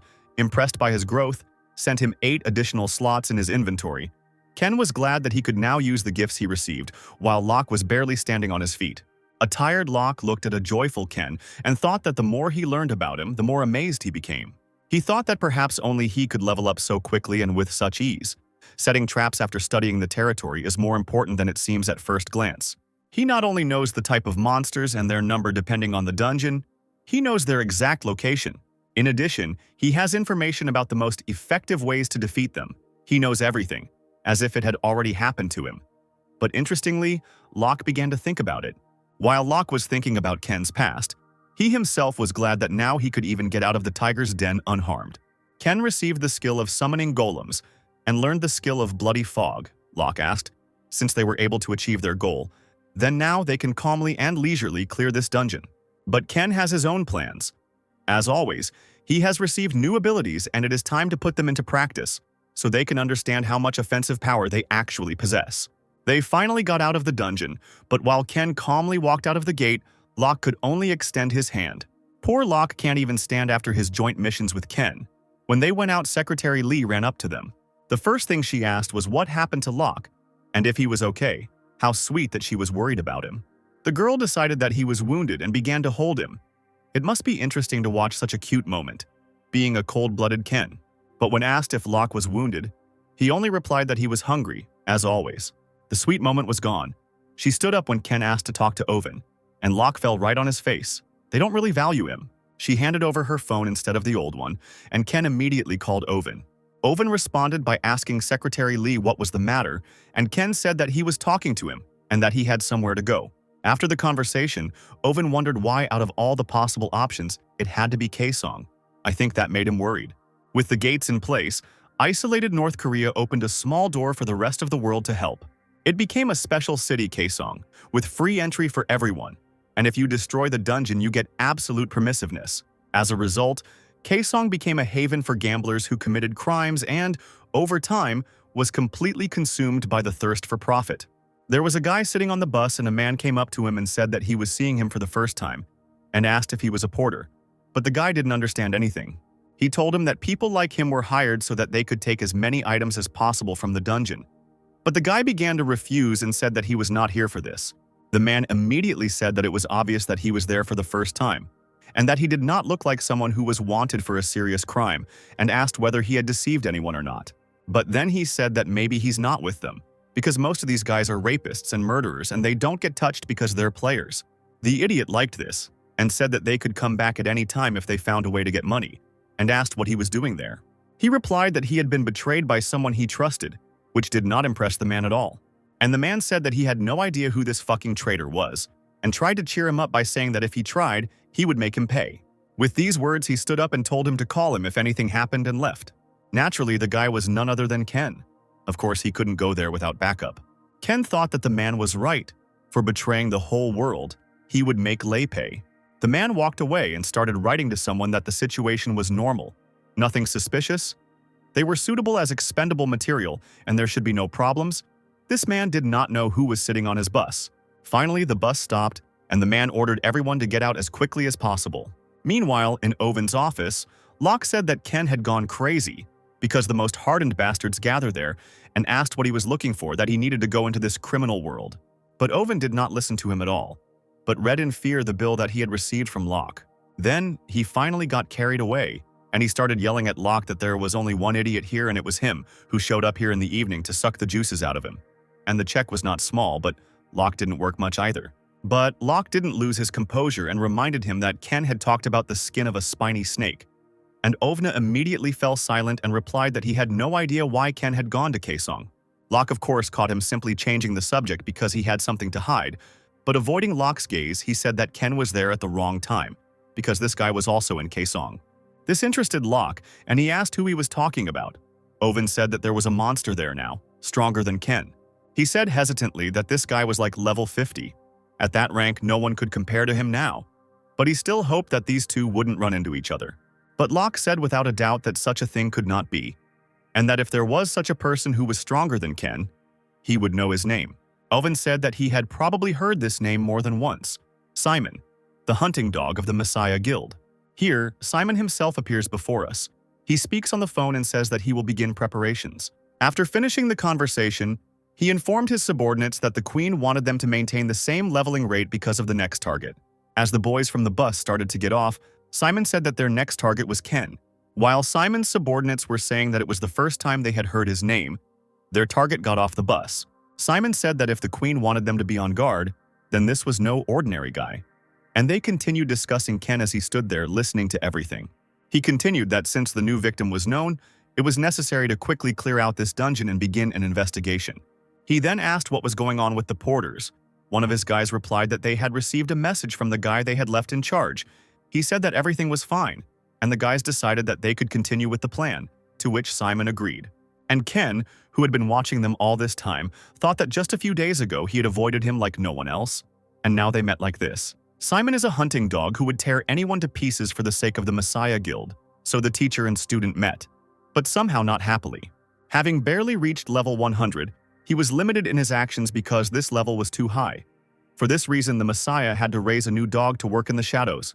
Ken found out about all this later, but if things weren't like this, that bastard Lei wouldn't have come looking for him personally. And yet you shouldn't underestimate Simon. Besides, he probably already got Lancelot's ring from Paula.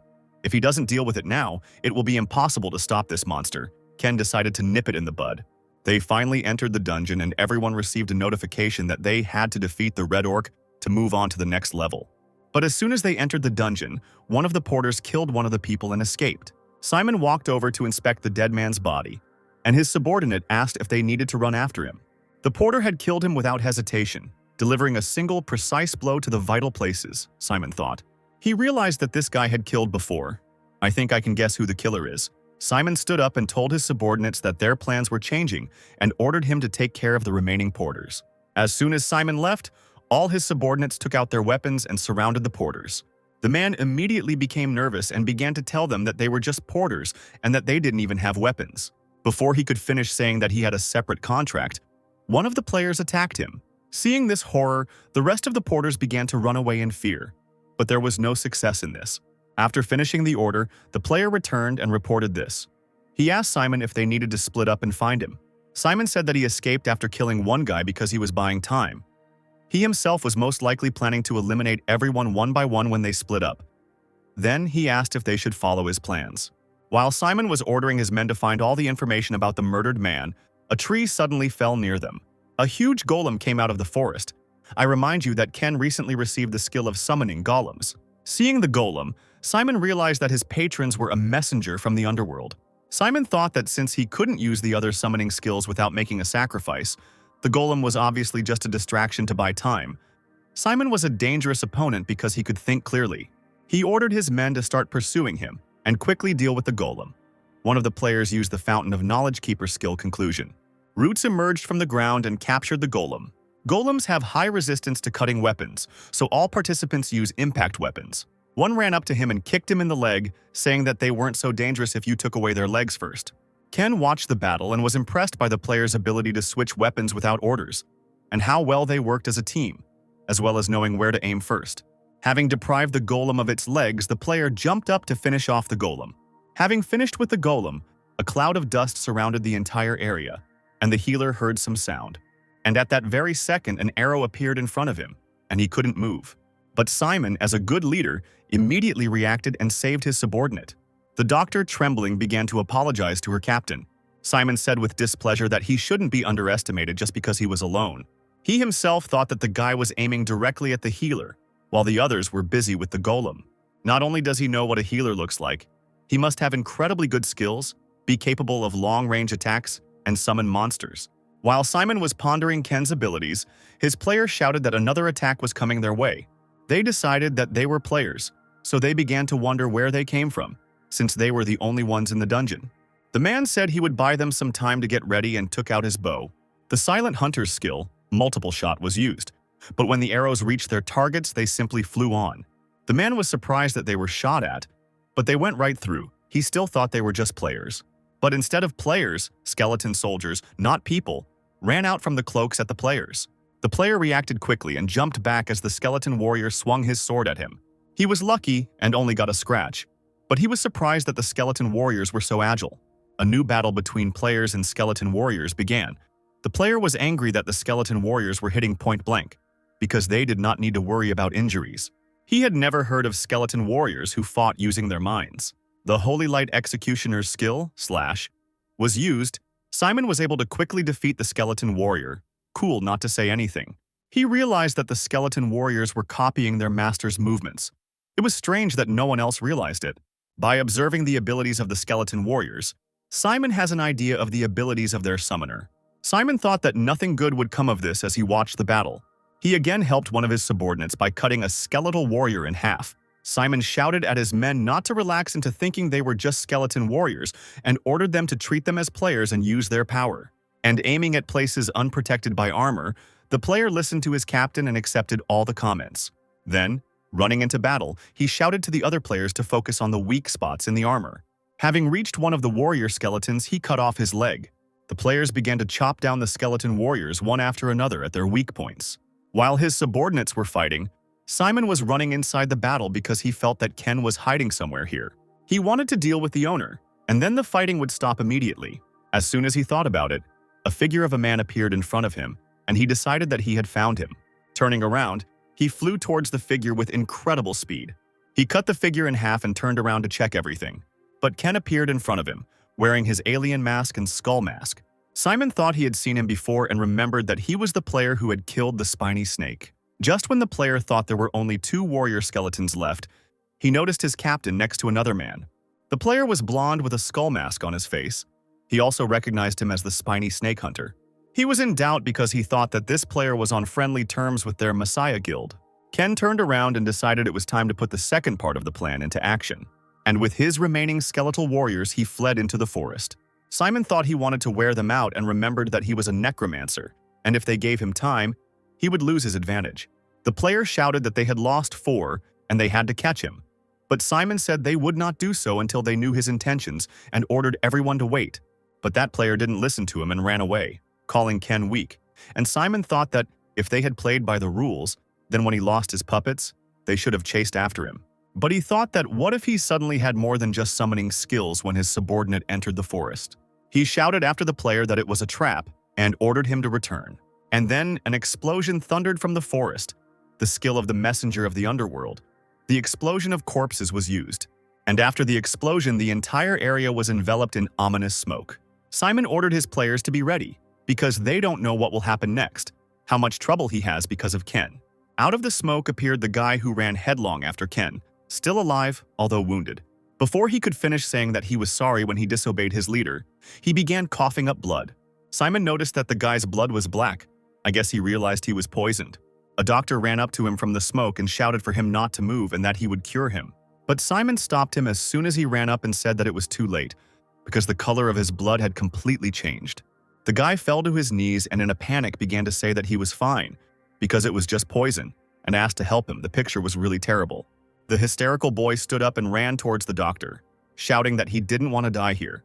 But when he just ran up to him, Simon took out his sword and cut him cruelly, although he would have died in agony if he had poisoned him. Simon thought that the source did not say that this guy uses poison, but he still used it, and it was so deadly that the player died immediately. He wondered why he hadn't used this deadly poison from the beginning, and then it dawned on him and he turned around, seeing that all the players were already injured. One player said that due to the explosion he didn't notice that the fog was dark red and didn't disappear, and Simon activated his Lancelot ring. Lancelot's ring activates high resistance to blood poisoning, then he shouted for everyone to move away from the fog because it was poisoned. The player said that he felt no poison, but without finishing he was poisoned, their health will gradually decrease due to the effect of the poison. Then all the players started coughing and fell to their knees. Simon realized that everyone had been poisoned, and that this was exactly what he wanted. He wanted the poisonous fog to deprive Simon and his subordinates of their protection. While he was thinking about this, a huge skeleton warrior appeared from behind. Simon quickly jumped back, but the skeleton ran past him towards his players. He also realized that he was not his target, but his subordinates. While Simon was distracted by this skeleton warrior, Ken quietly ran up to him. Of course, Simon was able to block his attack and they jumped aside together. He received a notification from his patron. The executioner of the Holy Light became interested in this battle, and Ken noticed that Simon managed to hit him in that moment. Of course, the messenger of the underworld also became interested in this battle. Ken, as he expected, realized that his level was very different from Ian's. He wanted to distract him and defeat him with one blow. He thought that if he was not careful, he himself might die, and activated Gawain's necklaces, the blessing of the sun. This time, it would be difficult for him to win. Meanwhile, in Owen's office, Secretary Lee reported that she had managed to track down Ken's location. As they had predicted, he had gone to that dungeon, and Owen realized that he had gone there to get rid of Simon. If that meant he was targeting the Messiah Guild, Owen decided that Ken could be a good ally. Of course, if he returns from there alive, and told the secretary to start preparing. What the secretary had been working on for many months was the power of the pharaoh. All of Simon's subordinates were dead and lying on the ground, and Ken fell to the ground while Simon destroyed another warrior skeleton. I think we should start worrying. After killing the last skeleton, Simon said that now only they were left and asked if he was done with his tricks. Ken looked terribly tired, even though he had applied all the effects of the sun's blessing to himself. There was still a huge difference between him and Simon. Simon was stronger than Ken remembered. The situation was dire. Ken was already at the limit, while Simon was still standing on his feet. He realized that he had been too confident when he decided that he was ready to face Simon. Ken had already been hurt many times. Simon admitted that he was the first one he had to deal with, and said that he himself had to understand that he had lost too much blood and did not have much left. He was poisoned again, but thanks to the ring he was able to resist the poison. Simon himself knew that if it weren't for the ring, he would have been dead long ago, like his subordinates. Simon continued to confidently approach Ken, who knew that if he lost any more blood, he would die. Walking up to Ken and raising his sword, he said goodbye to him, the first time Ken had been in such a difficult situation. Ken watched as Simon raised his sword, unsure of what to do. Luckily, Ken remembered what Vincent had told him. Since the blood was poisonous because it was running through his veins, they would not be able to provide him with adequate surgery or a transfusion if he was mortally wounded. Secretary Kim handed over the envelope and said that the boss had prepared it especially for him. Vincent said that it might be useless once he became stronger, but until then, she had to save his life at least once. Ken remembered the envelope he gave him. I have never been so happy about Vincent. Then Ken jumped on Simon. Apparently he had come up with something. Simon thought that this bastard was fighting to the last. Of course, everyone wants to live. Ken reached for Simon's stomach, and the underworld messenger's blood absorption skill was used. After that, Simon flew in the opposite direction. However, like Ken, they both fell to the ground. Simon suffered from profuse bleeding. All of his stats were sharply reduced. Ken sat on the ground and he had restored 5% of his health, better than nothing, and his bleeding had stopped. He then stood up and walked towards Simon and asked that someone like him should know Lei's true nature. So why was he still subservient to that bastard? Simon laughed and asked if that was his real reason for attacking, and said that although everyone says the world has gone crazy, it is far from true. For those who have the power, the players, to rule the world, that is justice, to end the game stupidly. That is the law of nature, Simon said. Ken took out Lancelot's ring, and the ring's effect disappeared. Simon was poisoned and his resistance was sharply reduced due to profuse bleeding. Justice, the laws of nature, Ken began.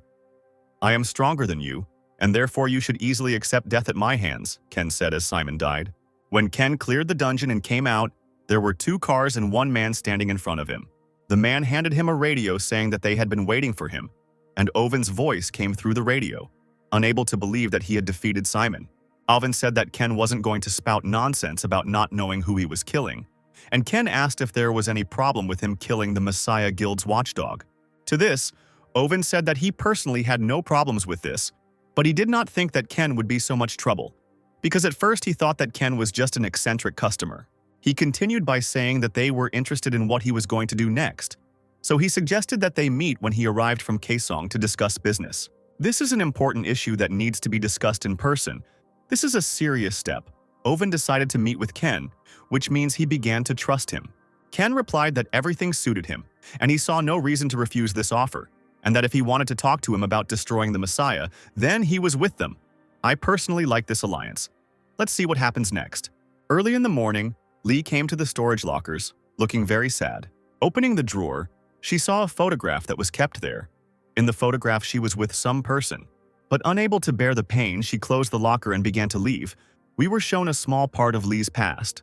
There was a battle in the dungeon, and when the players heard the signal to retreat, they began to run away. While all the players were running away, the guy walked straight ahead. Of course, that man was Locke. Locke wore a foreigner's mask and thanked the other players. On Locke's finger, Lancelot's ring that Ken had taken from Simon glittered. Locke asked what Ken wanted him to grab that burning thing. Ken started teasing him again, asking if he was so insecure that he was afraid of getting a small burn, having such a body. And Locke, of course, started saying that he was not afraid, but just worried about whether they would be able to carry out the plan in principle. Then Ken told him that he had to endure 5 seconds for her to remain immobile and he would take care of the rest. After these words, he threw him the rings and told him to put it on just in case. Locke thanked him hesitantly and said he respected his preferences. It seemed the fool thought Ken had proposed to him. Ken told him to stop being a fool, and that it was Lancelot's ring, and it protected the wearer from almost everything except burns, and Locke asked what good it was if it couldn't protect against simple burns. He replied that if the Firefox's flames had any negative effects on him, the ring would save his life, and that in A-rank dungeons, such risks were unavoidable. Locke was thinking about how he had promised to buy him as much food as he wanted if he could hold off the Firefox for 5 seconds. His life was in question, and he was thinking about food. With these heroic thoughts, he ran straight towards the fiery fox. He grabbed the fox by the neck and held her. A few moments later, the fire burst into flames. A terrible sight. And he still has to stand there for 5 seconds. The flame of the firefox gives you the curse of darkness. And Locke is blinded. Lancelot's ring activates a powerful resistance to the curse of darkness. Locke thought he would succeed no matter what, and he would eat until his wallet was empty. Ken stepped forward with a blood weapon. With it, he can create weapons using his blood. Owen was reading his newspaper in his office. The A+ rank Firefox dungeon went to the Messiah Guild. He thought that if the Messiah Guild acquired Japan's treasure, then they have something to blackmail other countries with. Since Ken's appearance in the American Mask, the Mission Guild's actions have become more aggressive. It was quite possible that they were holding more than just Japan in their hands. While he was thinking about this, Lee entered the office. Owen noticed that her shoes were covered in mud. She sat down at her desk and said that she was now going to present the report that Owen had asked her to, and Owen went to the calendar. Owen said that working hours had not started yet, so she could take her time. Today was the 8th, her birthday. He understood where she went today. How nice that he highlighted her birthday on his calendar. He happily thought that he should buy her something and suggested steak for lunch today. She immediately asked if he got any free coupon or anything. Lee knows him well. But he wasn't particularly happy about her remark. Korea Airport Locke and Ken walked out of the building, and Locke thought that if Ken hadn't lent him the ring, he would already be dead. Locke had no idea that the Firefox's flames could do so much damage, and Ken had calculated everything and came prepared. He already thought that he had begun to catch up with him, but in fact, he had a long way to go. Ken pulled him away saying that they would split up here, but Locke stopped him with a serious look and said that he had to keep his promise before he left. Locke said that if he could hold the fox for 5 seconds, he would buy him as much food as he wanted. Ken said he only lasted 4.9 seconds to be exact. What a cheater. This angered Locke, and he began to shout that Ken could not play so dirty with the sacred stake of food. He ran after him, calling him a cheater and that he lasted longer than Ken thought, but Ken kept saying 4.9 seconds. The very next day, Vincent was sitting and reading about the Americans who defeated the Firefox, and he said that at first he thought he was just an idiot hanging around, but now he was impressed. Putting the newspaper aside, Vincent asked Ken what he thought of him, and he simply agreed. Suddenly, Secretary Kim came into the office and said that she needed to tell him something, but when she saw Ken, she said that since he had a visitor, she could tell him about it later. Vincent said that she could tell him everything now and asked what happened. She revealed that John George, whom they were trying to recruit, had joined the Messiah's Guild. It seemed that the Messiah had passed them by due to John's growing influence in Europe, and Ken at that time thought that he remembered that they had started working together much later. Could Simon's murder move the chain of events forward? He decided he needed to understand the situation and adjust the plan. Vincent said that he wanted to use John George to keep the Messiah in check, but now he had become a threat to them. Darkened by the news, he decided to come up with a plan B. And then Ken quietly asked what he had just said about those Americans. Vincent said it would be great to recruit them, but they don't have any information about him. Secretary Kim said that there were rumors that they had been appearing on the black market quite often recently to purchase the Skeleton Knight skill. Vincent said that it was a rather rare skill, which meant he was trying to find the Skeleton Knight. Vincent repeated, and then he decided that it looked like everything might be much more forgiving than he thought. In the Messiah building, Paula approached Lei and said that Simon was dead. She is clearly nervous as she tells him that not only is Simon dead, but so are his subordinates. Lei asked about the base, and she replied that the base in Kaesong had been destroyed without a trace. He turned and asked who the daredevil was who decided to provoke them in such a way.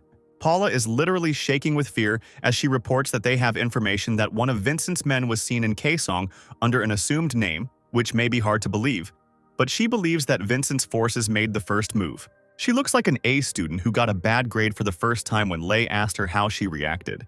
Paula said that if he meant Vincent, she had already done something. Soon, his reckless attempt to keep the Messiah Guild under control will lead to his death. Paula said she recruited the man to spy on the Americans, a player who shows ambition by spreading his powers throughout Europe. His patron is the messenger of the underworld, and his main skill is the skeleton warrior.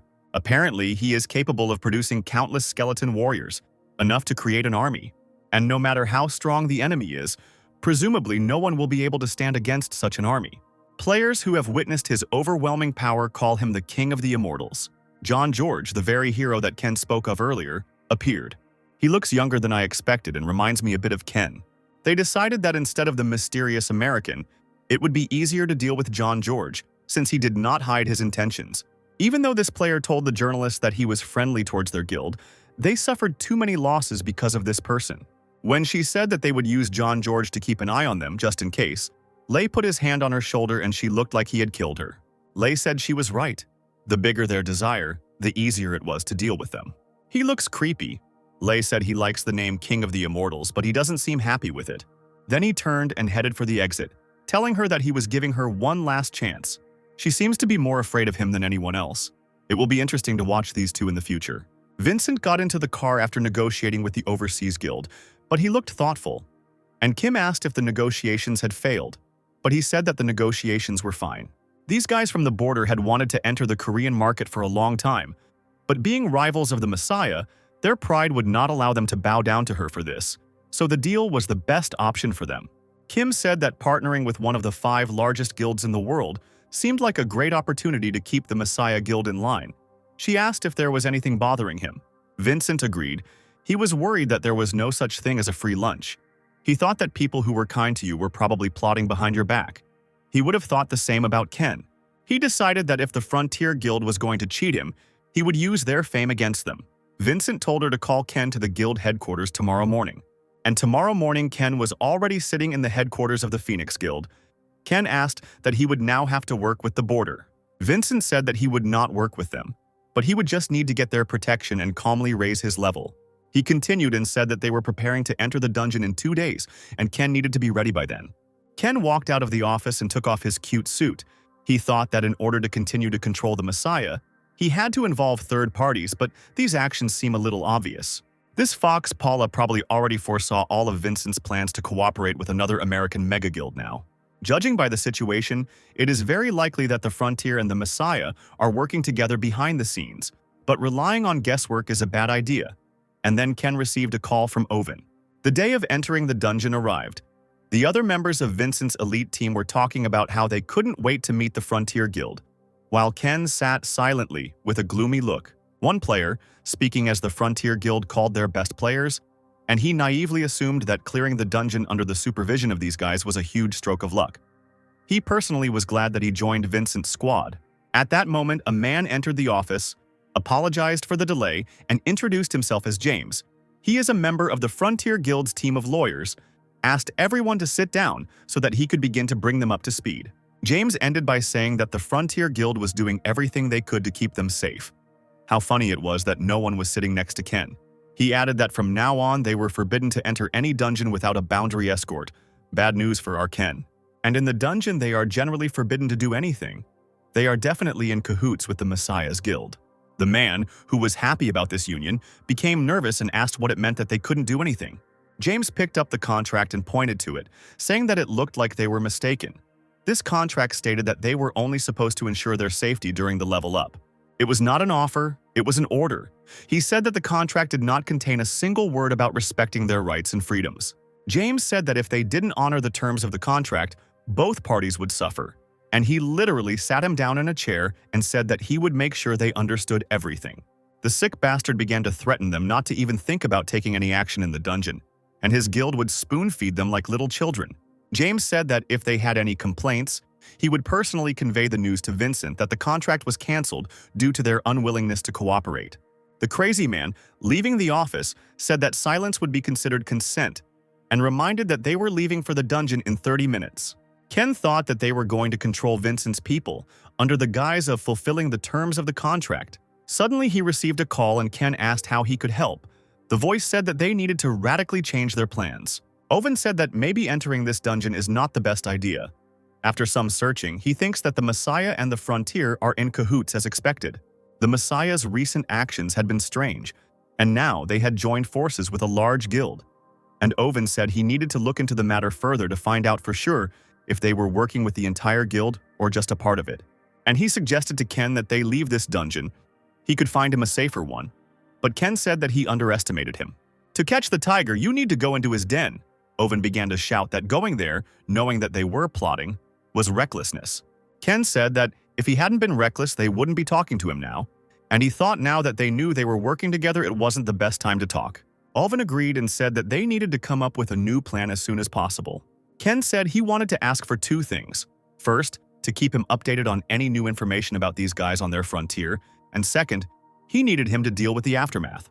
Oven, after a short silence, agreed and said that he could rage as much as he liked since he had already made up his mind. He will deal with the consequences. The whole team entered the dungeon, but Team Phoenix just sat next to each other and did absolutely nothing. The level increased. One of them asked how many times they had already increased the level. The other answered that it was the 2nd time. This was already the 3rd dungeon, but he still couldn't get used to the fact that they were just sitting and doing nothing. One said it wasn't that bad. They were making money without working hard and the cleanups were over pretty quickly. At this rate, they could clear the dungeon with Vincent soon enough. He heard that Vincent was preparing for a raid on the 6th level. He had already started recruiting players for the elite squad. Ken thought that it seemed like the Frontier Guild was speeding up their cleansing to weaken Vincent, since it would be much easier to carry out their plan once Vincent entered the dungeon. The dungeon was successfully cleared and the guys were already relaxed. Some weirdo came out of the woods and said he wasn't allowed to move, so why did he stand up? Ken turned around to look at this weirdo. The man said that a notification about clearing the dungeon had popped up. The guy told them not to forget themselves. They were not here to make friends. He said they were not allowed to do anything unless they were ordered to. Ken looked at this strange guy silently with a menacing look. Oven said mockingly that he probably felt bad because they didn't let him do anything. But Vincent was an amazing person. He was vigilant enough to prevent them from doing shady things behind his back. Although it might end soon, he threw the newspaper on the table. It said that Vincent was going to the 6th level dungeon. He must be losing his patience because he issued a press release earlier than expected. Ken said it was extremely important to him to lay the foundation as soon as possible, so he didn't have much of a choice. The moment Vincent entered the dungeon, those bastards from the frontier would show their true colors. Ken asked what about the information he requested. Owen told him not to worry. She should be with him tomorrow. A disgruntled Ken said that he thought Owen himself would come here. But Secretary Lee came and said that quite a lot of time had passed. Owen said that he should meet Ken in person at least once. But he noticed that Secretary Lee wanted to say something, and she said that the meeting was scheduled for tomorrow and she could go instead of him. He asked if she really wanted this, and she said that it was important to her too. She was interested in how Lee would develop. At the cafe, she apologized to Ken, saying that at the last minute the boss had some important things to do. She took out documents from her briefcase and said that the plan would be implemented without any problems. Ken was surprised when he looked at the documents. There was not only information about the main members of the Messiah, but also the guilds with which she is in close relations. She reported that according to the information found, the Messiah Guild has infiltrated not only the frontier, but also the 5 leading guilds in the world. Lee looks quite mysterious. Lee said that first they need to destroy the hands that are helping the Messiah. Ken asked if she was suggesting he start trimming the branches, and Lee replied that was exactly what she said, because only then will they be able to see a glimmer of hope. Then she handed over an envelope, saying that it would be more than enough to pay for this. The information contained in this document is invaluable. It provides a list of items used by the Messiah Guild. As well as the supposed rat Messiah in the top 5 guilds, she is uniquely good at her job. Ken was pleased and said that she was right and that this payment was more than enough. He flipped through the document and found that guy from the dungeon, Sam Oliver, the guy who was following him. He heard his name, but that he owned Percival's spear. Ken put the document on the table and asked to pass on the message to the busy Mr. Owen. He pointed to the document with Sam and told him to get him the same one as last time. Lee didn't understand and asked what he meant by the same one. In the evening, in the office where the guys met with James, someone called Sam. The huge man said he asked him how many there would be today, then asked why he was disconnecting. The weirdo replied that he was just thinking and said that today there would only be one. It didn't matter whether to kill or spare the other 4. The main thing was to eliminate only that guy. His partner replied that he thought there would be a lot of them. That's why he was so disconnected. He said that he started working with him on the team because his name was Lucky Sam, and he really was lucky. The weirdo continued that he heard how other teams had to deal with 4 and 7 people. He also thought that he was lucky until he got the call. Chief Naomi told him that Vincent was in the dungeon, so they needed to make a move today. And Sam said that he was probably the only one called in for a reason. She asked if he was taking good care of Percival's spear and told him that Ken, whom he had been following, had survived several assassination attempts by other guilds and was at the top of the hit list. The girl reminded him that they had not lent him the spear for his pretty eyes. The boy was nervous, thinking that he had to succeed no matter what. After everything he had been through, he couldn't let this spear be taken away from him. So they entered the dungeon. Now it was clear why he was so nervous, and it was no longer surprising that they still wanted to kill Ken. A notification came for a quest that, in order to get to the 2nd level, you need to live here for 4 days. And Sam thought that because of this stupid survival quest, he might sense something was wrong and start running away. Then they would have to chase him for all 4 days. And if he suddenly survives and goes to the 2nd level, Sam thought, and turned to look at Ken. He thought things would be more difficult if he survived, and it seemed Ken felt the weirdo's gaze. Ken realized that they were going to make their move on the 1st level, but this only amused him, and he decided that it was time for him to make his move. Sam was asked in a whisper when they planned to take action. Sam also whispered back that they didn't need to carry him around all the time and that it would be better to finish him off quickly. He said they just needed to take him aside and then make it look like an accident, and suddenly someone started yelling, "Where are you going?" The sly man turned and smiled at Sam, hinting that he was ready to accept their challenge. After that, he ran into the forest, and Sam began shouting to his men to stop standing and catch up with him. And the other players from the Phoenix continued to stand, not understanding what was happening. One of them even thought that Ken might have eaten something wrong. They continued to joke, not knowing what was coming next. Having reached the forest, they still hadn't found Ken, and one said that they had lost him, and that the area was still not visible because of the trees, and the other asked if they should split up to find him faster. But he said that this was a survival quest, which meant that the place was crawling with monsters, and if they split up they would put themselves in even more danger, and he said that they should go back and discuss it with Sam. While they were laughing and talking about Sam, Ken was watching them from a flock of trees, very close. When they left, Ken came down and said that due to the increased security, he never had a chance to try his moves. But now such an opportunity presented itself, he took out a ring from his inventory. In the A+ rank Firefox dungeon, the War Trophy Ultra Plus ring was obtained. Ken put on the ring. This ring helps to go beyond your capabilities. Its value is immeasurable. The ranks of all skills have been increased by 1. The rank of the Skeleton Warrior skill has become outstanding. Now he can summon skeleton warriors using the corpses of any monsters. Ken was delighted that he could finally summon a new skeleton warrior when suddenly guests arrived. The unexpected guests were wolf monsters. Ken decided that it was worth increasing his strength a little. The players returned to Sam and told him that he had managed to escape, and he was angry that everything was not going according to plan. The man asked Sam if it was possible that someone had leaked the information or if there was a traitor among them. But Sam replied that if someone had leaked the information, he would have rather brought help than run away. No, he wouldn't have come here at all. The naive one doesn't know how crazy Ken is. Another player asked what he was going to do, since they couldn't just wait for him to show up. Sam told them to calm down, and that they would have to use all the possibilities of this quest. He decided that they would not kill monsters and focus on finding him quietly. But the player asked why he killed these guys, to which Sam began to complain that he had no other choice, and he got rid of them before everything got out of control, then ordered everyone to leave before the monsters were drawn to the smell of blood. All the guys were running away, and Sam thought that so far, everything was going according to the information from Chief Naomi. He's not easy to deal with, but no matter how hard he tries, he can't figure out what's going on, Sam thought.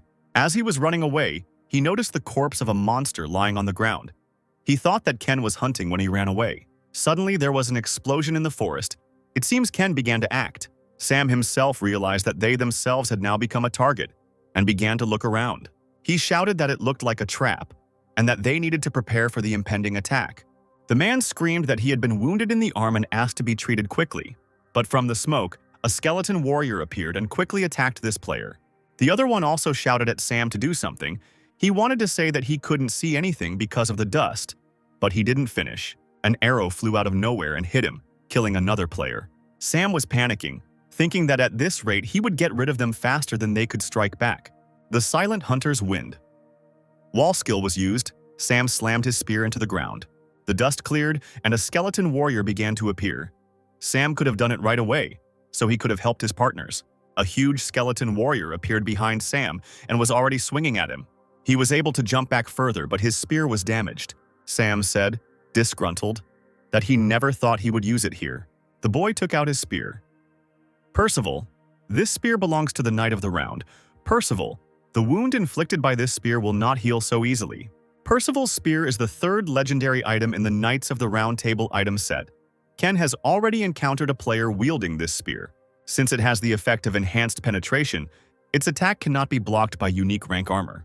Moreover, the wounds inflicted by this spear cannot be healed for a certain period of time. The skeleton warriors quickly retreated, and Sam wondered why they were retreating so quickly. When all the skeleton warriors had fled, a huge skeleton of some kind of beast emerged from the depths of the forest. Sam noticed that this skeleton was moving too fast, and so the skeleton began to run at incredible speed. Sam thought that he had decent speed. He stood there unable to do anything and decided that all he could do was wait until he struck again. Then at least, he would be able to reach him. Sam relied on his spear, which only needed one strike, and as the skeleton approached, he prepared himself. The Silent Hunter skill dealt the final blow, and the skeleton and Sam began the battle. But when Sam struck with his spear, the skeleton managed to turn away from the blow. Sam was, of course, in shock. He couldn't understand how he was able to dodge the spear. The skeleton turned around and grabbed Sam's arm, and he continued to wonder how any skeleton could jump away at the right moment. And Ken, who was standing behind the tree, he took off his mask and his connection was broken. Despite its sharp fangs and claws, a skeleton warrior in beast form is no different in strength from a skeleton in human form. Human-type skeleton warriors who walk on 2 legs can freely use various types of weapons, such as swords, bows, and axes, while beast-type skeletons are unable to do so. However, on the other hand, due to the human body structure, human-shaped skeleton warriors do not move as fast as animal-shaped skeleton warriors, who do so on all 4s. The skeleton warrior squeezed Sam tightly in his mouth, and Sam thought that he could not die here. Even without an arm, while he was still able to lift Percival's spear, he reached for the spear that was very close. But then Ken came along and said that no matter how good the spear was, until he could strike it, it was useless. Ken said he didn't know why they were targeting him, but since things had gotten this way, any further conversation would be pointless. Sam began to panic and scream that he was just following orders and that he had no choice, and that if he spared him, he would cooperate with him. And if he kills him, he will become an enemy of all the frontier guilds. And he asked arrogantly if he thinks he can deal with everyone. In the real-world building, James walked into the office and shouted that they had a serious problem. The girl at the table calmly asked what he was talking about, and James said that she urgently needed to check something. He reported that all their agents defending the entrance were destroyed. But the identity of the person who killed all the agents, she inserted a flash drive into her laptop. In the video, someone was shouting, "Stop, bastard!" And then there were screams. The girl looked at all this in horror. And we are shown a video in which Sam Oliver himself killed 2 soldiers who were standing at the entrance. She asked in horror what the hell was going on here. Now she was worried that she had been too cruel to him. She wondered why he did it. After Sam killed everyone, he told Ken that it was over and so that he wouldn't forget about their deal. James said that he didn't expect Sam to betray them. The girl was shaking. She thought that this was an emergency if Sam Oliver betrayed them. Knowing who was behind him, then she was finished. She decided to personally get rid of them before they found out about it. We are shown someone's car parked on the street. In the car, Locke said he had nothing to worry about. The cleanup had been successful. Sam said he was glad to hear that. And since the current task was finished, it was time to move on to the next step. Locke asked if he was planning on doing anything else, and if he was going to make so much noise in the Frontier Guild, then it would be better for him to lie low for a while. And Ken, who had been wearing Sam's mask all this time, said that he knew everything himself because there was no better place to hide in the dungeon. We are shown a past conversation between Ken and Lee, where he asked for one thing he had spoken about earlier. This thing turned out to be a mask with Sam Oliver's face. It's a little creepy to make such a mask, but okay. Ken in the car said that the right scene for the release from the second-level dungeon appeared just in time. He took out his phone and told Locke to get ready. Locke asked him angrily why he needed it. Locke started shouting that he didn't even need to hide. Why should he go with him into this dungeon? But Ken was already on the phone and asked how things were with the border. Owen replied that so far no movement had been noticed. It seemed that Chief Naomi was trying to finish this matter on his own, without reporting to his superiors. Ken replied that if that was the case, then it could be said that not the entire Frontier Guild was involved. Owen agreed, but said that while they couldn't be sure of that, she could be an informant for the Messiah Guild they were hunting. The Frontier Guild is one of the 5 largest guilds in the world. It seems that the Messiah's dirty paws have not yet reached the foundations of the frontier. Even in Sam's memories, there is no information about the leaders, except for Naomi. Owen said that in any case, everything had already gone wrong because Sam Oliver had betrayed them, and Chef Naomi would try to resolve the incident on her own before Vincent showed up. If Vincent found out the truth, it would be more than just a headache, so he asked him to hide in some dungeon. Meanwhile, Owen would be scaring Naomi with the ghost of Sam Oliver, and Ken said that he was just about to do it himself, and Owen asked if he had already chosen which dungeon he would go to. Of course, an A+ rank dungeon in Taiwan. Hearing this, Owen did not seem happy with his choice of dungeon, and asked why he chose this one out of all of them. Owen told him that there had been 23 unsuccessful attempts to clear this dungeon. Poor Locke had already begun to shake with fear, thinking that he was crazy, but Ken listened to him calmly. He continued that the Messiah had tried to clear it out 4 times, and none of the attempts had been successful, and that the other guilds had also temporarily stopped their attempts to clear it out. He asked if Ken, who already knew about it. Ken remembered that even before his trip to the past, it had not been completely cleared. The last number of failed attempts that he remembered was 43. Endless failures.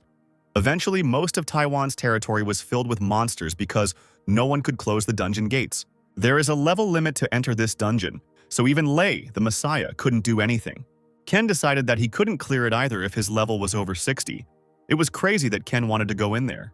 So if there is anything in this dungeon that could help in the fight against the Messiah, it will pass by him unnoticed. The information he has is not enough to deal with them. Owen said that knowing him, there was no point in stopping him, because he would still find a way. Locke continued to keep his fingers crossed that Owen would be able to dissuade Ken from this idea. But then Owen just said that they would do something crazy again, and Locke lost all hope, poor guy. Owen asked him what he thought his chances were, and Ken said so calmly, less than 10%, even with precise calculations. Not enough. Owen decided that he probably meant the chance of failure, and laughing, he said that this was enough, and Locke fell down in fear, thinking that it was all over, a 10% chance of returning alive, and did not listen to anything else. Ken said that as long as he owned Percival's spear, he had no equal at the second level, but Locke's spirit had already left him and he hadn't heard anything. Owen said that he would prepare everything, and it would be easier if he used the American's mask. Owen asked if there was anything else needed, and Ken asked how about asking for specific support for the Messiah through public pressure. The Messiah couldn't handle it, so why would they spend the money? There are already a lot of articles in the newspapers about Americans who intend to go through the Taiwanese dungeon, the frosty forest of rigidity, and on the internet everyone is talking only about this. The most interesting thing is that they openly ask for help from the Messiah and the comments were different. Some people from different countries, having learned about this, decided that they could not miss this opportunity. As expected from hypocrites who are now suffering from their own notoriety, they said they would help with equipment. But Locke said that they couldn't handle this dungeon with just one unique item, and that they should at least give them a legendary one, since they were going to clear the dungeon they couldn't handle. Owen reassured him that if things continued to go this way, the Messiah would have to fork out for more expensive items if they wanted to save face. But more importantly, due to this incident, the price has definitely gone down. Locke didn't understand anything, and when Lee entered the office, she said that the cost of clearing the 2-level dungeon of rank A+, which the Messiah failed to cope with, had changed to a unique class item. And now, if someone else clears a dungeon of an even higher rank for the Messiah, they won't be able to get away with just unique items. Lee approached the guys with a suitcase on her back. At this point, Locke finally realized what they meant, and he happily said that they would now be able to get legendary items for clearing 3-level and higher dungeons that the Messiah had failed to handle. Owen thanked Lee for the explanation. Lee handed over the folder with the details they had requested, details of Sam Oliver's cover route, and the final expense report. And they leaked some clues to the Frontier to find his false route. This should save them a decent amount of time. Owen thanked them for their excellent work and suggested that they should be on their way. Locke asked Lee if she was working in the field today. She pushed her suitcase forward, and Locke looked at it in surprise. Owen asked if he was joking. Why did Secretary Lee need to go there since he was the one who had to go to the dungeon in Taiwan? That same evening, Locke and Ken set off for Taiwan. They were put up in a nice hotel, and Locke said that they were well-respected people here, and that he knew that after the mission failed, there had been no players willing to challenge and clear the dungeon. But still, they got together so quickly, Locke said happily. He turned to Ken and said that the support was encouraging and asked him what he thought about it. Ken replied that most of the players were in a guild that failed to carry out the cleanup, and from the outside it might seem like they were there to avenge their fallen comrades. But not everyone has good intentions if 23 attempts to clear the dungeon with a maximum of 80 players failed. This means that there are items buried there from about 2,000 players. Among them, there should be at least one legendary item. Ken is sure that there will be people who care more about their own gain than clearing the dungeon. A man entered the office and asked them to get ready. There was 1 hour left before entering the dungeon. Ken raised his hand for some reason and the man ran up to him. Locke became noticeably nervous and wondered what he was trying to do. Ken said something to the man, and then we are shown him walking onto the stage. At this time, outside the chief's office, Naomi was screaming that this couldn't be, that the traces would simply disappear. James said that given all the circumstances, it was clear to them that Sam was being helped by someone, considering that their intelligence could not locate him. Naomi screamed at them to do everything they could to keep Sam and Ken in one place. If that didn't work, then it was better to get rid of them so they couldn't meet Vincent. And in Owen's office, Secretary Lee approached him and told him to look at something and handed him a tablet. This was a video of Ken's statement to the world. He was saying the following, that he was grateful to everyone who took part in the cleanup. It was an honor for him to be here next to them. But I have only one goal, to save the world by finishing the game. And I will do everything possible to achieve this goal. So don't stand in my way, the video has already spread around the world. Secretary Lee was nervous and asked what they should do, which was not in the plan. It is no longer possible to block the video. Owen said that he is not going to mess with those who interfere with him. This is an open statement of war. The guys entered the dungeon and other players looked at them from afar. One of them asked what else he meant by not getting in his way. Did he mean that they were in his way? And the guy said that there was nothing surprising about that, because he was on a different level than they were. The player said that he saw in the Firefox's dungeon how strong he was. Words cannot describe. The players' looks were becoming more menacing and angry. The guy said that they would see for themselves that they were real monsters, Locke whispered, asking why Ken did this. Now because of this unnecessary provocation, everyone is staring at them. Ken said that some people are hard to convince in a good way, especially if they are bloodhounds who have come to take away the items of dead players. There is only one way to convince such people: by showing superior power. And having suppressed their will, Ken called upon his skeleton warriors, and they surrounded him and Locke. So he gets rid of the slightest resistance, calling his warriors. He showed them who is boss here. The guy, seeing the skeletons, thought that these were the same famous skeletons that everyone was talking about. He thought that he needed to find this item before him. He turned to his partners and said they were moving out, suggesting they search the other side before dark. Evening came and each group gathered with their own. They sat in front of the fire. Someone said that Ken is an absolute monster and he can't believe it, even though he saw it with his own eyes. He said he was furious when he was told not to touch him, but now he seemed to understand why. The other said that was what he had said. Trying to help was the same as hindering him. The man asked his leader what happened today. Even though they searched all day, they only found the bodies of 2 players. He replied that at first he suspected that other guilds might have stolen the item, but after searching for a whole day, he came to a different conclusion. The scary guy said that there were a lot of monsters on the first level, but he didn't notice any strong ones. In other words, he doubts that a player of level 50 or higher could die here. The thing they are looking for should be on the second level, then Van Gogh's bracelet should be there. Seriously, they are looking for Van Gogh's bracelet. The guy heard something and jumped onto a tree. On one of the branches of this tree lay a skeleton. He was unhappy because he heard that the sounds were coming from here, but it couldn't have been his imagination. Enraged, he hit the skeleton. Apparently, he was not surprised that the skeleton was there. Their leader asked him what was the matter when the guy returned to Earth. He apologized to him and said that it must have been him making the sound, swaying in the wind, pointing to the skeleton. He then threw the skeleton aside and sat down by the fire. They continued to say that they had to find this item for the Kunlun Guild, even if they had to go up against this monster. Of course, this skeleton was Ken. He left it there just in case, but thanks to it he had useful information: Van Gogh's bracelet. He had never heard of such an item before. But if the Chinese Guild, one of the 5 strongest guilds, sent its bloodhound here, Ken broke the connection with the skeleton. He realized that Van Gogh's bracelet was not a simple object. Now Ken has also decided that he must find Van Gogh's bracelet. Locke complained that it was taking them longer than they expected and asked if they were the only ones fighting. Ken said his guess was correct, since more than half of them were hyenas who only wanted the treasure of the dead. Locke was angry and said that he was glad that many players had gathered, but apparently the dungeon would have to be cleared out again by them. Ken made Locke happy by telling him that once they reached the second level they would have some time to rest. Locke was happily surprised by this and asked what had come over him. As soon as they entered the second level of the dungeon, all players were hit by a strong wind. One player was angry that it was much colder here than he thought. Others were also angry at the cold. The guy said that his body was turning to stone from this frost, and wondered how they would fight in such a state. The Chinese are also frozen. The temperature is low, but it is clearly not the only reason for the goosebumps, and also because of the trail of fear left by the monsters. Poor Locke's teeth were chattering from the cold, and he said that there were no monsters in sight nearby. There was no way a monster that used that much fear was on the second level. This is bad. Even Ken said it might be more difficult than he expected. The body of a living creature freezes when exposed to the fear of monsters. It doesn't last forever, but in a life or death struggle, a second's delay means death.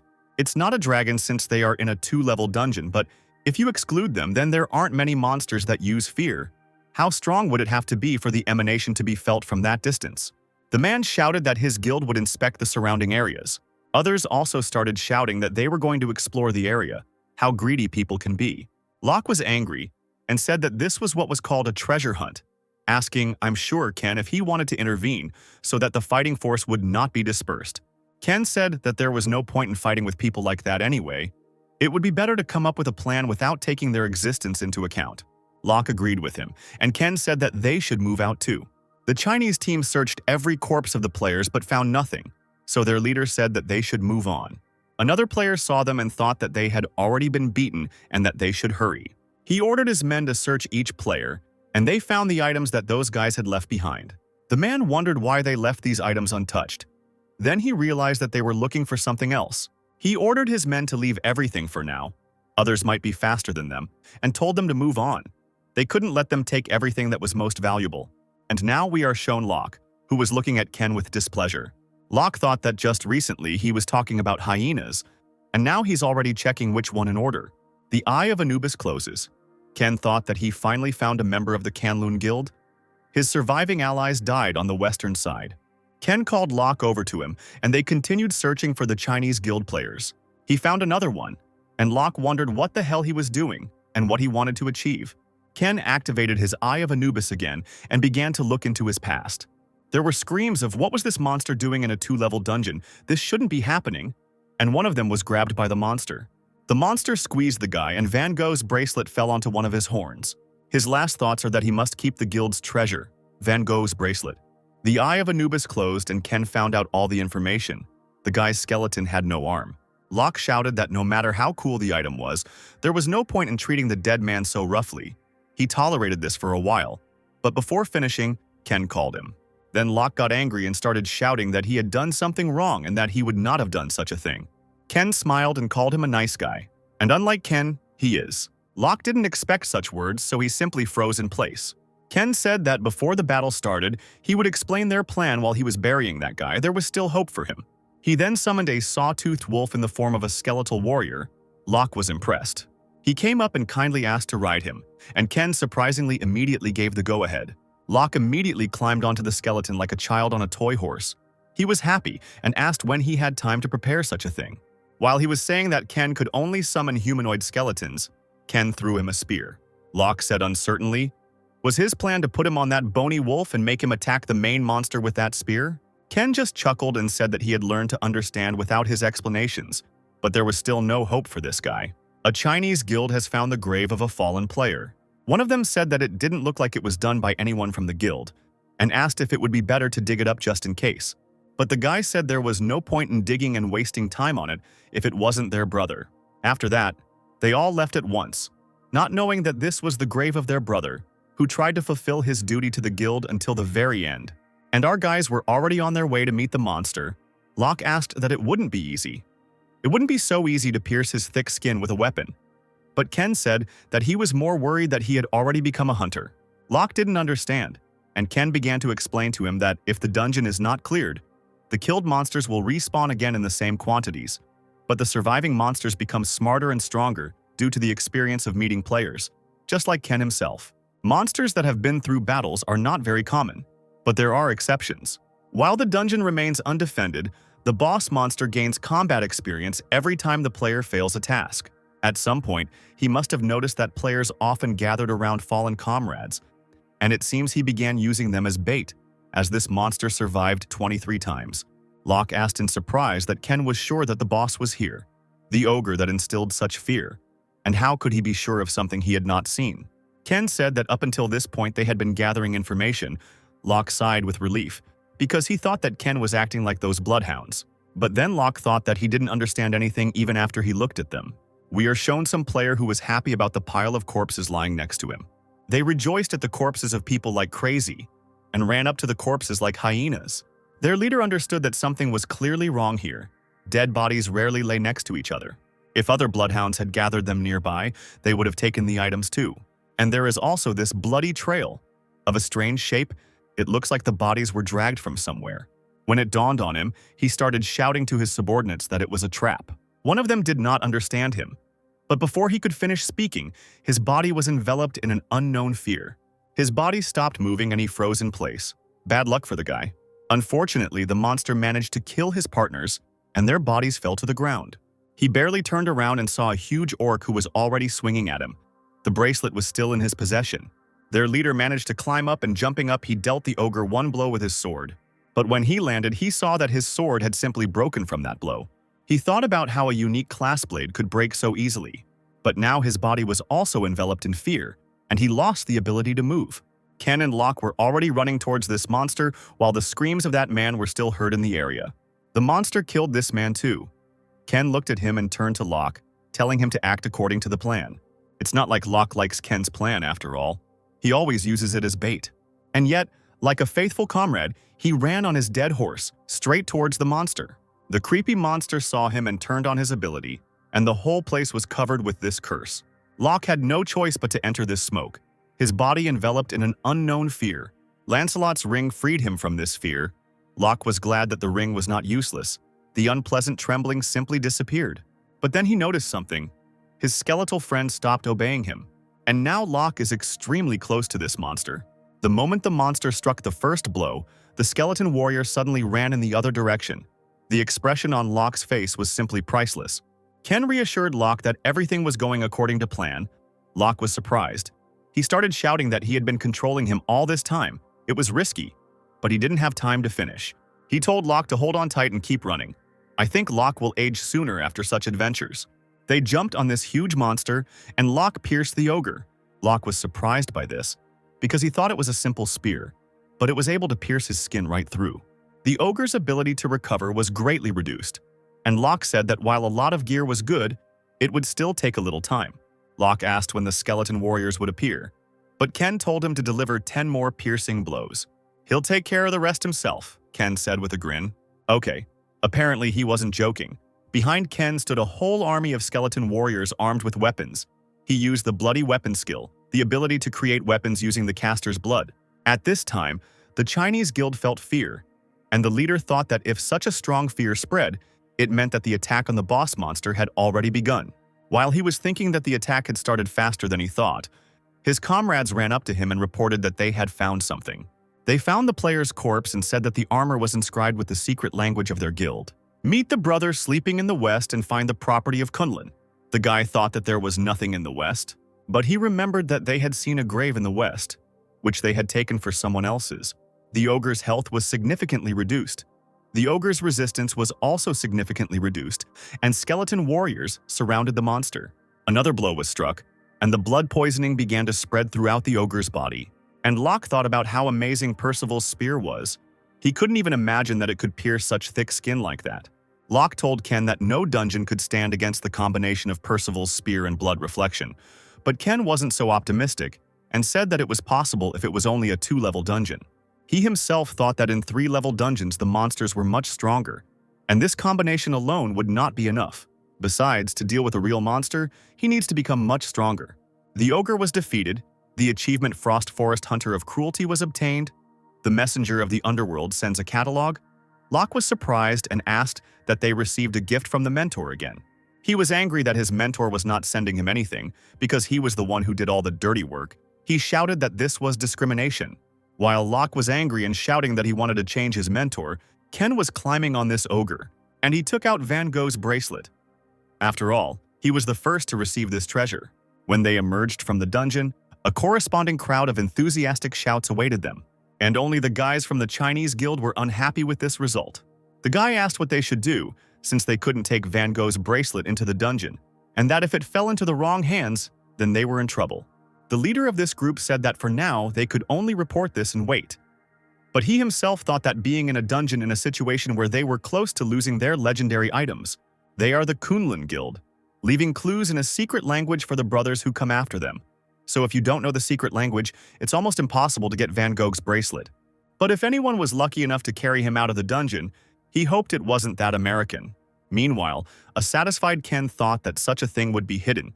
It was worth it to enter such a dungeon for the last time before heading to the 3-level one. The maximum number of items a player can use is 5. 1 necklace, 2 rings, and 2 bracelets. Even if you wear more, item effects are applied within the set limits. However, Van Gogh's bracelet is an object that breaks the existing order.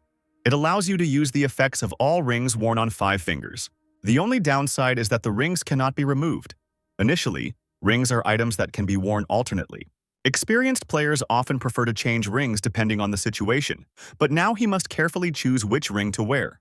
Locke, who knew nothing about the bracelet, asked Ken why he had such a serious face, that something was wrong. Ken was about to answer that everything was fine, but suddenly he got a call and he answered, it was Owen. He asked if Ken could return to the base right now. Ken calmly replied that he could return without any problems, but asked what was the matter, and Owen replied that he was back. Owen said that Taiwan and Korea are causing trouble right now. The headlines are switching from Ken to his return. Ken asked Owen that by him he meant Vincent, and so it was. Vincent returned from the 6-story dungeon. His reputation did not lie. As Vincent's reputation grows, so does Ken's defense. He said it was good news and they were moving forward. But Locke had other plans. He asked that since they were in Taiwan they could eat noodle soup, beef, xiaolongbao. He continued listing the dishes, and Ken stopped him saying that they were flying to Korea right now. Here, poor Locke froze in surprise. He could not believe it. Then he was carried away and began to shout that they had come all this way and could not eat a single Taiwanese dish. Ken was already tired of his huge appetite and said that he could eat on the plane. Ken was sitting in Vincent's office. He looked menacingly at Ken and asked why the Frontier Guild dared to deceive him. Ken turned on the cutie and said that he himself barely survived, but was wounded and could not move. Besides, he didn't know who to trust, so he hid and waited for Mr. Vincent to return from the dungeon. These are the materials subject to the investigation team sent on the day of the incident based on Ken's testimony, although there was little evidence left in the dungeon itself due to the fire.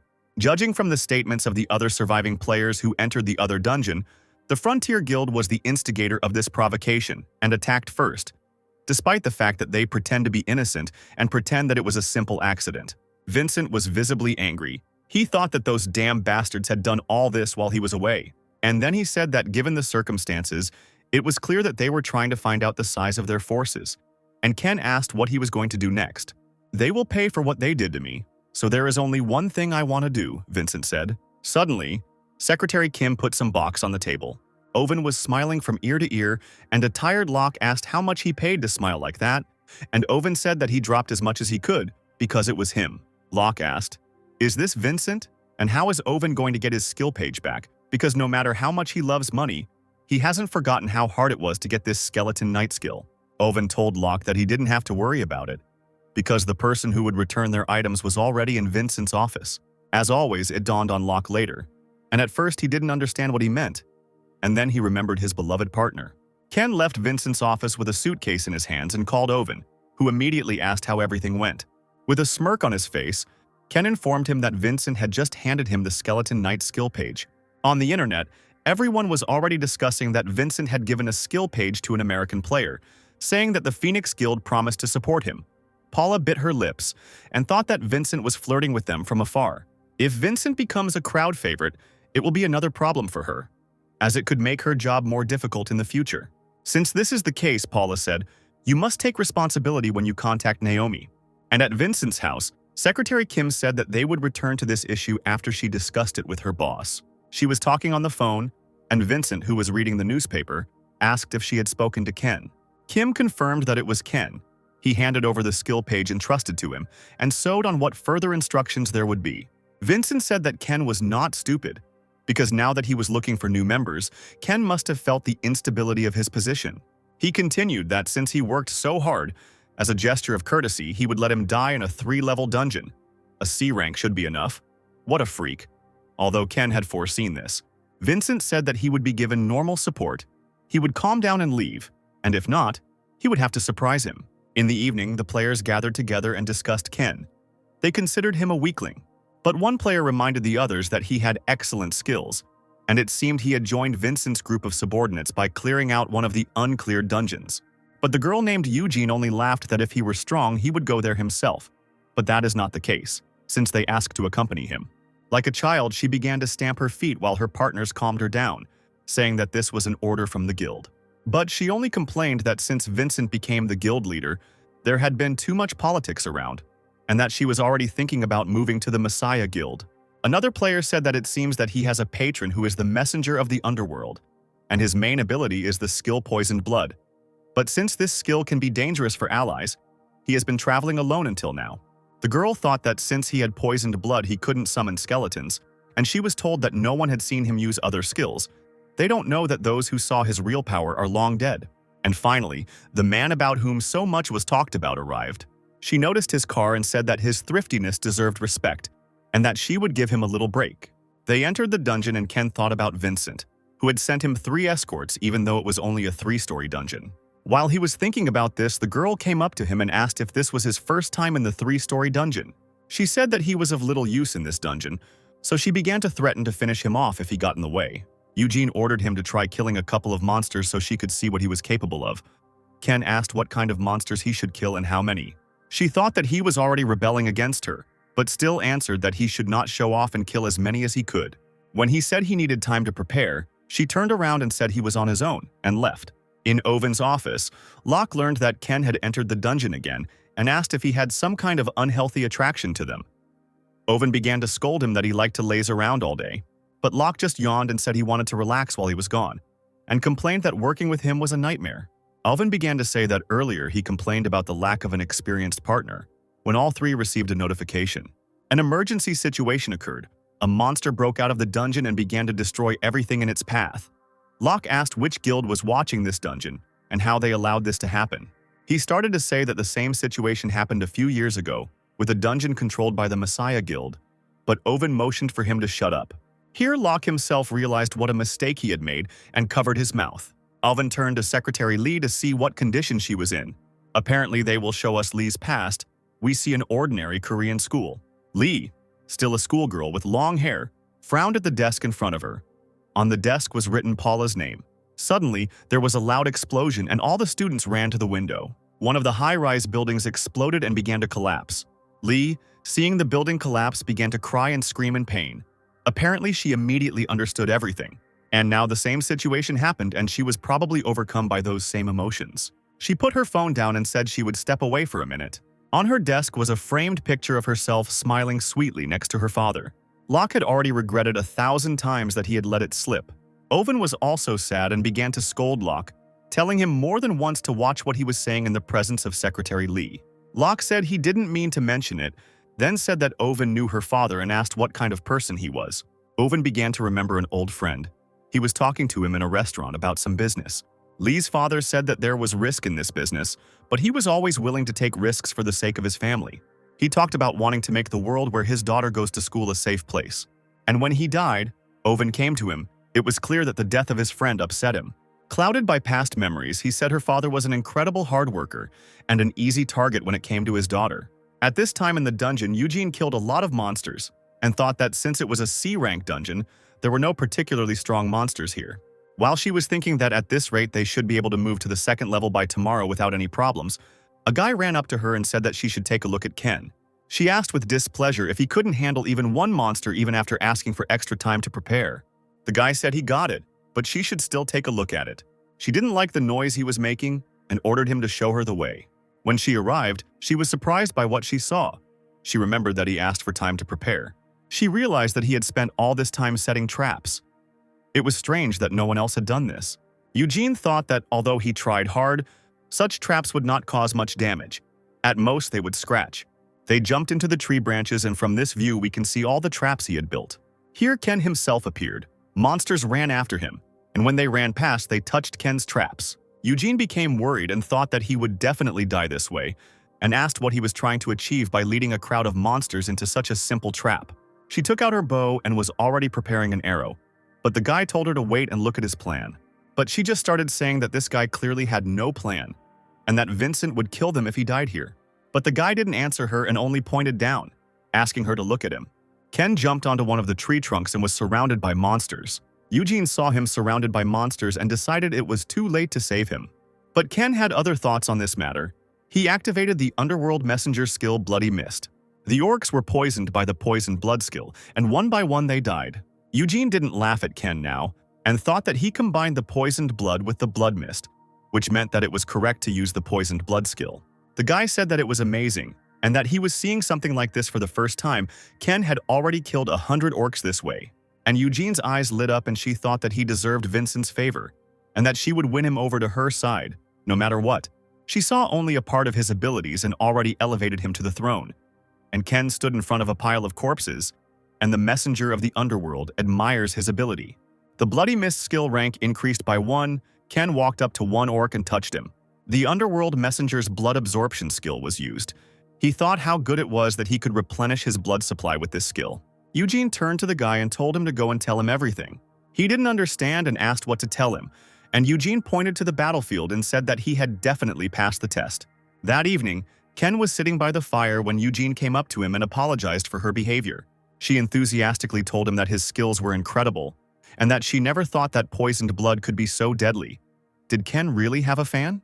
The girl praised Ken's skills and said that she wanted him to join her team, and Ken replied with 100,000 won, the cost of each time he uses poisoned blood. The word cost really angered a miser like her. Ken responded that his supply of poisoned blood was limited, so it made sense that the team would pay the player to use the absorption skill during a dungeon run. Moreover, the side effect of this skill is bleeding. He should get at least that much. Eugene became more and more angry, but replied that of course she understood everything. They should pay him since he sheds his precious blood. She started bargaining and said she would pay 30,000 won. Ken said that was too little and gave a generous discount of 1,000 won. Eugene continued to bargain and also became generous at 31,000 won. Ken answered 98, but Eugene insisted on 32,000. The player began to worry and wondered why Ken continued to play along with her in this argument while the two were bargaining. I like the cute couple. The next day, Ken watched the battle and thought that the Phoenix Guild's teamwork was much better than he thought. Ken thought that even the leadership skills were good. But then the team leader started yelling at her kids to point out the price tag of each weapon. Ken was surprised by this, which was quite rare, and he hoped that she had not decided to behave so openly because of money. They moved on to the second level. This time they had to survive for 6 days. Eugene reminded her team that survival quests usually have a lot of monsters, so they had to hold out. Then she turned to Ken and said with displeasure that since they had unexpected expenses and they needed to be sure that they were paying for their money, Ken also became nervous. One of the players informed Eugene that they would go to scout the area to determine the number of monsters. But they didn't find any monsters in the forest, which is strange. The guy thought that something was wrong here. There are never few monsters in a quest, and the dungeon is small. Another guy suddenly they found huge footprints that were clearly not left by an ordinary monster. Here the guy realized that this quest was not about fighting a lot of monsters. It looks like they'll have to fight one boss monster for 6 days. The second guy started shouting that this was bad, that such quests had a low survival rate due to the difference in difficulty compared to the initial rank of the quest. At this time, Eugene was discussing the dungeon with her partners, that the area of the dungeon was smaller than normal dungeons, more like an island. She thought that since they had Ken's poisoned blood, they would be able to defeat even the strongest boss. But in order to increase the survivability of individual team members, it was necessary to avoid exhausting equipment. Eugene is a good leader who cares about her subordinates. She warned everyone to avoid meeting the main monster until they figured out what kind of monster it was. Suddenly, screams were heard from the forest, and a huge white troll emerged from the forest. Eugene ordered everyone to disperse, and taking out her bow, she shot at the white troll. The silent hunter's skill multiple shot was used. The arrows pierced him. Regardless of his regeneration ability, Ken's poison skill will buy them some time. But surprisingly, the arrows simply jumped out of the troll's body. Was there really too little poison? But the poison was definitely spreading from the place where the arrow hit. Ken watched Eugene continue to perform her duties as commander and wondered if he should intervene. After all, it was time to show Vincent his usefulness. After everyone was able to escape the monster, Eugene gathered all the players in a circle. But she didn't see Ken. She became worried and asked where he was, I wonder. Ken appeared next to her and she asked if she could increase the amount of blood she bought. He agreed on one condition. He explained his condition and said that he understood that it was not easy to make such a decision, since the lives of the entire team were at stake. So even if she refused the proposed strategy, he would continue to cooperate. But at this rate, the number of casualties would be at least more than 4, regardless of whether they fought or ran away. Ken used the Underworld Messenger skill bloody weapon and created a small arrow. This item is made by condensing his blood, making it more effective than poisoned blood applied to an arrowhead. She grabbed a bag of arrows and warned him that she would personally finish him off if any of her comrades died because of his strategy, and announced to her that they had a new plan. But the players started to doubt the plan when they had to take off their armor. They would need to dodge it, not block it, and so they needed to increase their mobility, which is why they needed to take off their armor. Here comes the white troll, and the guys activate the Immortal Fighter's provocation skill. Then the troll was attacked by the mages, using the skill of the Master of the Source of Knowledge, Flame. And when the troll was surrounded by flames, Ken ordered everyone to get ready. We are brought back to the previous conversation. White trolls are immune to fire magic, but Ken knew this. White trolls have some resistance. Ken wants to use the fire not to damage him, but to use the fire to cloud his vision. All the fire has to do is give players the opportunity to make a cut on its body. After one of the players struck, the leader Eugene fired straight at the target before the wound could heal. The white troll is affected by the poisoned blood. Even Ken thought her skills were not bad. When the arrowhead hit the wound, it began to dissolve and be absorbed into the body, so even if the wound was instantly healed, it would not be able to stop the poison. At this time, all the players with different abilities use their powers to attack this troll. By the time the dumb troll notices that the same attack is repeated over and over again, as Ken expected, the troll did not notice that he was wounded, and the players were able to take advantage of this and defeat the white troll. Eugene couldn't be happier that they were able to defeat this troll without any losses. The screen immediately appeared for all players. It said that the achievement of the White Troll Hunter was received. The messenger of the underworld granted you power. When they got down from the tree, Eugene asked Ken why he was really there, and he said that they could talk about it outside the dungeon, whether our Ken was asking her out on a date, although that was unlikely.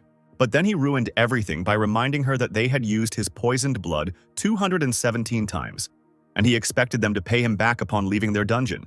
A curmudgeon like Eugene clearly didn't like this reminder, as can be seen from her expression. Meanwhile, a dissatisfied Vincent tapped his fingers on the table and asked what she wanted to compensate for this incident. He said that while nothing could replace the fallen guild members, he would listen to Naomi Spell, the head of the Frontier Guild. After the entire team emerged from the dungeon, they held a conference where they answered questions from journalists. One of the reporters asked if it was true that a white troll appeared out of nowhere in the 3-story C+ dungeon, and he was curious how they got out without a single loss. Eugene replied that they had achieved this result thanks to the hard work of each team member, and that the cleanup would not have been possible without Mr. Ken's poisoned blood skill. This surprised all the journalists. They couldn't believe that they were able to defeat the white troll thanks to the poisoned blood skill. At this time, Ken was in his car and talking to Owen about the Dead Forest dungeon. Owen was a little worried that he was going there because it was an American dungeon and he was going there undercover. Ken said that if he could go there as someone else, they wouldn't have to use Vincent. Owen reminded him that even the Messiah had only gone to the American dungeon a couple of times, and at the moment, this country didn't need anyone's help. Since many experienced players have emigrated to this country, and the fact that they have found themselves in this situation means that this dungeon can be quite difficult to complete. While Ken was talking to Owen, Naomi and James came out of the elevator. She scolded him for something as they got into the car. Since the Frontier Guild screwed up pretty badly in front of Vincent, they will be able to enter the dungeon without any major problems. Vincent was reading a report in his office about the dungeon where Ken was. He asked the secretary if everything written in the report was true. The secretary said that she had contacted all the players involved in the cleanup, and this report contained reliable information. The battle with the White Troll. In this battle, Eugene was in command, but it was said that Ken suggested the strategy. The secretary continued that Eugene even paid Ken extra for the use of his poisoned blood. Vincent was glad that he immediately realized that he was an unusual guy, but he did not expect that he would be so good. Vincent's commercialism soared. He began to say that Ken turned out to be an interesting person, and that he should have been accepted earlier. From now on, he should be treated with due respect. There was a meeting about the Dead Forest dungeon, in which the Great Guild and the Frontier fight together, and that a foreign player wanted to enter this dungeon. Carrie Rowana, the master of the Great Guild, asked everyone what they thought of the foreign participant. The man started shouting that they couldn't trust a stranger to clear such a complex dungeon. For him, it was absurd. He was afraid for their honor, no matter what it meant. Another said that he was not sure what the guild's opinion was on this matter, since they had already given their consent and the government had also begun to ask their opinion. But he thought it would be better to oppose it. But Carrie suddenly laughed and stood up and said that the reason the government forbade them from trying to clear that dungeon again was not because they doubted their ability to do so, but because they were concerned about the potential damage to their own country's guild. It's even better because now they can use this reason to get government approval. Carrie wanted to raise the stakes. Carrie decided to announce a reward that would interest anyone: King Arthur's ring. In the car, Locke handed Ken the skill page. He said that Owen asked him to give it to him. He thinks this skill suits him. Locke told him that he didn't need this skill because Ken kept his skeletons in the Book of the Dead. But Owen insisted that he pass it on to Ken. Ken liked this skill. He asked to convey that the skill would be useful to him, and that he would definitely use it, since the Book of the Dead could only store a limited number of skeletons. The power of the Pharaoh. One day there may come a time when he meets an opponent who has more warriors, and then his position will become extremely disadvantageous, but with this skill, he can probably cope. Locke interrupted his thoughts, asking if he really was going to clear the Dead Forest, and if he would be able to do it, since this was the dungeon that the Frontier and the Great Guild had failed to cope with together. Besides, since it's a dead forest, there must be living dead there, which is a bad combination for Ken, since he can't sacrifice undead to skeletons. Ken started to say that he was a little worried about it at first, but then he said that Locke would be fighting the undead in the front lines. It seemed Locke was not aware of this. That's when Locke lost his temper and started yelling at him. But Ken's phone rang, and Owen said that the government had agreed to let him participate in the dungeon, but there was a problem. It seems that anyone can take part in the cleanup. Not only him and something else as a bonus, they said that they will reward the guild with a legendary item. Ken immediately realized that they were confident that their player would receive the prize, and asked what item they were offering. The internet literally exploded with this news. No one could believe that Arthur's ring was being offered as a reward in this dungeon. Finally, the guys flew to San Francisco, and Locke, while he was eating, said that it seemed like the Great Ones really wanted to clear out this dungeon. Otherwise, they wouldn't have offered Arthur's ring. Ken replied that it was a provocation. They thought they would take the prize themselves, and Locke laughed because they didn't consider Ken a serious opponent. While Locke ate his burgers, as always in huge quantities, Ken thought that the Great Guild understood that one cannot carelessly underestimate one's enemies. And they are not so stupid as to just provoke other guilds. There must be another reason for their confidence. Carrie was informed that all raid members, including the leader Ellis, had successfully entered the dungeon. The man asked if it bothered her. He didn't doubt Ellis's abilities, but the reward worried him. He continued that there were rumors, including within the guild itself, about the master's decision, but for some reason Carrie smiled creepily. Turning around, she said that she had offered the ring as a reward, but had not said that she would not use it. And we are shown someone putting on King Arthur's ring. Everyone entered the dungeon and a girl came forward and introduced herself as Ellis Heighton, and she represented the Great Guild. She said that before she starts the cleanup, she suggests that all the guilds come to an agreement. Locke asked with displeasure what she wanted to negotiate about. She was certainly not going to negotiate about not fighting each other. Ken said that she wanted to determine the order in which guilds would attempt to take down the boss, and that order would depend on how much the guild contributed to each level of the dungeon. Locke asked what kind of contribution they were talking about. Who would kill more monsters? Apparently, Locke was not going to cooperate with them. While Locke was asking what he was going to do, Ken's original plan was to just watch and not interfere. Ken noticed something. Ken saw the skeletons lying next to the tree and said that now it was a competition, so everyone would reveal their cards. Since everyone showed their abilities, Ken decided not to stand aside, and the skill of the messenger of the underworld, the power of the pharaoh, was used. The monsters killed by others can be used as a sacrifice. The small group began to discuss their actions. Someone said that everyone was in a hurry from the very beginning, and asked what they would do. Ellis said they can't stand still while these brats are running around. Looks like Ken was right that everyone will show their true strength. She put on Arthur's ring first, and then pulled out Merlin's item from her inventory. Merlin's item increases her power. The hidden condition of the Arthurian legend has been fulfilled. The Arthurian legend item set has been activated. King Arthur's ring enhances the effects of the Knights of the Round Table items. Her magical power literally overflowed, while Ken watched it through the lizard. Ellis said she didn't see the point in dragging things out until the second level. She decided to tell everyone who was in charge right now.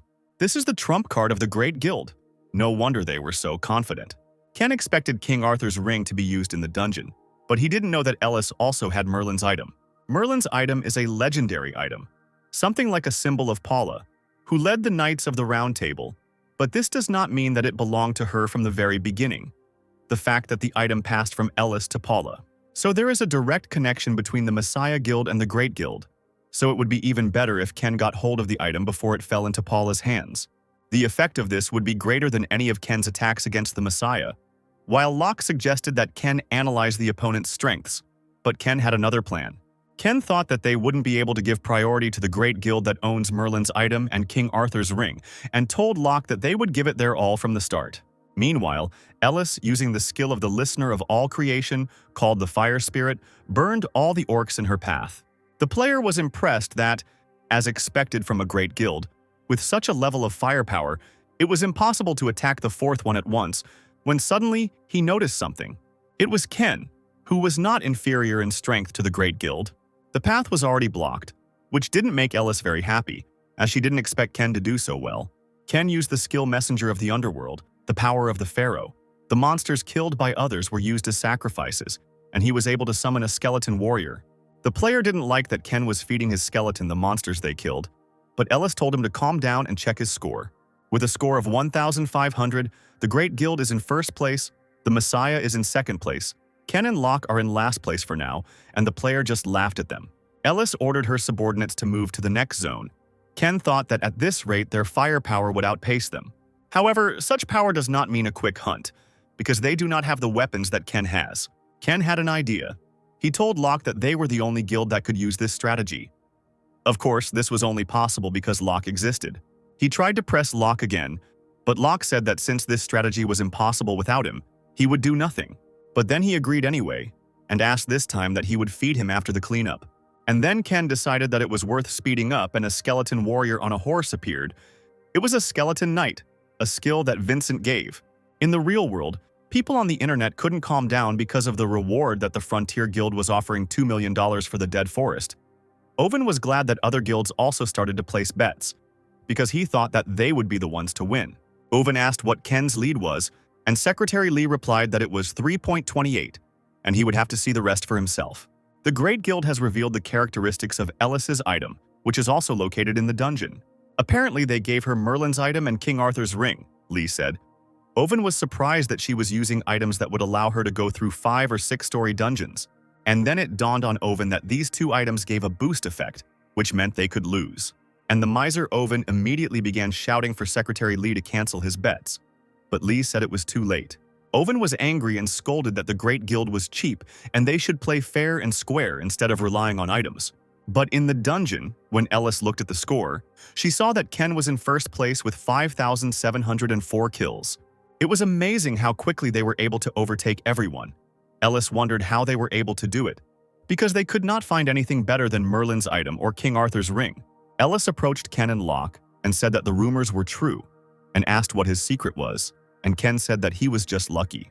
And all thanks to Locke and his immortal body, no matter how strong the firepower is, after defeating all the monsters in one zone, you have no choice but to waste time moving on to the next one.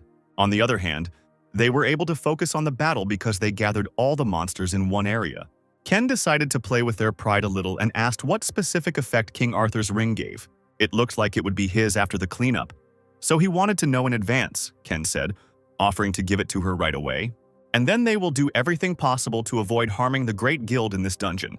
Ken continued to press her and said that the chance of winning would increase if the strongest one was in possession of the item. Ellis, after his words, asked if he really thought he was stronger than her.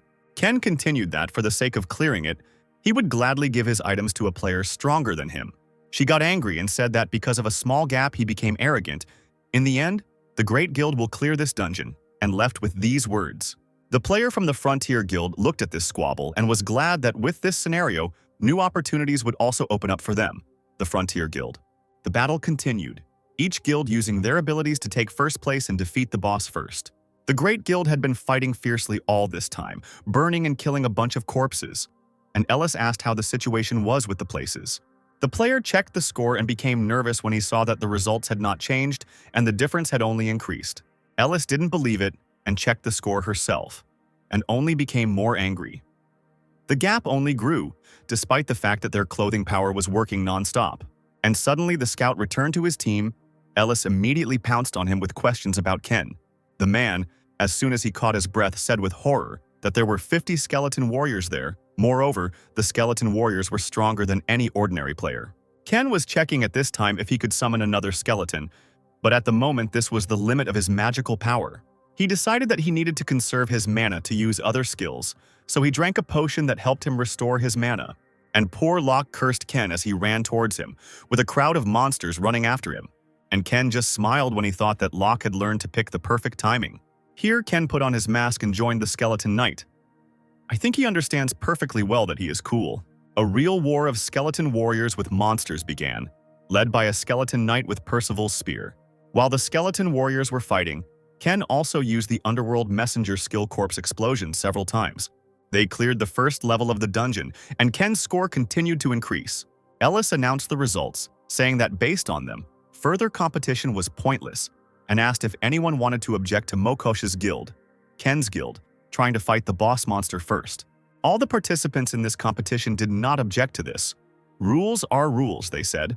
The man did not expect Ellis to lose and decided to change his plan, because he could not just let King Arthur's ring go. Ellis shook Ken's hand and admitted that she had underestimated him, but reminded him that there was still a second level, and if he lost, they would be next. Moving on to the second level, players were met with a thick fog, and in this fog they had to find and defeat a land turtle. I don't understand how a turtle can be a monster. Ellis ordered her players to split up and search the area when a player suggested that she relax a bit as she looked scared. She of course sent him away. That player turned out to be Jay from the Frontier Guild. He offered her to join forces. Jay continued that the Great Guild and the Frontier Guild had already worked together, although the plan had failed back then. But now they couldn't just give their wealth to some random guy. Ellis seemed interested in this proposal and asked how exactly he wanted to combine their forces. He said that accidents often happen in dungeons, such as a group of monsters attacking from behind while you're fighting a boss monster. Ellis started to object, but Jay said that this was not a situation where there was room for arguing about what was right and what was wrong. If King Arthur's ring floats away from them, then it won't be only her who will be causing the pogroms. There isn't much time left until the cleansing of that level, Jay convinced. Surprisingly, she just laughed and asked if he really thought she would agree. Jay started to get nervous and told her to think about it because she didn't want to just give the ring to that guy, and asked what she would do if he actually managed to clear the dungeon. She got angry and asked him that if they had priority to fight the boss monster, they would have tried to pull the same trick behind their backs. Jay didn't deny it and said that given the current situation, it would be better for them to join forces. Ellis said she would pretend not to hear anything, but warned that from now on, if he interfered with them, she would make him regret it. And during their negotiations, Ken had already destroyed the land turtle and cleared the dungeon. Such speed was hard to match. Next to the dead land turtle, Locke fell to his knees and clutched his side. Ken asked how he was, to which Locke replied that his ribs were cracked. A skeleton could handle such tasks. No need to overload Locke. Locke started yelling at Ken, asking if he would be okay if he were in his place. Continuing to scold Ken, pointing out that they were still alive thanks to him, because another would have died long ago, he stole treats from the inventory and ate them. The blessing of the river. Styx was applied and his health was fully restored. He noticed that during the time he was with it, the blessing of the river Styx had increased by 3 levels. Afterwards, he stood up and asked where they were going in such a hurry, since the first attempt was already theirs. Ken replied that they were in a hurry so that those bastards who were constantly trying to cheat them wouldn't have a chance to catch up. So they moved to the next level, and they were surrounded by an ominous aura, like in the previous dungeon with Van Gogh's bracelet. The players gathered in a circle and asked each other who dealt with the land turtle. They don't even know who found it. Here they were covered in fog. The player thought that this fog was even worse than on the second level. And this black fog used its power and slowly began to absorb their life force. Luckily, Apophis's power was activated, and Locke can no longer be poisoned by that black mist. Lancelot's ring activates a powerful resistance to the black fog. Locke looked at Ken in surprise and thought that he couldn't have thought that everything would be like this. The players became despondent and began to complain that from the very beginning there was a poisonous fog that was everywhere, and Ellis ordered everyone to calm down and take the antidote. She expected this and prepared in advance, but this does not mean that the antidote will be enough for everyone, for half a day at most, if everything goes well. But they can lose their life force even before the battle. Using the antidote didn't help much. The poisoning status was lifted, but temporarily, and Jay was walking towards them, also complaining about the poison. He again suggested that she think about his offer again. This might be the only chance before the Mokosh Guild made a mistake, and she would have to fight the boss at the limit of her strength. While he was convincing her to join his guild, Ken, his skeletons and Locke headed towards the boss. Ellis thought that if he succeeded, she would lose the ring. Even if he lost, they would have a hard time. She decided she had no choice and accepted Jay's offer. Jay thought that now his chances of getting King Arthur's ring had increased. He tore it off. The antidote was enough for them for more than half a day. It would last for about a whole day. The guys reached the dungeon boss, a skeleton warrior on his horse and with his army, probably the most terrible boss of all. Locke looked at the huge crowd in horror. He asked if Ken was telling him to just stand. Ken said that the appearance of the saboteur is inevitable. They just need to pretend that they are hunting. If they leave the front lines, the rest of the guilds will have a chance, and this is exactly what the group that is harassing them wants. As time went on, they were the ones with the advantage in the black fog. Ken decided that he would make them beg to clear this dungeon. Jay and Ellis exchanged glances, and Jay ran to prepare an attack. Ellis convinced herself that she had no choice. She was tormented by doubts, but she repeated that it was for the sake of protecting the others. They needed to win and leave here alive. In another part of the dungeon, the battle between Ken and the boss monster has already begun. Of course, Ken stood to the side, and Locke pushed forward straight towards the skeleton on horseback. As Locke made his way through the crowd of skeletons, a bunch of monsters ran out of the forest, but Ken was waiting for them. He used the Underworld Messenger Skill Corpse explosion. Jay clearly didn't expect this when he noticed the explosion. Jay said that this couldn't be. He realized that Ken had managed to prepare for this attack. At this time, the other players were getting worse and worse. One of them supported his comrade, telling him to be patient a little longer, because you can't die like that. There are more and more dying, the player reported, and that they are at the limit, they have less and less left. He asked her to make a decision. She thought that the supplies of the prepared antidote had run out. Now they would have to put up with the dwindling forces, and she was angry at Jay because he was delaying the attack. And then Ken came back, and Ellis was glad that he had finally given in. Ellis ordered her players to prepare for battle, as it was now the turn of the Great Guild to show its might. But then Ken suddenly turned around and said that he would leave it to them and return to the battlefield. Ellis didn't understand this and started shouting that the moment he appeared here, it was their turn, the Great Guild.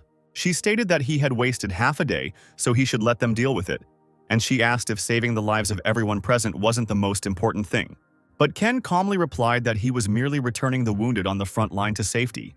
She didn't notice at first, but there was a player from the line lying on the ground. It was Jay. He had burns on him. Ellis thought he planned it all, but he failed the attack. Ellis screamed that it didn't change the rules, he was back, which meant it was their turn because he had left the battlefield, which meant his attempt had failed. As she continued speaking, Ken turned to her and with a sly smile told them to wait their turn. He said that even now his partner continues to fight bravely. They have no time for useless arguments. He must immediately return to the battlefield to help him. The other participants forgot about his partner. It's a shame that Locke does so much, but they can't even remember him. Ken continued that most of her guild members were poisoned, and if they fought in that state, it would be difficult for them to survive, let alone clean up. Ellis still argued that they still had time. She stated that if they were in the same conditions, then it would be better for their team to enter the fight earlier, because they had the resources to do so. But Ken admitted that the dark fog had no effect on him. Everyone remembered that he had defeated the spiny snake. Ellis remembered that he was the first hunter to defeat the spiny snake. Ken stated that if all the guilds had cooperated from the beginning, the current crisis would not have arisen. He said that they still had a chance. They just needed to defeat the Dullahan as quickly as possible, mobilizing all their remaining resources. Ellis wanted to say something else, but her partner told her to stop. The situation was too serious. All the players turned against the Great Guild because they were the ones who proposed this stupid argument instead of fighting together from the very beginning. They said that instead of thanking him for saving her own ass, she starts arguing with him. Ellis became increasingly worried when everyone repeated that she herself had spoken about the value of life, and now she was behaving selfishly. Our fox just smiled and said that she would need to be trimmed in her next decisions. He said that she probably already knew the answer. Everyone present would witness the noble request of the Great Guild. Meanwhile, on the battlefield, the dead continued to appear from the ground, and Locke thought that his energy would run out before he even started fighting the Dullahan. Ken finally returns, praising Locke for holding them back, and we see that he is holding Merlin's staff. Merlin's items have increased his magic power, the hidden condition of the Arthurian legend has been fulfilled, the effect of the Arthurian legend item set has been activated, and King Arthur's ring strengthens the power of the round table items. Locke was shocked and asked where he got all these items from. Ken replied that he received all the prizes in advance. Merlin's item was a bonus. He said it so calmly, as if it was a trifle. However, Locke continued to doubt that with only 2 items they could change anything. And then Ken summoned the golem, then the skill of the messenger of the underworld, the power of the pharaoh, was used. Monsters killed by non-casters were sacrificed, and skeletal warriors were summoned. Ken used Gawain's necklaces, the hidden condition of the Arthurian legend was fulfilled, the effect of the Arthurian legend item set was activated. The king's ring strengthened the power of his round table items. The duration of the necklace skill greatly increased, and Ken used the aura fields again. Now Ken has a manageable army of the dead and golems, and also the items of the round table. The battle to clear the dungeon began. The dead jumped on the golems first. Locke was impressed by the battle. He admired how the golem fought alongside the skeletons. In another part of the forest, where the rest of the dungeon participants were waiting for the cleanup to be completed, the healer helped Jay, but still asked him not to move, because the fog made it impossible to completely cure him. The doctor said that he was very lucky, because Ken saved him. Jay did not expect such a turn of events. Ellis and her partner were wandering in the forest, who stated that in their current state, it would be dangerous to meet a monster that decided to leave the battlefield. She knew it herself, but Ken had fooled them, so she decided to find out what was happening on the battlefield. Of course she was angry, but she also didn't want to know what the other players would have done if she hadn't given the items to him. Then, not only the items, but also the pride of the guild and the lives of its subordinates would be lost. Here they finally reached the battle site. The skeletons and the golem held the dead while Ken and Locke were next to the dungeon boss. They are in a circle to isolate the Dullahan and will hit the target right on target. If he drags, they will be surrounded and under threat. But it's not like things are easy for the guys now. He spits out icy air that freezes when touched. The skeleton uses its head as a gun. The energy of the dead is increased by an unknown force, but Lancelot's ring reflects the energy of the dead. The situation turned out to be quite complicated. Even Ken realized that it would not be so easy to defeat the Dullahan. Before returning, he heard from his comrades who had attempted to pass through this dead forest. Defeating a Dullahan requires a raging fire force. At that time, the only person who had such power was Lay. This will be less than Lay had then. Ken decided to use all his items, using Percival's spear. The effect of the Arthurian legend item set was activated. The penetration ability of Percival's spear was greatly increased. Locke realized that Ken had decided to pull an ace out of his sleeve, but he too had not yet done all he could. He ran up to the dead man's horse and fearlessly began to beat him with all his might. The skeleton was angered by this and he raised his sword and tried to hit Locke, but he managed to hold back his attack. Ken ran to the skeleton in time and thrust his spear into the skeleton's head. The spear became covered in a layer of ice, and Locke began to worry that even Percival's spear was not able to pierce this ice. But fortunately, the skull cracked, and finally an explosion appeared. The Dullahan was defeated. When the boss monster was defeated, the skeleton warriors began to disappear and the sky opened up. Locke noticed that Ken froze for some reason when he looked at what he found in the skeleton. The skull contained a ring of Hercules. Ken was surprised by this discovery. The more achievements the ring gains, the greater the influence of the ring on their characteristics. Locke tried to get attention and shouted what he was going to do with the ring. Ken was very pleased with his new acquisition, and then he was able to summon the Dullahan as a skeleton warrior. Meanwhile, in Korea, Owen was beaming with happiness when he read in the newspaper that Ken had hit the jackpot. But Carrie, having read the same news on the contrary, became incredibly angry. This news made Vincent happy, because the newspapers began to write that it was he who had found the hero who was ready to save the world. His thirst for wealth grew as he thought that investing in this player was a great decision. As he becomes more active, the price of Vincent and the Phoenix Guild's shares continues to rise. At this point, Kim comes in. Secretary Kim said he was getting a call from the Mokosh Guild, Ken's fictitious guild. Ken arrived in Korea and immediately called Owen. He said that they could move on to the next step. He asked if he had prepared what he had asked for, and Owen said that of course he had prepared everything, but told him to use it carefully, because the durability was still low. Ken finished talking to Owen about business, and Locke got into the car and said that he would go first because he was so hungry that he was going to die after all. They never had lunch together. This didn't bother Ken at all. He thanked him dryly and said goodbye. And Locke deservedly got angry and started shouting that when people are grateful for someone else's work, they buy them something.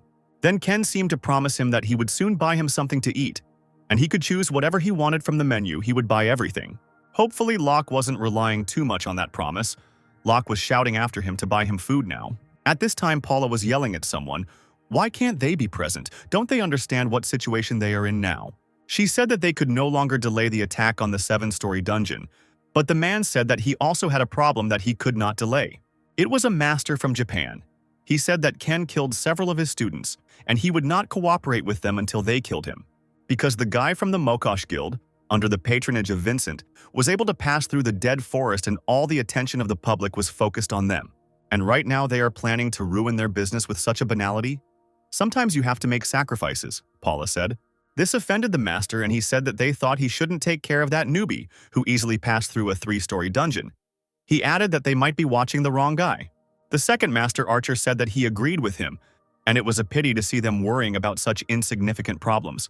Paula wanted to continue arguing with them, but Lay stopped her and said that if they were really so worried about their students, let them do what they wanted. This did not suit Paula, and she said that they could not delay the attack on the 7-story dungeon. But Lay looked at her menacingly, and she immediately became nervous and apologized to her master. The masters thanked them for the time they had given them and ended the conversation. Then the guy grinned and asked if the glory of the Messiah was not as good as before. He continued that perhaps the promises were initially exaggerated, that previously there were active key participants at each level, but now there is no one. Even the other members begin to act independently of the guildmaster's will. It's really a mess. The guy turned out to be John. John said that he was sure that they didn't bring him here to show him something like that. Paula tried to defend the honor of the guild when Lay interrupted her again. He looked at John with a creepy expression and asked what he could do about it. Apparently, he began to use his power to intimidate John, which of course he succeeded in doing.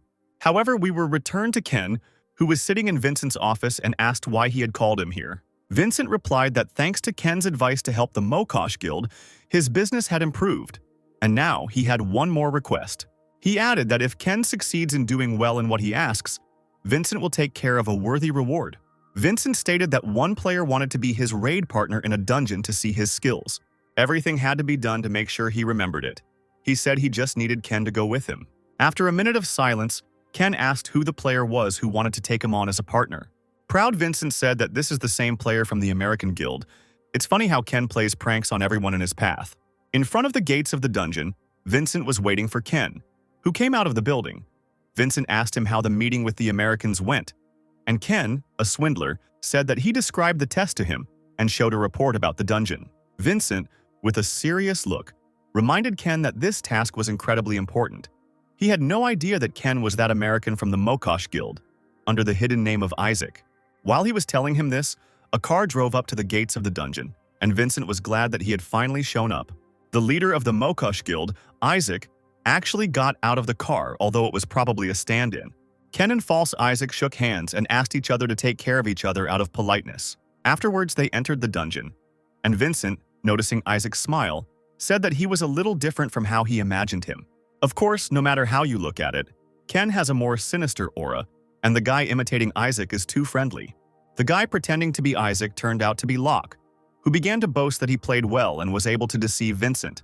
Locke laughed and said that he was just a fantastic actor and that he should think about an acting career. Not surprisingly, Vincent noticed Locke's goodwill, which no mask could hide, and Ken dryly praised him, and finally decided that he would no longer use a stunt double. We are shown Ken and Locke discussing their plan, and Locke was apparently nervous that Vincent would also be at the meeting. Locke asked what they should do if Vincent went into the dungeon with them, but Ken said that he would only be at the entrance to the dungeon, and he would not go inside. It hadn't dawned on Locke yet that he would be playing Isaac, so Ken had to explain everything. After Locke realized everything, he declared that Ken would not get rid of him with pork, and that he needed to order beef. Ken agreed to buy whatever Locke wanted to eat to keep his promise, and a happy Locke shouted to the chef that he wanted beef. But something tells me that Ken is being generous for a reason. When Locke finally had his fill, happily thinking how much all this beef would cost. Note: beef is very expensive in Korea. Locke sweetly admitted that Ken is a better friend than the others. He wanted to say that if he needed anything, he could ask him to do it for him, as he noticed the card Ken was paying with. Locke shouted where he got this map from, and Ken calmly replied that Vincent gave it to him specifically for the meeting with Isaac. A big question arose in Locke's mind. Ken promised to repay him for his hard work with food, but he pays for it with a guild card. Now it is clear where Ken's generosity comes from. Ken reminded Locke of someone, but it was no surprise that such a miser was waiting for the moment when Vincent decided to treat Isaac to treat Locke to food. In the dungeon, the battle with the orcs continued. The skeleton knight with Percival's spear attacked everyone with one blow. The level was raised, and the messenger of the underworld smiled at his overwhelming power and transferred some of his power to him. Locke was surprised and remembered that during the fight with the Dullahan he was unable to see. But now that he sees everything, it is impressive. Ken, with a sour face, thought that this was the first time he had used it correctly without considering the individual capabilities of other people. But even he didn't expect that these items had such power. Magic power remains even after using all the skills he has, so it means he won't be able to get the most out of items since it remains.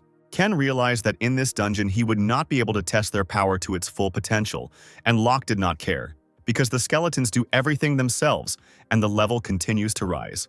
Locke said in a relaxed tone that soon he would not even be able to match his skeleton warriors in strength. Ken was irritated by Locke's constant flippancy and glared at him. Locke got scared and asked if he was going to make him do it again and stated that he was Isaac now, and if he kept acting like this, he would tell Vincent that he had failed the test. But Ken wasn't scared at all. He looked at Locke with his creepy gaze and admitted to him that he was going to fail this test anyway.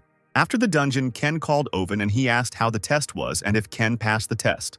Ken said that Owen himself understood this perfectly well while the angry Locke sat in the car and asked if there was any news. Owen replied that the Messiah Guild had announced that they were postponing the attack on the 7-story dungeon. The exact reason why the attack could not proceed as planned was not disclosed. Ken thought that since they even decided to move the rail, it meant there was some kind of problem. He remembered that besides Lei, only a master archer and a master swordsman could act like that. He told Owen that it seemed like there was an internal conflict within the guild. Owen thought the same. There had been many unpleasant incidents recently. The most suspicious of them was the Master Archer, because he had deep connections with the guild. This is just his guess, but before attacking the 7-story dungeon, he first needs to sort out his personal problems. Owen asked what he would do, and Ken said that first of all he had to finish what he started, and Locke continued to sit silently in the car with a dissatisfied face. But his face immediately lit up as soon as Ken showed him the map. Ken told Owen that he would think about the rest after eating. Owen was surprised and asked what other business he had. Ken replied that he had to meet with Vincent. At the Phoenix headquarters, Vincent sat with an arrogant look when he learned that Ken had failed the mission. He repeated what he had told him earlier to complete the mission no matter what. Ken apologized and said that Isaac recognized the power of his blood poisoning technique, so that's who should become the actor. He continued that Isaac said that he lacked skill, however. He asked if he could help if he suddenly needed help. After these words, doubts overtook Vincent, because Isaac asked for his help when necessary, with mixed success. Ken looked like a guilty puppy, a rare sight, and reported that he overheard Isaac talking to a colleague, and it seemed they were trying to recruit people from another guild. And he hinted that this meant that he would soon leave his guild. This interested Vincent, because then Isaac would become a free player. While he decided that he couldn't be sure based on this information alone, it should only be interpreted as information that they were trying to make the same move as before, which meant he wasn't just testing Ken for nothing, Vincent thought. Vincent then asked Ken if he would be able to pass his test again if he suddenly had the chance. Ken looked up and told Vincent to trust him and give him a little more strength, and next time, he would definitely succeed. We are shown who defeated the huge dragon. It was the dragon hunter Francois. In the car, the man told the dragon hunter that there was an urgent request from the Japanese government and apologized because he had just finished with the dungeon. Francois was flipping through the dungeon report while the man was saying that a rank A+ dungeon was found. Francois noticed that the boss of this dungeon was a baby dragon. He asked what they wanted from him, to recommend players who could complete this dungeon. The man realized that Francois already had such players in mind, and Francois confirmed this. He said that it had been a long time since he had crossed the 100th level, but he was tracking active players who were able to pass the 3-story dungeon. A little nervously, the man asked what would happen if he recommended someone to the master, and that player refused. But Francois replied that this would definitely not happen, and that he was sure of it. The newspapers kept writing about Isaac's plans to join the dragon hunt. Vincent thought that no one wanted to join a performance where Isaac played the leading role. The more reckless the challenge, the more noble it was. He was glad that he had managed to invest in Isaac when Secretary Kim reported that Ken had written in a message that, thanks to the skill he had given him, he was able to pass Isaac's test. This news only made his smile grow bigger, and he remembered that he had given him the skill as an advance payment. Vincent then warned Ken that this would be the last chance. There would be no other. And this time he definitely had to pass the test. If not, he didn't know what he would do with him. Ken left the office and the secretary came in, and Vincent ordered her to call Isaac and ask him to do the test again. She asked what to do if he refused. Vincent replied that then he would need to offer a bribe, a page of fire golem skills, and a wizard skeleton. Secretary Kim said that Isaac would like to go to this dragon hatchling dungeon with Ken. It's a 3-story A+ dungeon, just like the Dullahan dungeon, but even if they force him on as a cub, he's still a dragon. These creatures are difficult to attack, so no one wants to deal with them. However, since this is a young, not yet mature dragon, the chances of a successful attack will increase a little. And if Vincent's bodyguard Ken joins Isaac and the attack is successful, it will be a big plus for Vincent. Mr. Vincent's commercialism soared, and he ordered Kim to gather journalists to write an article. The article came out right away. It wrote about Isaac's new comrade from the Phoenix Guild, and about how Vincent promised to support Isaac.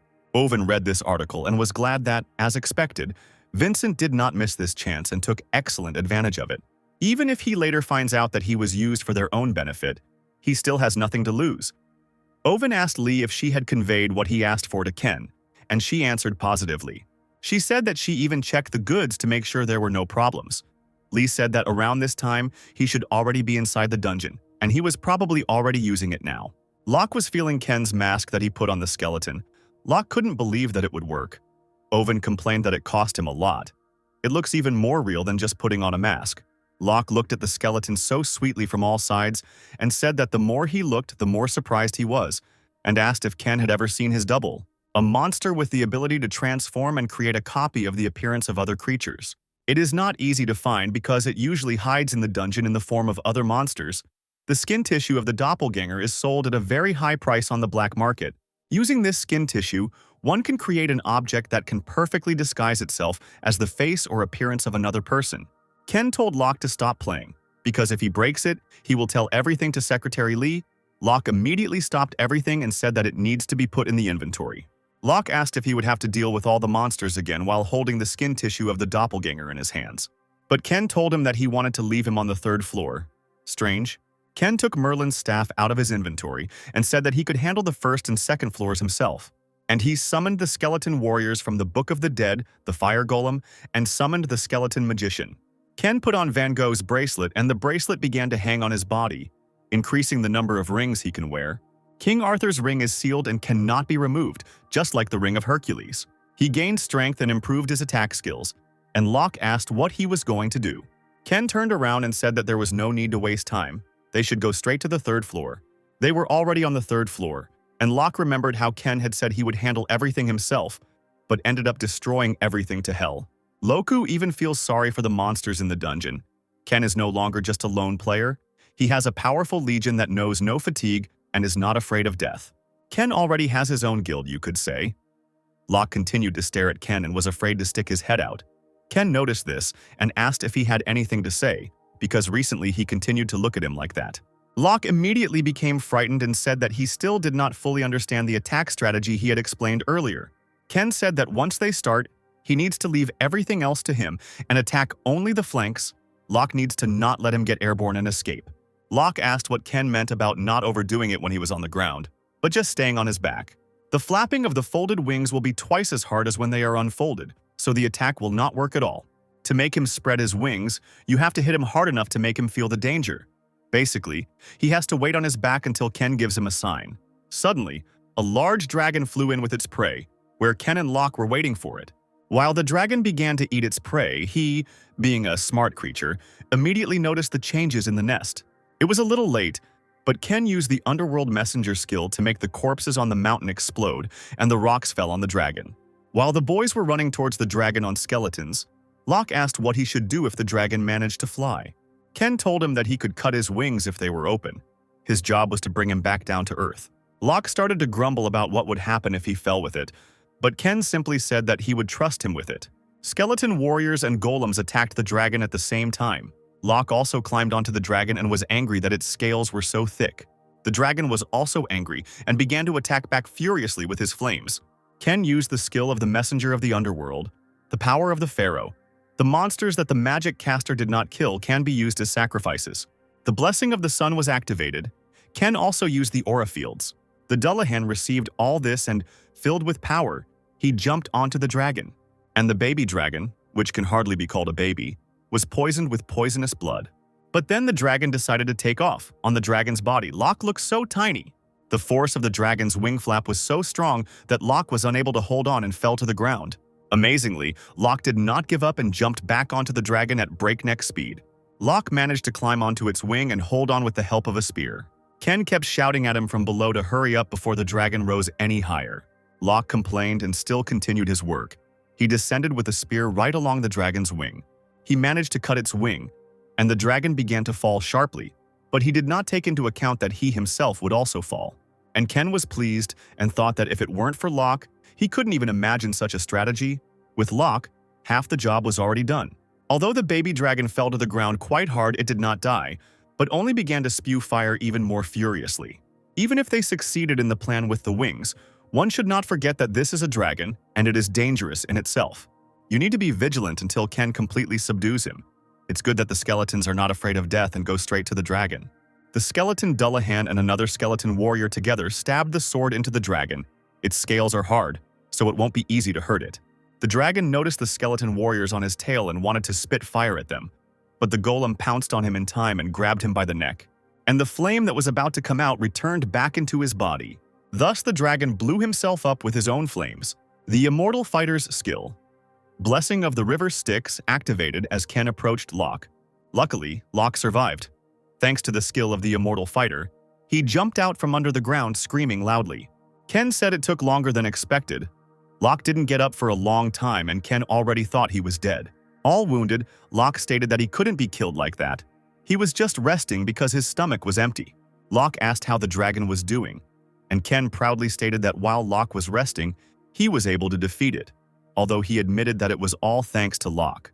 And finally, the moment I had been waiting for came. Ken called Locke partner and extended his hand. What a touching moment. Locke stood up and told him not to try to buy him off with words as soon as they left here, and ordered them to buy him food. But Ken said that first they need to figure this out. It turned out that the dragon was just exhausted, but not dead. Now we were returned to the real world, where the masters from Japan were playing Go. The master swordsman asked how many days had passed since Isaac and his group entered the dungeons. The man said that exactly 10 days had passed, and he said that many, like him, believed that the chances of success were extremely low. The master said that he personally hopes that they will cope, because then they will be able to remove them with their own hands. The baby dragon was defeated. They got the achievement Dragon Slayer. Locke happily shouted that he was now a dragon slayer. Locke pestered the little skeleton again and praised him for his hard work. He also wanted to praise Ken for his work, but for some reason Ken looked very sad. Locke said they had just defeated the dragon, so what about his face? Ken started saying that as soon as they got out of the dungeon. Ken finished by saying that he would have to die anyway. He continued that as soon as they left here, they would be sent to attack a 4-story dungeon. Locke didn't understand, and Ken explained that starting from rank 4, dungeons are a stage for high-level players above level 100. It can be said that this guild is at the top, of course. Such people enjoy enormous political and economic privileges. But this is not enough for them. They created their own cartel to get more profit. They defined each other's territory so as not to invade, so that those who possessed excessive power. One day, uninvited guests will appear on this territory. And if among these named guests you see a face that has previously shown itself to be a thorn in the side, and then it's not hard to understand what they will do with this man. Apparently, it's time for Ken to die, so that Isaac can continue the business. When Ken, or rather Isaac, Locke, and the fake Ken came out, the reporters gathered around them and asked questions. Everyone noticed Ken and started taking pictures of him as the new member of Isaac's band, asking what it was like working with him. Locke was nervous and wanted them to get out of here quickly before anyone realized that he was just a doppelganger. To support the legend, Locke hugged the double and said that no one could stop them. Suddenly, a man from the crowd ran out with a knife straight at Ken. The man, who had dodged Locke, ran up to the false Ken and plunged a knife into his stomach. Ken started bleeding and the reporters ran away because Ken's blood is poisonous. After he killed Ken, the man ran towards Isaac to kill him too. But the master swordsman killed the man first, probably wanting to pretend to be a hero. The master swordsman remembered the conversation with the man before the attack. He apologized for entrusting this task to him. The man began to say that it was a great honor for him to be useful. One could feel the dedication of the Japanese. He continued to say that even though his life was insignificant, he would definitely kill him to calm the souls of his comrades who had passed away earlier. Also, our Ken died and Locke took off his jacket and covered him with it. Mr. Asshole told Isaac, that he came here as a representative of the country to congratulate him, but he didn't expect this. Of course, in front of a bunch of cameras and a staged scene, the master swordsman apologized to him. They didn't delay with the news and told about Ken's murders and the master's apologies. And in the office, Vincent went wild and smashed the computer. The news apparently did not make him happy. Secretary Kim asked him to calm down, but he shouted, "How can he calm down in such a situation? Death for Vincent was just a waste of his money and nothing more." He got even angrier and hit the table, breaking it into 2 pieces, and ordered that they find that terrorist. You can't mess around with that guy. In the restaurant, where all sorts of delicious things were lying on the table, Locke was drooling. The master swordsman called them here and said that he was sorry about their fallen comrade. Ken looked at him with disdain, but said that it was okay because players were always haunted by death. And since Ken pretended to be a foreigner, the girl translated everything to the swordsman. The swordsman was pleased by these words, and he offered them his best drink. While the freak was saying that it was a pity for the dead, of course, but we had to go on living. Locke became so angry that even his veins showed. Then he hit the table with his fist and said that he didn't intend to listen to him anymore. It was strange that Locke was leaving without eating. Locke screamed that his comrade, with whom he fought side by side, had died, and asked how they could behave like this. And before he left, he said that he was disappointed in Isaac. Apparently, another scene had just taken place. Isaac pushed the glass back and said that they should stop eating, and that he would think about the dungeon that the swordsman had suggested. The swordsman said that they had never been in a 4-story dungeon, and that they alone would not be able to clear it. Isaac agreed and asked to prepare one gift that would change his comrade's mind. The master swordsman, left alone, was thinking about something, and suddenly asked if Sakura was here. The door swung open and Ninja Sakura answered that she was here. The swordsman admitted that he wanted to win Isaac over to their side and asked if there was a way. She said that even though they got rid of Ken, Isaac's friend now hates them. Besides, because of Ken's death, Vincent is furious. If he lets Isaac go too, the coronation with him cannot be avoided. Plus, if the Messiah finds out that they want to lure Isaac over to their side, Paula won't let it go that easily. In the current situation, Isaac's defection to their side would do more harm than good.